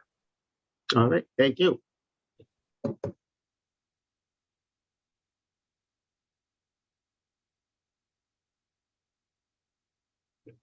Susan Zahabanski. Hello, members of the committee. How are you? I want to speak. Well, there's a few bills I wanted to speak on, I guess. I'm going to speak in favor of SB 350 and just leave it at that because I don't have time. HB 5424, I want to speak in favor of that. That's an act establishing a tax credit for educational access and opportunity scholarships and donations. And in opposition of HB 5653, the crime rate for permit holders is negligible. I know we've talked about what are the numbers of legal gun owners and illegal. It's negligible, and we can evidence that by looking at the number of people who lose their permit as a result of criminal activity. So I encourage you guys to investigate that. Putting a tax on ammunition does not stop violent criminals from committing crimes. It's egregious to the tax paying law-abiding citizens, and you're just paying for the violence of others. We continue to pass legislation that takes away personal accountability. To end violence, gun or otherwise, we need to enforce laws that are already on the books and increase penalties on those who possess guns illegally. To end violence, one representative on here talked about all of us as a society being responsible, but this legislation is nothing more than feel-good legislation and puts those very people in areas of increased risk at a disadvantage to being able to protect themselves and their family. Areas of low poverty was discussed on end, and how potentially some of us don't live in those areas and we have no right to talk about these. I lived in Detroit, extremely violent area, very poor for my growing up years, and to impose a tax like this on poor communities, they wouldn't be able to defend their families or their homes. So I think it's extremely egregious, and I thank you for your time. Thank you, madam. Questions? Thank you. Randy Collins.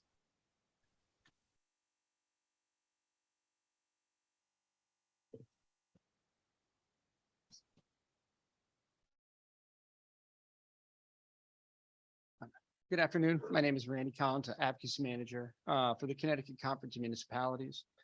Here today to speak in opposition to House Bill 5467, which would prohibit the taxation of non-tribal real property, non-tribal personal property that's held on tribal lands. The bill would have a significant impact, especially to Montville, the towns of Montville and Ledyard. And I know that hearing the testimony earlier today from Chairman Butler, I know, and talking to the mayors in both Montville and Ledyard, that they're continuing to work on this issue with their tribal partners. But currently, as the bill is drafted, the two towns would lose, I think Montville would lose $600,000 and it would have a $700,000 impact to the town of Ledyard, something that they simply can't afford. Municipalities, I'm speaking to the choir on this, or, we overly reliant on a very regressive property tax. It's something we've talked about year in and year out. So as this bill moves, if this bill were to move forward, it would just cause a significant hole in those town budgets, forcing them to offset that cost onto already regressive property tax.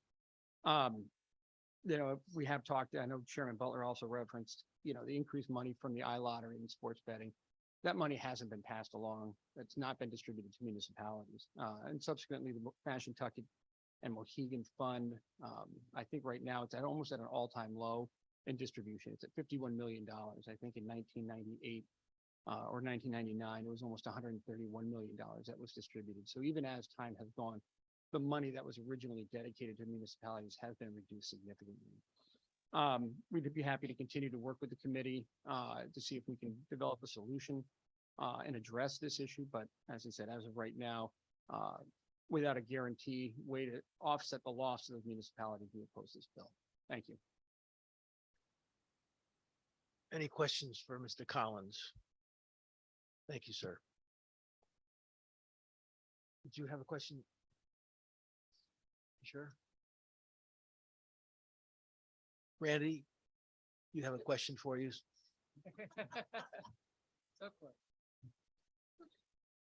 You thought you were going to make a quick getaway, didn't you, Randy? Thank you so much for your testimony. And I believe, so I referenced before the Mohegans have an agreement with the town of Montville for payment every year. And I asked Chairman Butler if they could enter into a similar agreement, but I believe the structure of that Mohegan agreement is different. Can you elucidate on that? From what I know and from talking to our host municipalities, I certainly don't want to speak for the Mohegans, but my understanding is that when they received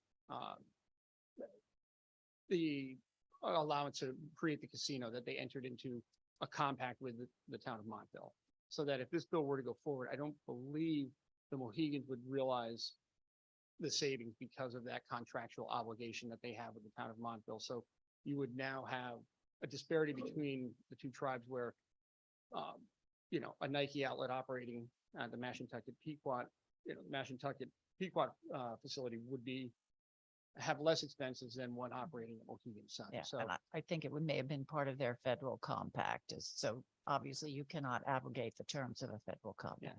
And I think the other question we have, would this affect state tribes or just federally recognized? Because it's only a proposed bill. So there's a lot of kind of questions that we would have as we continue to move All forward. right. Well, thank you. And I know I echo your concern, even if the agreement is to hold the towns harmless, no legislature can tie the hands of a future legislature. And we have seen too often commitments made to our municipalities when we run into budget exigencies or somehow go by the board.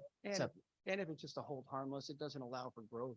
I mean, look at the expansion that you've seen, expansion and renovation. It's the lifeblood of these enterprises to keep it new, keep people wanting to come back. So, I think it's Great Wolf, the big water park that's going up. That's going to bring in more people, have impact on the town's services that are provided. And Chairman Butler said there's no services provided, but I believe about 100 People have to drive through Ledyard and use it, and ideally are going to be utilizing other locations. I think about 150 kids go to Ledyard schools. So, All right. All right. Thank you. And now you can make your quick getaway if nobody else has a question. Thank you. Thank you, Mr. Chairman. Thank you, madam. Bill Harju. Yes, good afternoon. Thank you, committee chair and members of the Finance, Revenue, and Bonding Committee for the opportunity to comment on proposed SB 350, an act exempting certain agricultural vehicles from the highway use tax, otherwise known as HUT. My name is Tim Kircher, and I'm the corporate controller for Murphy Road Recycling. I'm speaking in place of Bill Harju today.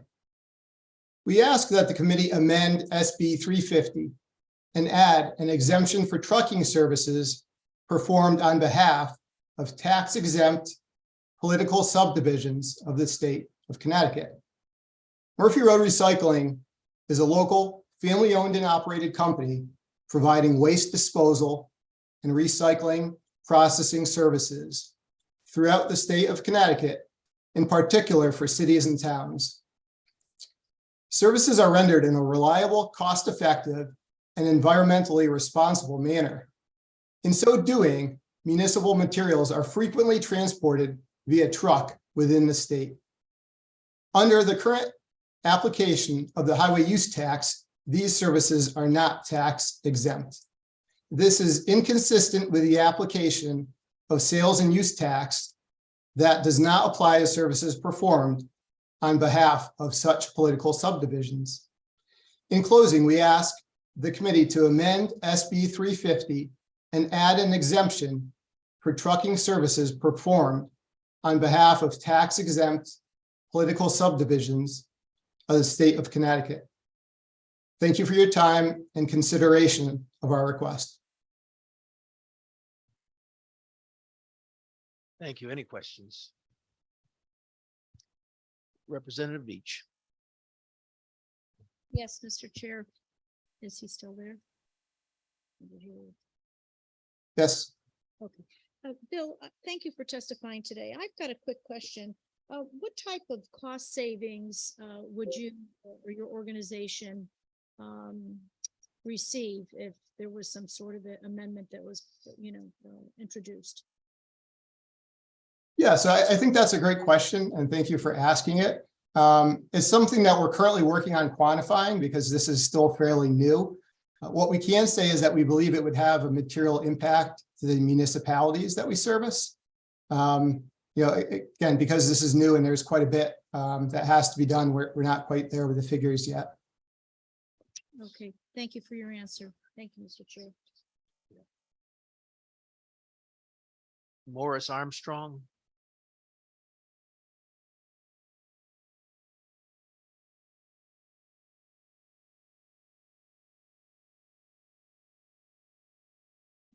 No Morris. Kathy Flaherty. Thank you, Senator Fanfara, Representative Horn, Senator Martin, Representative Cheeseman. My name is Kathy Flaherty. I'm the Executive Director of Connecticut Legal Rights Project. We're a statewide nonprofit that provides legal services to people who are eligible for mental health services from DEMIS. I also want to let you know that my husband and I own our home, live in Newington, and my husband is self-employed as a graphic designer and owns his own business. I say that because we are taxpayers too. And I want to thank this committee for raising two bills, one proposed by Senator Kelly that would establish a personal income tax deduction for home health care, and one proposed by Senator Harding that would establish an income tax deduction for ABLE account deposits. Both of these bills are good bills that I encourage the committee to advance because for this reason. They will enable people with disabilities and older adults to build great lives in all of our communities. The only change that I would suggest that the committee consider is Senate Bill 55 in its current language establishes the deduction of up to $60,000 for people who need full-time home health care. And maybe not everybody needs full-time home health care, but home care can be incredibly expensive. I'd encourage you to examine whether it's possible to offer partial deductions for people who need less than full-time care. The ABLE accounts are the Achieving a Better Life Experience accounts. Those are funded with after-tax money. You're not allowed to take a federal tax deduction for that money, but states are allowed to establish state income tax deductions for contributions to able accounts. That was one thing I wanted to look up, was to see if there was anything in federal law that would prevent Connecticut from doing this, and there isn't. So I'd encourage you to advance both these bills. I know you have a lot of other people on your agenda, so unless you have questions, that's all I have. Representative Farrar. Thank you, Chairman. Kathy, thanks for being here and your testimony. I did just have one follow-up question. And certainly if it requires more research, we welcome it, but you had mentioned the ABLE accounts bill specifically. And did you find in any of your research anything about other states that had taken this similar route?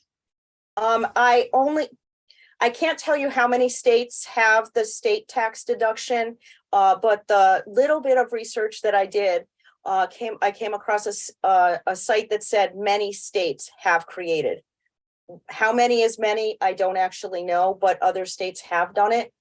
So Connecticut would not be the first. Thank you for that. And I appreciate you advocating for not just our awareness, but usage of these accounts. They not only make a difference in the lives of individuals that they benefit, but also the lives of their families. So thanks, Kathy, for being here. And hopefully we can ask our fellow staff here at the legislature to find out what those other many states are. Thanks, Kathy. You're welcome. Any other questions? Thank you. Thanks, everybody.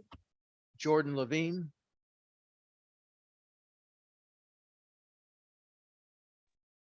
Hi, good afternoon.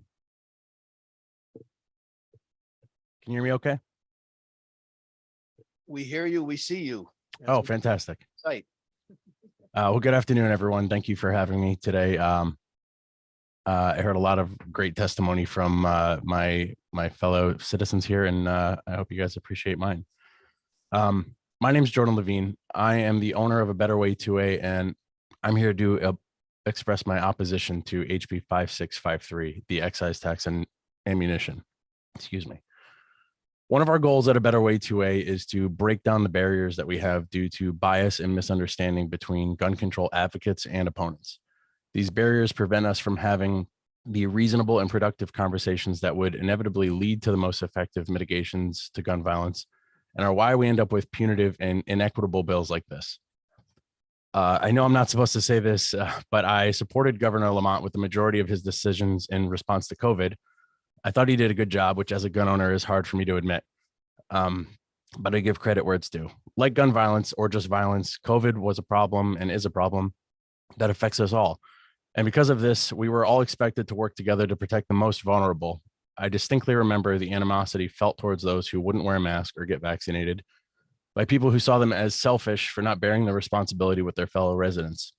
However, not once did we expect our unvaccinated residents to bear COVID's financial burden alone. If you're fortunate enough to have a paid fire department in your town, your tax dollars fund them. You accept this regardless of whether or not you have a fireplace in your home or grill out back, because you know it may be your neighbor who needs them, and you know it's something that benefits the community as a whole. The intervention and prevention programs that we have for the opioid epidemic and at-risk youth in this state are all funded through grants, donations, and with our collective tax dollars. Imagine the outrage if someone suggested that only addicts and single-parent households should pay for these programs.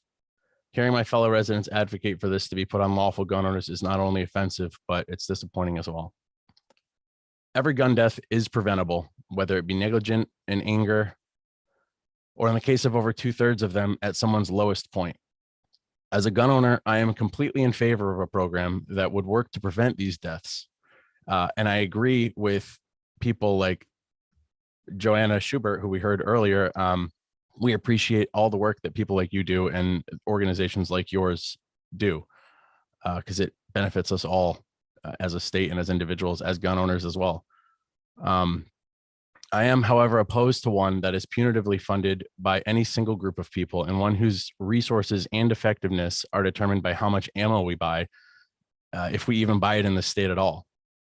The fact is that we do not have a single excise tax in this state that is used to directly fund a prevention program, and firearms are the only thing for which we vilify and punish innocent people when they are used illegally. Whether a person is killed or kills themselves with a gun, it affects the entire community, And I know there are people here who know this firsthand. Like You have overdoses, 3 minutes, please summarize.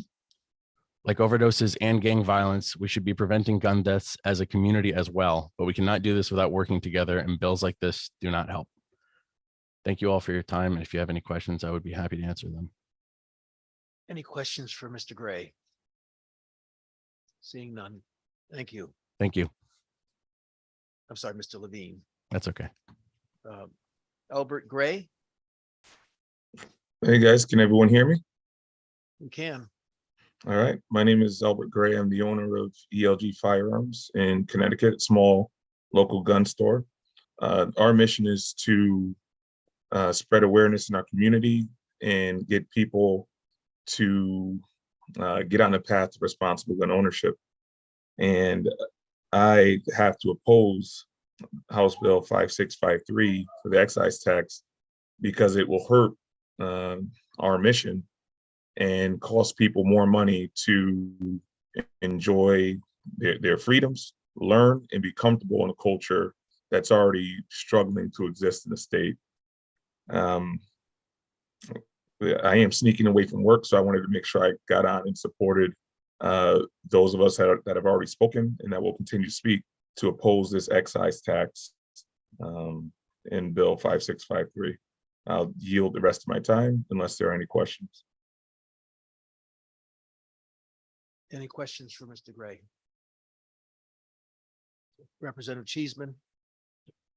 Thank you. Thank you for being here today, Mr. Gray, for submitting your testimony, and quick, because I guess you want to get back to work. Can you tell me a bit about your business? So my business, we started as firearms instruction. The firearms instructors helping people get their pistol permits. And I've run a small range for a number of years, and then seeing the community the way it is and the opportunities for people to learn more and to treat firearms more respectfully and safety protocols have pushed us to open a gun store where we give people the service they need and the experience that they need to really enjoy the community. In my experience and the experience and accounts from others, in my community, we don't have many opportunities to go shoot, to learn how to shoot, to learn how to handle firearms, and to be responsible gun owners. A lot of this stuff is a mystery. And part of our mission is to continue to grow the initiative, to get people to own firearms responsibly, to get people to understand the rules and regulations, and to kind of revive shooting sports as recreational as opposed to the focus on defense, which is what you commonly hear in the news media, and it comes to people's mind first. When guns can be fun, and when you teach the community how to do it the right way, we believe it starts to prevent gun violence. Okay, and where are you located, Mr. Gray? East Hartford, Connecticut, 1227 Burnside Avenue. All right, thank you. Thank you for your testimony today. Thank you, Mr. Chairman. Thank you. Thank you, Representative Cheeseman. Anyone else? Thank you, Mr. Gray. Jamie Ward.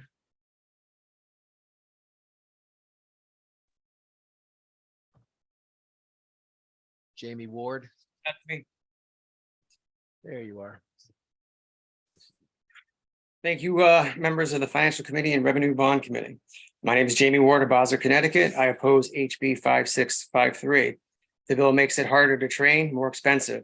The bill places an undue burden on people on a fixed income like myself. It penalizes legal gun owners, not the criminals that are actually ones doing the crime. It is nothing more than a sin tax. And as far as I know, there's no price gap on any other civil rights listed on the Constitution. I do not see this as something that would stand the constitutional test of 1791, and if found unconstitutional, would be a great cost on Connecticut's taxpayers to fight in court. On that level, our permit fees would also fall too, because that would be something I'd bring up. The ammo sales tax will bring down sales of firearms ammo in Connecticut as more people will leave to go somewhere else to buy it at a cheaper price. The Pittsburgh and Rodsman tax thing we talked about earlier, that was set up by sportsmen to do what? Conservation of sporting goods and deer and stuff like that, the land. Every time this bill is brought up, it's always about community gun violence and all that. None of it's ever been brought up to like the Ethan's Law.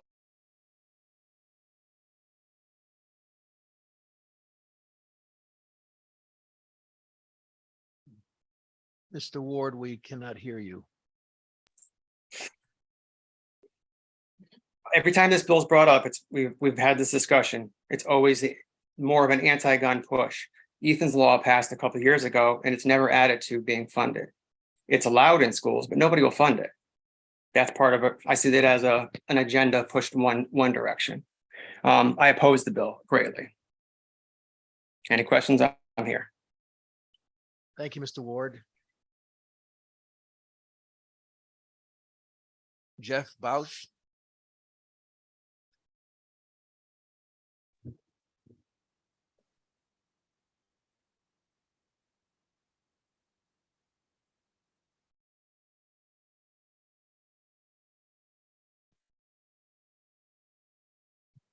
Good afternoon, committee members. On behalf of Bazzuto's, my name is Jeff Bausch. I'm the Director of Inbound Logistics and Transportation at Bazzuto's. We would like to submit testimony in opposition to the recent implementation of the highway use tax, commonly known as HUT, as a wholesale distributor in food and household products. The highway use tax will add additional operating costs and serve to create significant disadvantage to our organization compared to our wholesale distributors who don't reside in the state of Connecticut. Bazzuto's is a leading total service wholesale distributor of food and household products to retailers in New England, New York, New Jersey, Pennsylvania. We were established in 1945 and based in Cheshire, Connecticut, and we're one of the largest Connecticut privately owned companies employing over 1,000 associates. For over 75 years, Bazzuto's has provided goods and service to independently owned retailers in the Northeast and Mid-Atlantic with customers to Maine and Maryland. You probably have shopped as a family at places we deliver to. As a company, we understand our customers' success depends on our effectiveness and efficiencies as procurement, distribution, and transportation specialists.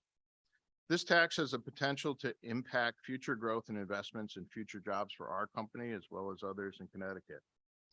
The alternative is to attempt to pass this cost on to our customers who are already laden with a 9.9% increase in food prices in 2022 and an anticipated additional increase of 7.1% in 2023, according to the Economic Research Service. In an extremely competitive wholesale distribution environment, it puts our company at a disadvantage against other companies that provide the same service that do not reside within the state. While we oppose the current highway use tax, we do support the need for improvements within our infrastructure and understand the need to maintain roads and bridges throughout the state with the use of the $5.38 billion that was allocated to the Federal Infrastructure and Investment and Jobs Act, the state of Connecticut. Thank you for your thoughtful consideration. Thank you, sir. Matthew Strasser.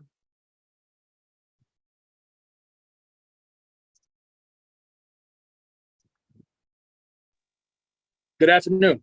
Can you hear me? Are you fine? Right on. I'd like to take this opportunity to speak in front of this committee. I feel like it wasn't that long ago that I was writing or speaking this very same testimony, opposing this outrageous tax on ammunition.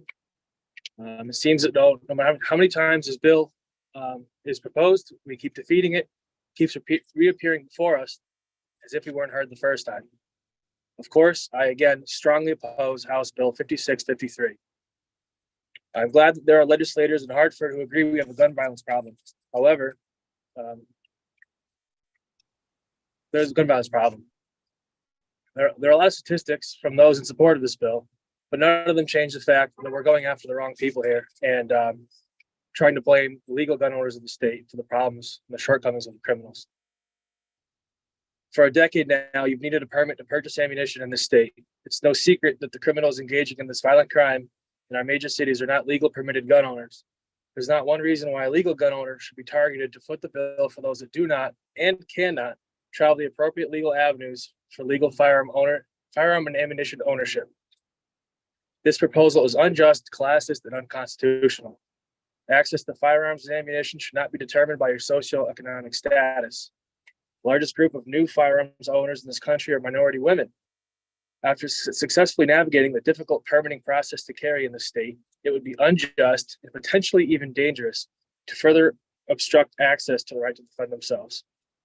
With the current level of crime in the state, it is irresponsible to impose and restrict anyone from their right to defend themselves. Taxing ammunition purchases only prohibits those who own firearms from learning how to use them. With firearm ownership comes the responsibility of learning to safely and accurately use your gun. It is most likely that a tax on ammunition could only lead to untrained individuals in possession of a firearm. I believe the most important thing to note here is there is no other right afforded to us in the U.S. Constitution or the state constitution that we would consider taxing in this way. The actual cost of this proposal isn't to be measured in dollars, but in how it will restrict Connecticut residents in exercising their right to keep and bear arms. This bill failed at 50% tax. It failed again at 35, and it needs to be shut down again at approximately 20. Enough is enough. Legal gun owners will not be held accountable for the actions of those who cannot live peacefully in our society. Thank you. Thank you, sir. Appreciate your time. Elon Cohen. Afternoon, members of the Finance, Revenue, and Bonding Committee, and others whom it may concern. I, Alon Cohen of Portland, am here to voice my opposition to HB 5653. This ammunition tax is equivalent to the poll taxes of the Jim Crow era South. Rights under the Constitution should not ever be taxed to disenfranchise the citizens of their constitutional rights. Benjamin Franklin stated, quote, "People willing to trade their freedom for temporary security deserve neither and will lose both," end quote. I'm here today in a time of the greatest economic turmoil and inflation in decades to state that this bill will make people choose between food on their dinner plate versus security of their home. This bill will actively weaken security of every individual person so criminals can and will steal their food and valuables. All law-abiding citizens will end up in truly the worst of all worlds outcome, with neither the security of their home nor food on their plate. All of this for what I ask you, to fund programs that clearly are not working. These programs are probably similar to the failure of the DARE programs for trying to stop drugs. Newsflash, it created more drug addicts. There was a woman in Manchester last week who was stabbed in a home invasion. What would this tax or programs funded from this tax to the anti-gun groups would have stopped that? Nothing. But that is the point. They only care about certain victims versus caring about all victims from all types of violence. This added tax would only create more victims. Thank you for listening to me, and have a good rest of your afternoon. Willing to take questions, if any. Anyone? Thank you, sir.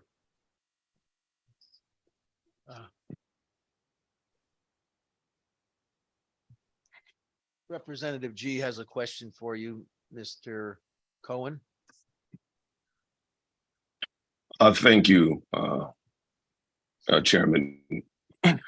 I don't have a question. I do have a statement I would like to make. I appreciate your passion for what you believe in, and your statements are duly noted. But I do want to highlight that the Jim Crow era poll tax on the sons and daughters of slaves is not equivalent to a tax on ammunition. The two are not one and the same, and it does not have the same effect and disenfranchisement of a demographic of people. There are Black and white and Jew and Christian and Muslim that lost their life to eliminate the poll tax. This is not the same, and we cannot equate the two on the same level. Thank you. May I respond, or? Sure. All right. Is the goal not the same in terms of disenfranchisement of a civil liberty? Certainly, I do agree that voting is at least on par, if not more important. but it's the same type of civil liberty. You know, we can argue about First Amendment versus Second Amendment versus Third Amendment versus Fourth Amendment down the list, which is fine. But ultimately, the point I'm making is there shouldn't be a tax on any civil liberty, whether it be speech, whether it be search and seizure, whether it be anything. To me, it's all the same.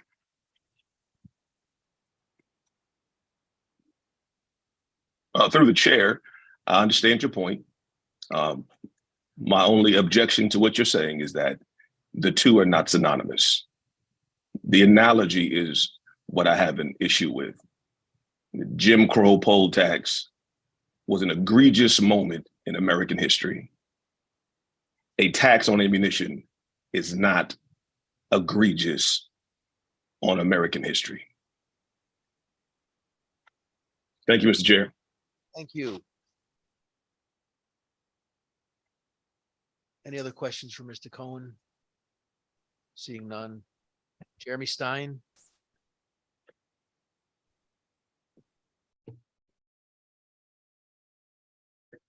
Good afternoon, everyone. Chairman Fonfara and Horn, ranking members Martin and Cheeseman. I'm Jeremy Stein. I'm the Executive Director of Connecticut Against Gun Violence. You've heard a lot of testimony today, so we'll sort of jump to the chase.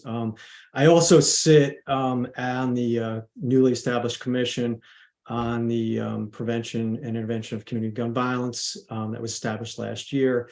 We fully support House Bill 5653 and our legislators' efforts to raise revenue to find and fund much needed funding for community violence programs that are working to reduce community level gun violence and provide a real long-term funding stream for grants through the Department of Public Health's Office of Violence Prevention and in coordination with this newly established Commission on Community Gun Violence Intervention and Prevention.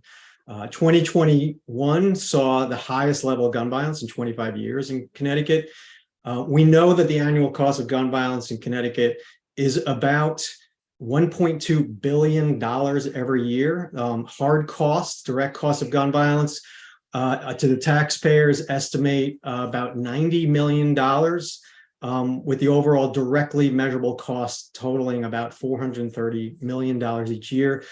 These numbers come from Congress. They come from the U.S. Congress Joint Economic Committee. This was back in a study that was done by the U.S. Bureau of Economic Analysis in 2019. And this number is probably much higher now. We know that the pandemic aggravated and increased gun violence that we're seeing in our communities, mostly communities of Black and Brown Connecticut citizens, which disproportionately feel the effects of gun violence. Approximately 56% of the state's gun homicide victims are Black, but they only count for about 10% of the state's population. And Latinx communities also, we see that disproportional effect, about 14% of the state's population, but account for 23% of gun homicide victims. We know that around the country, community violence intervention, prevention, and aftercare strategies work. We know that this is not a one-size-fits-all kind of approach, and there's not going to be one single solution. We can't just invest in the police or just invest in solutions like Project Longevity and think that gun violence is going to end tomorrow. This has to be a holistic approach to gun violence. We know that the establishment of this commission is going to be a long-term initiative. But we need to make sure that all the people that you've heard before earlier today, those organizations that are working in our communities, are properly funded. And you know, I know Representative Cheeseman had said a couple of times during the day of, you know, is it working? Are these working? Do we have direct results that work?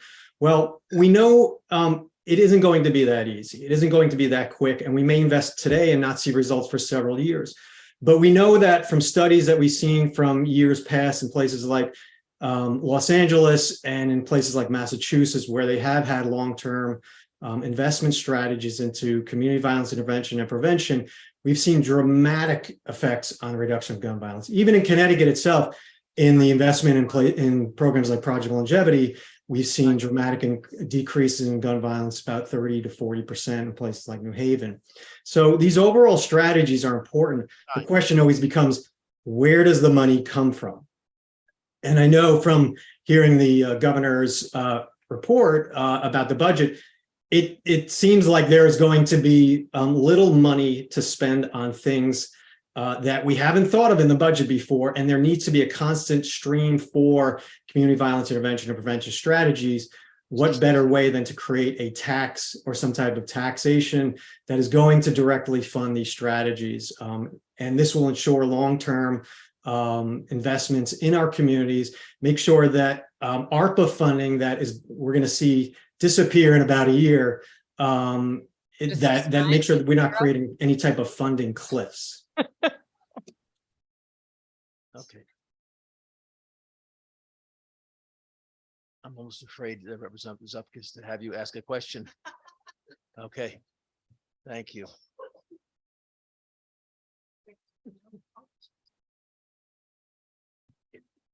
Mr. Said, quick question. Commission on Community Intervention and Gun Violence. How many members and how often do you meet?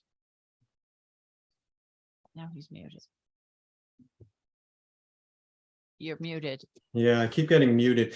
And I'm sorry, I can't hear and I'm muted. And this is I apologize for not being there in person. I'm actually nursing a back herniation.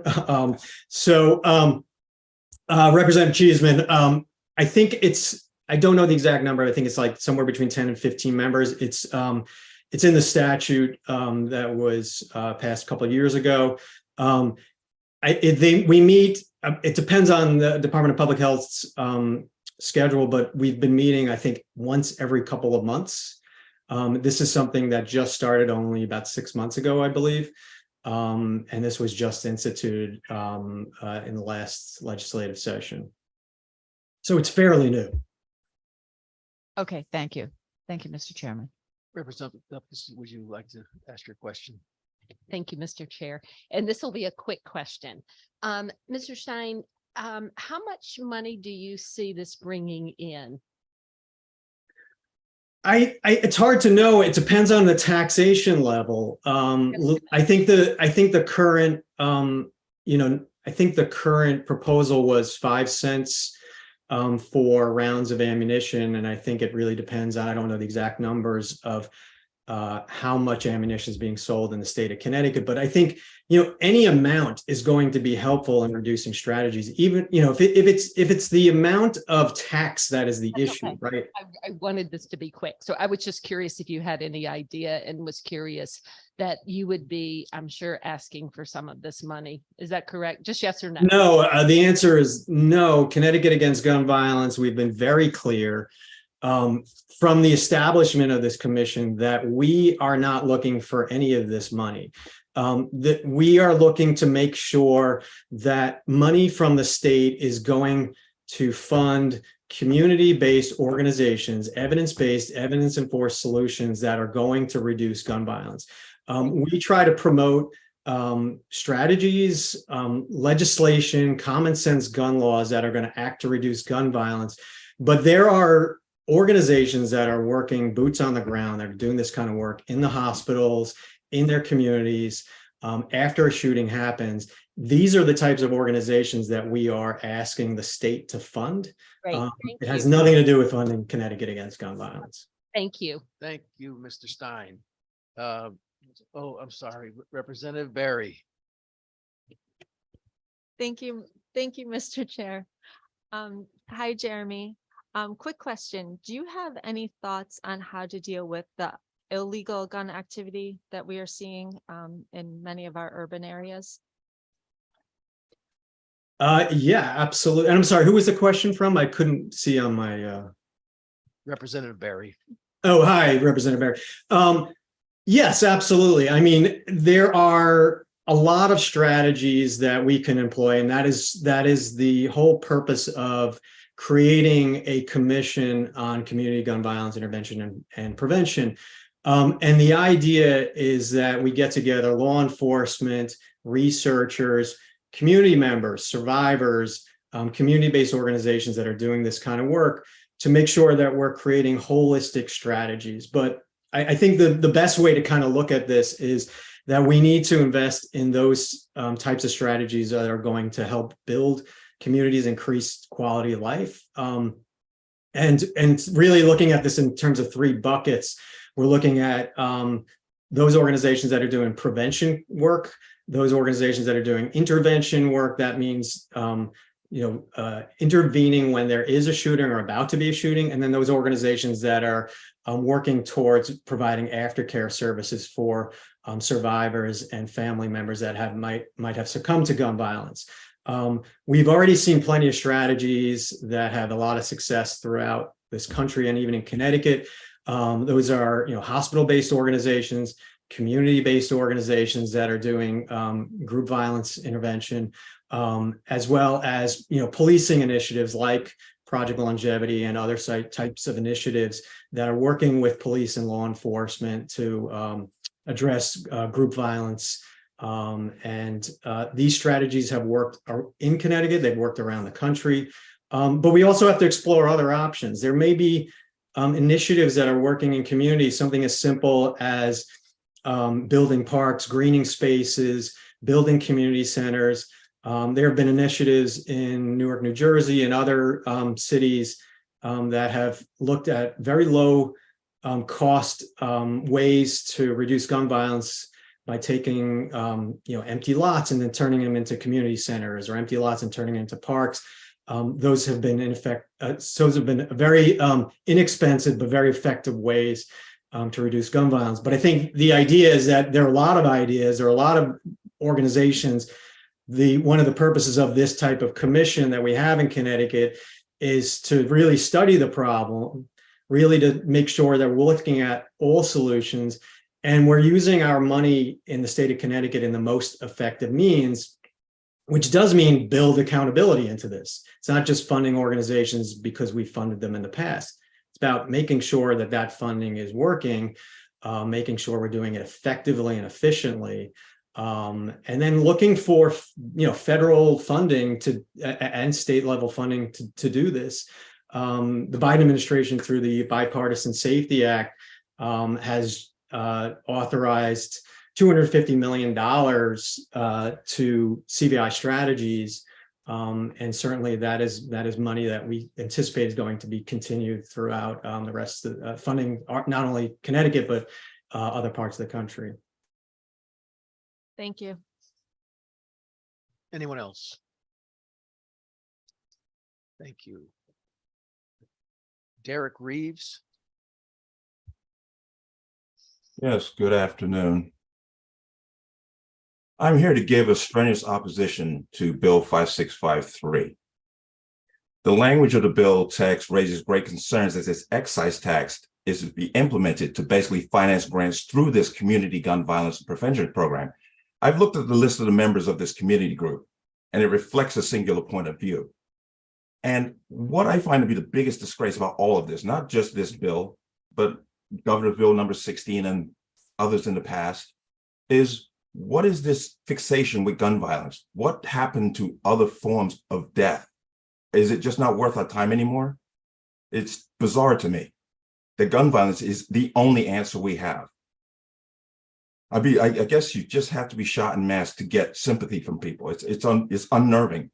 Murder is murder. It doesn't matter who uses the implement. It's the person behind it, but I don't need to get into all that. But $2.9 million was spent setting up this group that were not elected, they were appointed. And you can see right away, there's a singular point of view within this committee. But we have to ask very simple questions. Who is behind violence? Criminals. Yet you want people who have done nothing wrong, who have taken the time to get the proper permits to buy ammunition, to fund or to pay more for this ammunition, to fund grants for a committee with a one-minded point of view. And that point of view doesn't really seem to be a battle of violence. It just seems to be, we need more gun bans because. Not the answer. But in the end, you're just hurting people. The Constitution says we the people. Raising ammunition prices is going to hurt those of meager means. That's not how it works. It's for everybody. And it will hurt those of meager means. And let's just be honest. If you do put this tax in, People won't buy ammunition in the state anyway. So you're not getting this money. So what are you going to do each time? Raise the cost of the tax each time because you're not getting the money? But this is a no-win scenario all the way around. You make it harder for people to be more trained and to be more proficient with their firearms. And in the end, the money's going to be used it's not going to be used in a manner that would actually cure violence, not just gun violence. But that's really all I have to say about this. If you have any questions, I'm more than happy to take them. Questions? Thank you, Mr. Reeves. Thank you.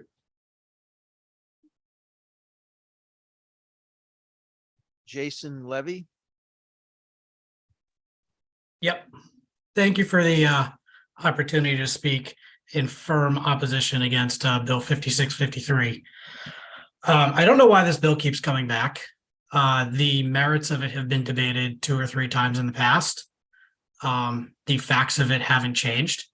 There are some groups who do some very good work that are looking for funding, and I think that it is warranted to fund them. However, the issue of gun violence is not the sole responsibility of lawful gun owners in this state or this country.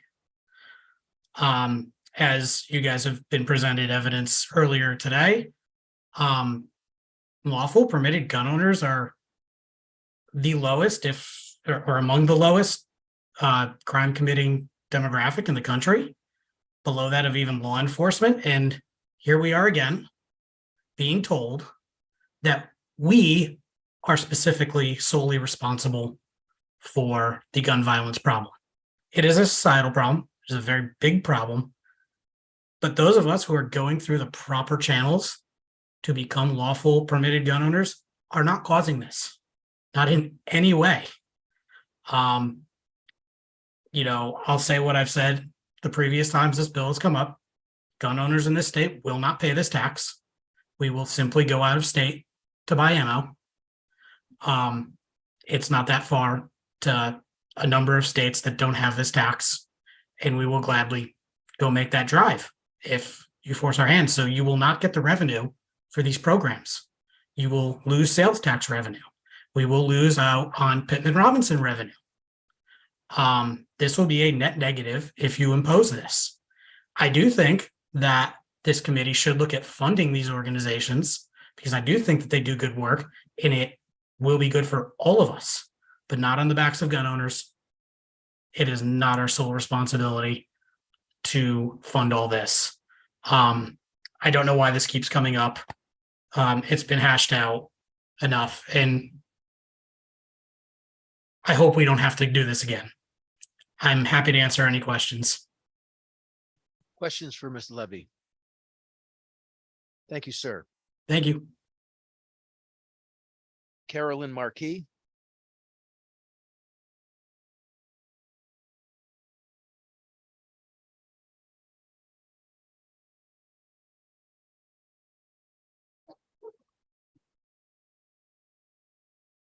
Madam and Mr. Chairman, and distinguished members of the Finance Committee. My name is Dr. Carol Ann Marquis, and I am an educator who has spent the past 2 decades as a senior college administrator, interim college president, and for the past 8 years, been privileged to work with low-income Connecticut families who seek scholarships for private K-8 schools. I am testifying in support of HB 5424. Study and experience have convinced me that when a child is placed in an environment that can respond to their individual and unique needs, we can quantify better academic and social outcomes. As I've testified before, I truly believe that education is not and never will be one size fits all. Parents do understand the educational needs of their children, and when given the opportunity, will do all they can to achieve the best possible environment in which their children can achieve their goals. Over the past 8 years, we have seen retention, year-to-year enrollment of scholarship students and siblings rise from 33.4% to 93.3%. Unique needs of applicant families often include lack of language skills for both parents and children, poverty and lack of education within the home, which often leaves parents afraid and unable to navigate a system that they don't understand. When Anna received a first grade scholarship, no one in her family could complete a sentence in English. Anna taught her family English each evening after school. Today, Anna is in high school with a full scholarship on her way to becoming a teacher. A question to a group of 27 scholarship recipients as they wanted to, asking them, what do you want to be when your education is completed? When the question was posed to little James, he just raised his hand and softly said, I can't ever be anything. I don't have a father. James's mother, a single mom, requested a scholarship after his father violently abandoned the family. Mom was advised that James would not pass his grade level, but James is now a B+ student while mom works 2 jobs. A scholarship donor, overhearing James' You have remarks, 30 seconds, please summarize. promised James that his scholarship would continue and how proud he would be to attend James's college graduation someday. The donor had remarked earlier that day, I wish I could do more. Anaya was supposed to enter the 5th grade, yet could not read, write, or do basic math. Despite frequent pleas for testing and help, limited public funds and the pandemic were used as reasons that no help could be provided. Thankfully, a scholarship was provided. The principal and head teacher of a small private school spent much of the summer individually tutoring, arranging testing, and providing the professional assistance needed. Today, we have a thriving 5th grader. Scholarships are essential to the families and children we serve in Connecticut. However, we cannot currently help every applicant. Last year, over 750 qualified applications were received in 10 days for 368 available scholarships. By passing HB 5424, donors will be able to respond to You've the reached 3 overwhelming minutes, please number of summarize. unmet requests for assistance. Thank you for your time. Thank you, Ms. Marquis. Questions? Representative Cheeseman. Thank you. And you mentioned, I think the 2 statistics I found most striking were the retention rate from the 33% to 90+%. To what do you attribute that? Well, I have to admit that my background is in higher education, and retention is something that I've paid attention to for years. However, when I realized that the parents were trying to do their best but didn't understand the value of keeping the child in the program year after year, we had to change that. And what I learned was very interesting, because they were so anxious to have their children in the program that they would put Johnny in for 3 years, take him out, and then put Mary in as she came along. So what we did was we went out and did classes with the families. We taught them about how to do things like plan, budget, and keep their children in school. And we began to see the numbers just rise amazingly. So even during the pandemic, we stayed at 83.3% retention, and the children were in school the entire time during the pandemic. I imagine that was also an attraction. We saw a lot of parents who could move their children from public schools that were shuttered to private schools that stayed fully in person. And it sounds to me as though providing these scholarships, you're not only educating the child, in many circumstances, you are also providing needed skills to the rest of the family. Am I putting words into your mouth? No, you're not. And I will tell you that during the pandemic, it was not unusual to get 30, 40 calls a day from parents. One in particular called me up, and she had returned her scholarship at the beginning of the year because she just couldn't make her portion of the tuition. And she said, I just, please help me. I got a box for my 5th grade son, and it had one of those computer things in it. Do you know how to turn it on? And then when we looked a little bit further, there was no cable, there was no internet, there was nothing. And this was March. So I said, well, where is your son going to school? What are you doing? And she said, well, our neighbor's little boy attends school on TV 2 times a week when he's not going with his dad. I said, well, that's great. At least we have a 5th grader next door. And she said, no, he's in kindergarten. All right, thank you. And it, again, the average tuition is $6,000 for these families. So we're not Yes. talking 30, 40, $50,000 a year for elite private schools. We're talking about for many people manageable, but for these families, an insuperable obstacle to provide this schooling for their children. I would like to answer that on two levels. Yes, you are correct. Our average tuition last year for private schools was just about almost $6,000. And most of our parents, understanding their economic challenges, will choose those schools with that type of tuition because with a scholarship and monthly payments and budgeting, they can do it. But the other thing that's happened has been very interesting to me. Some of the schools that do have the tuitions that are in the $20,000 range, they were a little hesitant in the beginning when I went to them and said, could you, their parents asking for this, could you help provide it? And then they did. And then they realized that even the culture of their school was changing because these parents were there every day. They were meeting with the teachers. They were coming to teacher meetings. They were so appreciative, not entitled. And that school that was concerned, average tuition was about $26,000. They worked with these parents. They now have 27 scholarship students in their school. They have lowered their tuition for those parents. The tuition and the scholarships make up the difference. And the parents, not one of them have missed a payment. That's quite impressive. Thank you very much. No, our parents are impressive. Yeah. Well, a parent who's determined to do the best for his or her child is a very powerful force, and we need to help them along the way. Absolutely. And I should tell you too, that every donor that I have told about this possibility has not said, oh, more money for me, but to a person, they've said, great, I can double the number of scholarships I give. Thank you. Okay. Thank you, Mr. Chairman. Thank you. Further questions? Thank you, madam. Thank you for this opportunity. Edward Lee.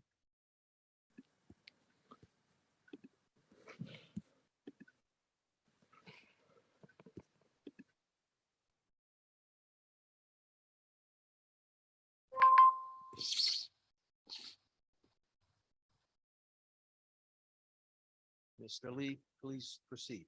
Mr. Lee, we can see you. Can you hear us?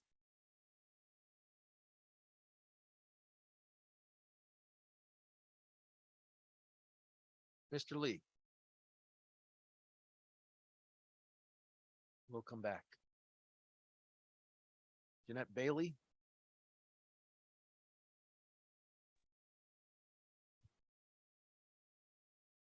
Hello, members of the committee. Thank you for this opportunity to speak. My name is Dr. Jeanette Bailey, and I'm a resident of Easton. I am testifying on behalf of the Connecticut chapter of Moms Demand Action for Gun Sense in America in support of HB 5653.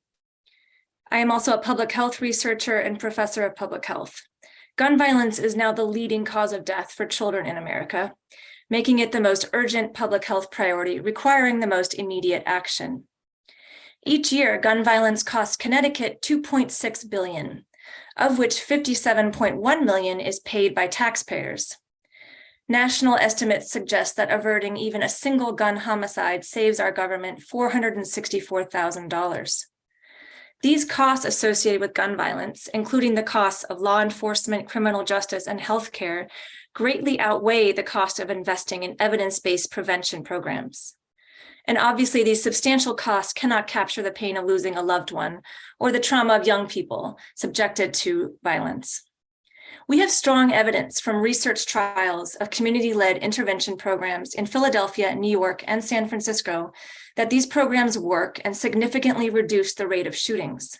These are proven solutions to immediately break the cycle of violence and save taxpayer money.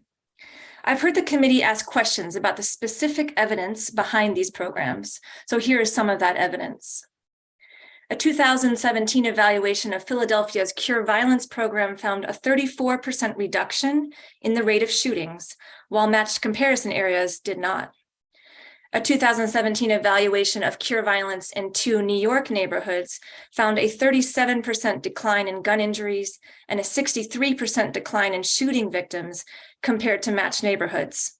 In East New York, gun injuries declined 50% as well. A 2014 to 2018 study of young people in a Bronx trauma center found that receiving stand-up to violence services reduced their odds of violent re-injury by over 50%. The Wraparound Project in San Francisco demonstrated a significantly reduced violent re-injury rate compared to the control group. And finally, a 2015 cost-effectiveness analysis of the program also found that by reducing re-injury and hospitalizations, the program saved money and quality-adjusted life years. In addition to being highly effective at saving lives, HB 5653 is a win-win because funding these programs ultimately saves taxpayer money. We have a proven solution right in front of us.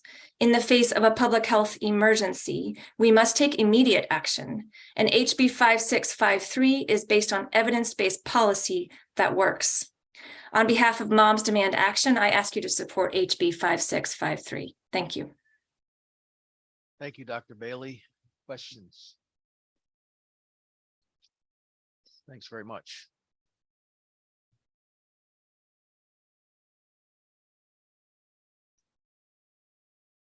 Is Edward Lee on, and can he hear us? Or can we hear him?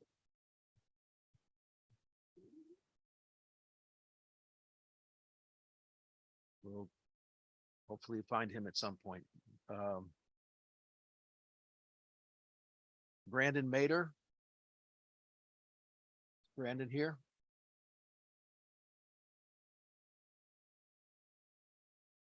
Holly Sullivan.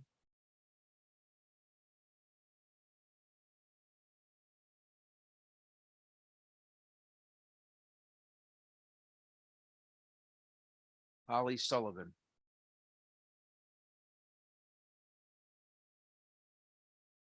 Gerald Richard.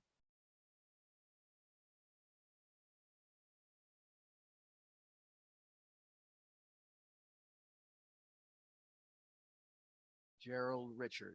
Hello, can you hear me? Can. Hello? I can hear you. Please proceed. Yes, thank you, Chairman and committee members. I want to testify that I oppose HB 5653. As others have noted, this is a bill, similar bills have come up in recent years. Connecticut gun owners already pay state sales tax on ammunition plus 11% federal excise tax, the Robertson or Pittman-Robertson Act. That act provides about $5 million a year to the state of Connecticut. And so I think responsible gun owners we're already paying our fair share. The other thing that's been noted by many others is by imposing this tax on ammunition, it's going to drive more and more sales out of the state, which will reduce the sales tax that's collected. And it's not just on the ammunition, it'll be on other ancillary shooting sports like cleaning supplies and that type of thing, which will cost Connecticut gun dealers, which are small businesses, to be less competitive. They'll lose revenue and the state will lose sales tax. So I don't see a financial benefit to this law. I think one of the things I want to note that others have not mentioned that concerns me is the term gun violence. Let's be clear, gun owners are not violent. Gun owners are responsible and self-disciplined. Shooting sports are among the safest in the country. So I think labeling us with the term gun violence is really counterproductive. And it leads to bad public policy because we don't really distinguish between responsible citizens and criminals. And criminals are really the problem. And it's crime that's something that will unite us, while as gun violence is a divisive term. So, and in fact, as Representative Dubitsky noted, the Connecticut mayors in the recent Hartford Current article reported the largest majority of gun crime is caused by repeat offenders. And this, I think this problem that's been observed by the mayors just stems from this de-emphasis on crime and the term gun violence, which is to me very counterproductive. So I oppose HB 5653 because it's not a good bill financially, and it's not good from the standpoint of public safety. So I ask the committee to oppose this bill. And like others, I also ask that we not go through this again, and I ask for more creative ways to make reduce crime and make Connecticut safer. Thank you very much. Are there any questions? Any questions for Mr. Richard? Thank you, sir. Thank you. And we're going to try Edward Lee for the 12th time. Hello, can you hear me? Yes, we can, Mr. Lee. Okay, thank you. Thank you, members of the committee, for allowing me to speak in opposition of HB 5653, the proposed tax on ammunition. I've been involved with shooting sports now for 60 years, and I have been the member of a local rifle club for over 30 years. We have over 500 members in our club. We have hundreds of senior citizens across the state that belong to similar clubs. The club I belong to has pistol and rifle shooting leagues, and we hold shooting matches which are attended by people from other states. We also have a junior program that teaches gun safety and marksmanship to our kids. Like any other sport, it takes a lot of practice to both improve and maintain the skills needed to compete. It is not unusual for a person to shoot hundreds or even thousands of rounds a year of practice in order to do this. In the last few years, the cost of ammunition has more than doubled in some cases, making it difficult to practice as much as we would like, yet it has done nothing to slow down the gun violence perpetrated by the criminals in our state. While the proposed tax will further burden law-abiding shooters, it will have no impact on those committing these gun crimes.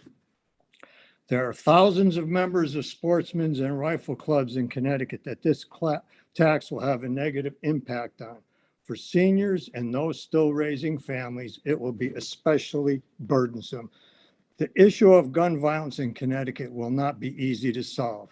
Instead of taxing and scapegoating the law-abiding members of the shooting community, perhaps an in-depth look at the failed social policies of the last 6 decades that have created systemic generational poverty in our cities, contributed to the breakdown of the traditional family, and eroded the concept of personal responsibility and respect for others. This will take a lot of political courage to do, and it will not be as easy or popular as punishing law-abiding citizens of our state. Thank you. Thank you, Mr. Lee. Other questions? Thank you, sir. Holly Sullivan. Hello, can you hear me? You can. Very good. Dear honorable members of the Finance, Revenue, and Bonding Committee, my name is Holly Sullivan, and I am the president of the Connecticut Citizens Defense League. Our organization proudly advocates for the rights of hundreds of thousands of law-abiding gun owners in this state and more than 43,000 members in our organization. I am here today to adamantly oppose HB 5653. This proposed tax is a direct penalty to individuals who are not responsible for the actions of others. However, the misguided scheme of this bill is far more dangerous than just that and will have contrary impacts to our state. While this proposed bill may feel like it is doing something, it is directly conflicting with actual common sense implementation of gun safety and will put more Connecticut residents at risk. Accurate shooting is a skill that requires practice.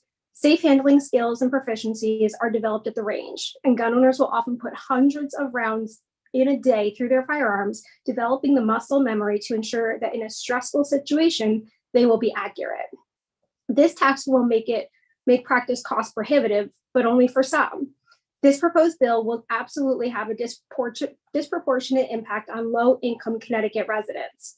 Gun safety will be reduced in the very communities it claims to be supporting. Sponsors of this bill and bills of its nature have stated that Connecticut gun owners must share in the cost of gun violence. Respectfully, gun owners in this state are no less empathetic or human than any other group of people in this state. We do not feel any less pain when we hear of incidents of violence or of any sort in our communities. We share in the same financial liabilities as every other resident of this state. This shameful pitting of neighbor against neighbor, owner against non-owner, and who owes what will never be a constructive solution to violence in society. Not only would HB 5653 make Connecticut residents less safe by limiting diligent and responsible practice, it will also result in significantly reduced sales in this state. I can say with absolute confidence that our people are incredibly resolute. Connecticut residents can and will purchase ammunition out of state, resulting in an absolute failure of the intention of this bill. Not only will income not be generated by this bill, but taxes currently collected on ammunition sales will no longer be realized. Connecticut gun owners will not be subjugated into financially supporting this politically driven agenda. And as a single mom and a resident here in the state of Connecticut, I can speak on my own behalf and on behalf of other single moms like me that this really does have more than a nominal impact, and that's been discussed today. But one thing that wasn't discussed is the proponents of this bill talked about the root causes of gun violence. And one of the most mind-blowing things to me is that CCDL, as part of Eastman's Law, worked really hard to implement school safety curriculum. And we fought really hard to make sure that in that bill, a component of that was school safety curriculum. And yet, the very proponents of this bill have not implemented that school safety curriculum in their district. In the 18th district, there is not a single public school that is teaching the school safety curriculum that was enacted in Eastman's Law several years ago. So thank you for your time, and I welcome any questions. Thank you, Ms. Sullivan. Questions? Representative Baumgarten. Thank you, Mr. Chair. Just a brief question. You shared with us kind of the pitting of multiple sides, and I do have a question just regarding what you feel is perhaps a balkanization of perhaps two groups here. I think we can certainly all agree in that we absolutely need to invest in gun violence prevention programs, especially at the local level. Obviously gun violence has really taken hold in so many of our communities and clearly is a problem. But on the other end is, how do we fund those programs? And as you shared just regarding the balkanization of these two groups, are we pitting what you've referred to as law-abiding gun owners against, folks who, really need these programs now in their community? And so, do you feel that this bill is going into that direction? Absolutely. I think, as we sit here and we listen today, I think there's no question that there are a lot of responsible gun owners that want to be out there and doing the right thing. And as was also discussed today, the demographics of gun owners in Connecticut has changed astronomically. I think it was perhaps Dr. Walt Cupson referenced earlier that the fastest growing demographic of gun owners in the state of Connecticut, those who increased their permit applications more than any other group, was actually Black women in the state. And I think that when you start crossing into this group pays for something and this group does not, but nobody is actually the perpetrator of this crime, I think we get into some very difficult territory. And I do support initiatives that actually intervene. And that's why I am particularly perplexed why the sponsor of this bill has not implemented school safety curriculum in any school in the 18th district when it has been available for quite some time and was actually something that was part of Ethan's Law. Well, I certainly don't want to opine on what my colleague is or is not doing in their own community and respect their point of view. I was just curious as far as kind of what you're hearing is in terms of, groups that you, law-abiding citizens, you advocate for, and folks throughout our state who are calling for actual, gun violence prevention programs in our community. So I thank you for your time. Thank you. Further questions? Thank you. David Salinas.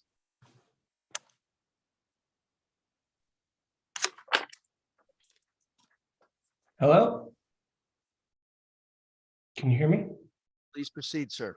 Oh, great. First of all, apologies for the sunglasses. I had an eye doctor appointment this morning, which was the first in many, many years, and I can't really see out of my left eye and it keeps tearing, so apologies.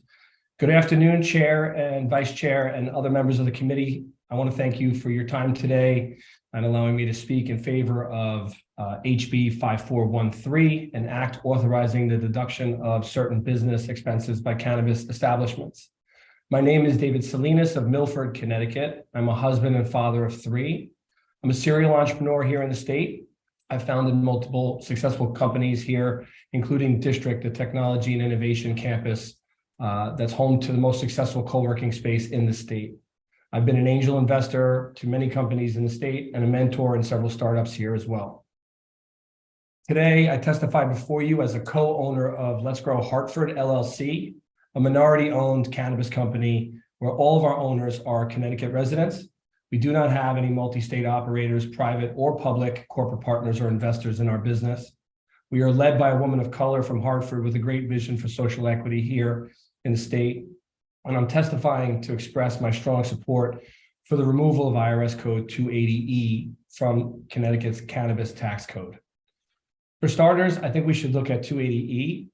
It was created to forbid the deductions of otherwise ordinary business expenses from gross income associated with trafficking of illegal substances.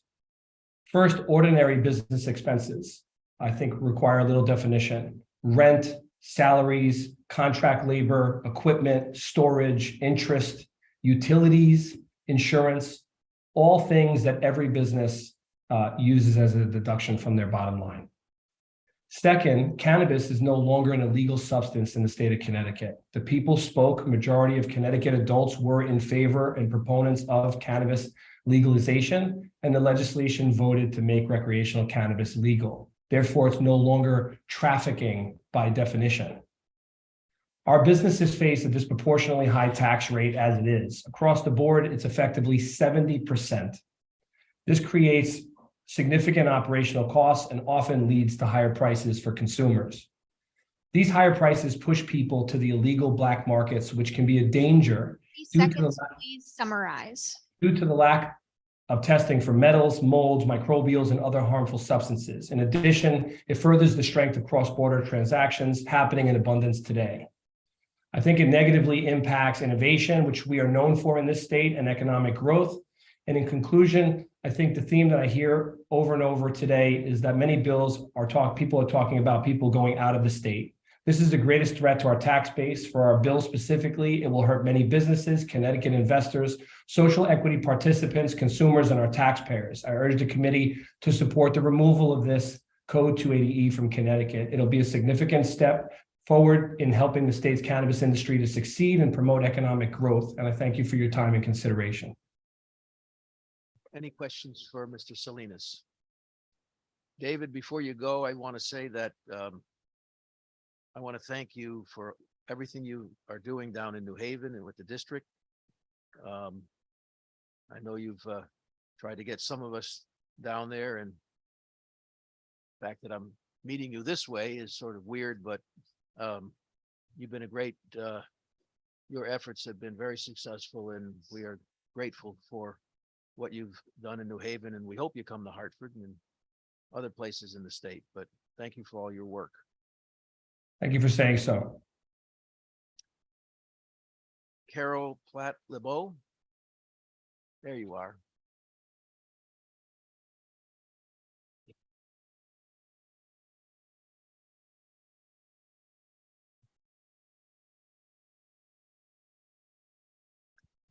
Good afternoon, and thank you for the opportunity to testify in favor of HB 5424. My name is Carol Platt-Lebeau, and I'm the president of Yankee Institute.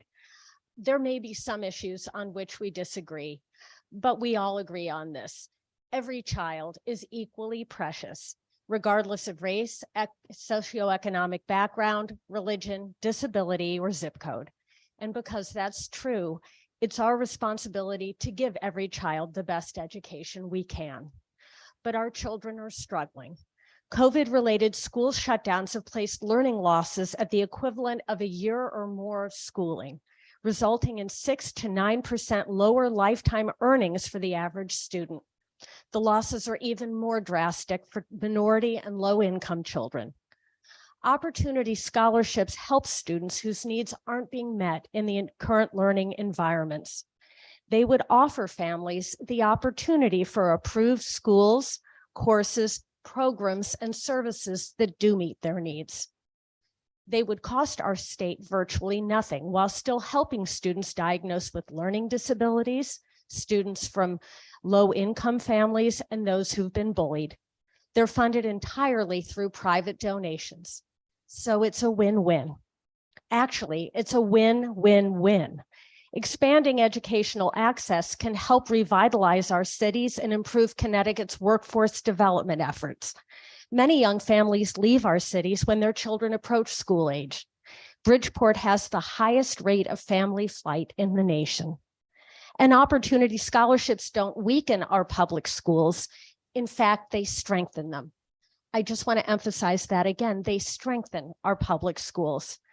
31 of 33 empirical studies found that opportunity and access programs improved the performance of nearby public schools, and they increase per pupil spending on students who remain in their assigned schools. Illinois, Pennsylvania, Rhode Island, and New Hampshire already have tax credit scholarships. Connecticut shouldn't be left behind. Rich parents shouldn't be the only ones who get to choose an education based on their child's unique needs. Every family deserves flexible education options.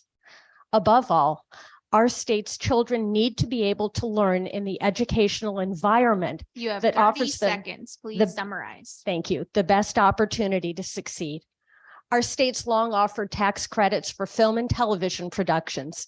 Surely it can do the same to help our low income and at-risk students. I respectfully ask you to put our children first and establish opportunity scholarships. Thank you. Thank you, Carol. Thank you. Representative Cheeseman.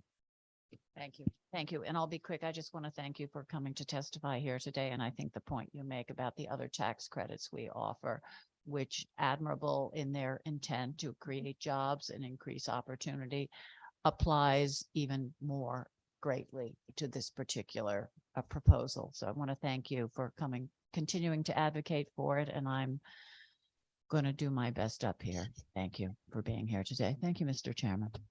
Thank you. Anyone else? Thank you. Thank you all. Is there anyone here that may have intended to speak today, but we don't have that in front of us? If not, Madam Chair, I think we have concluded our business.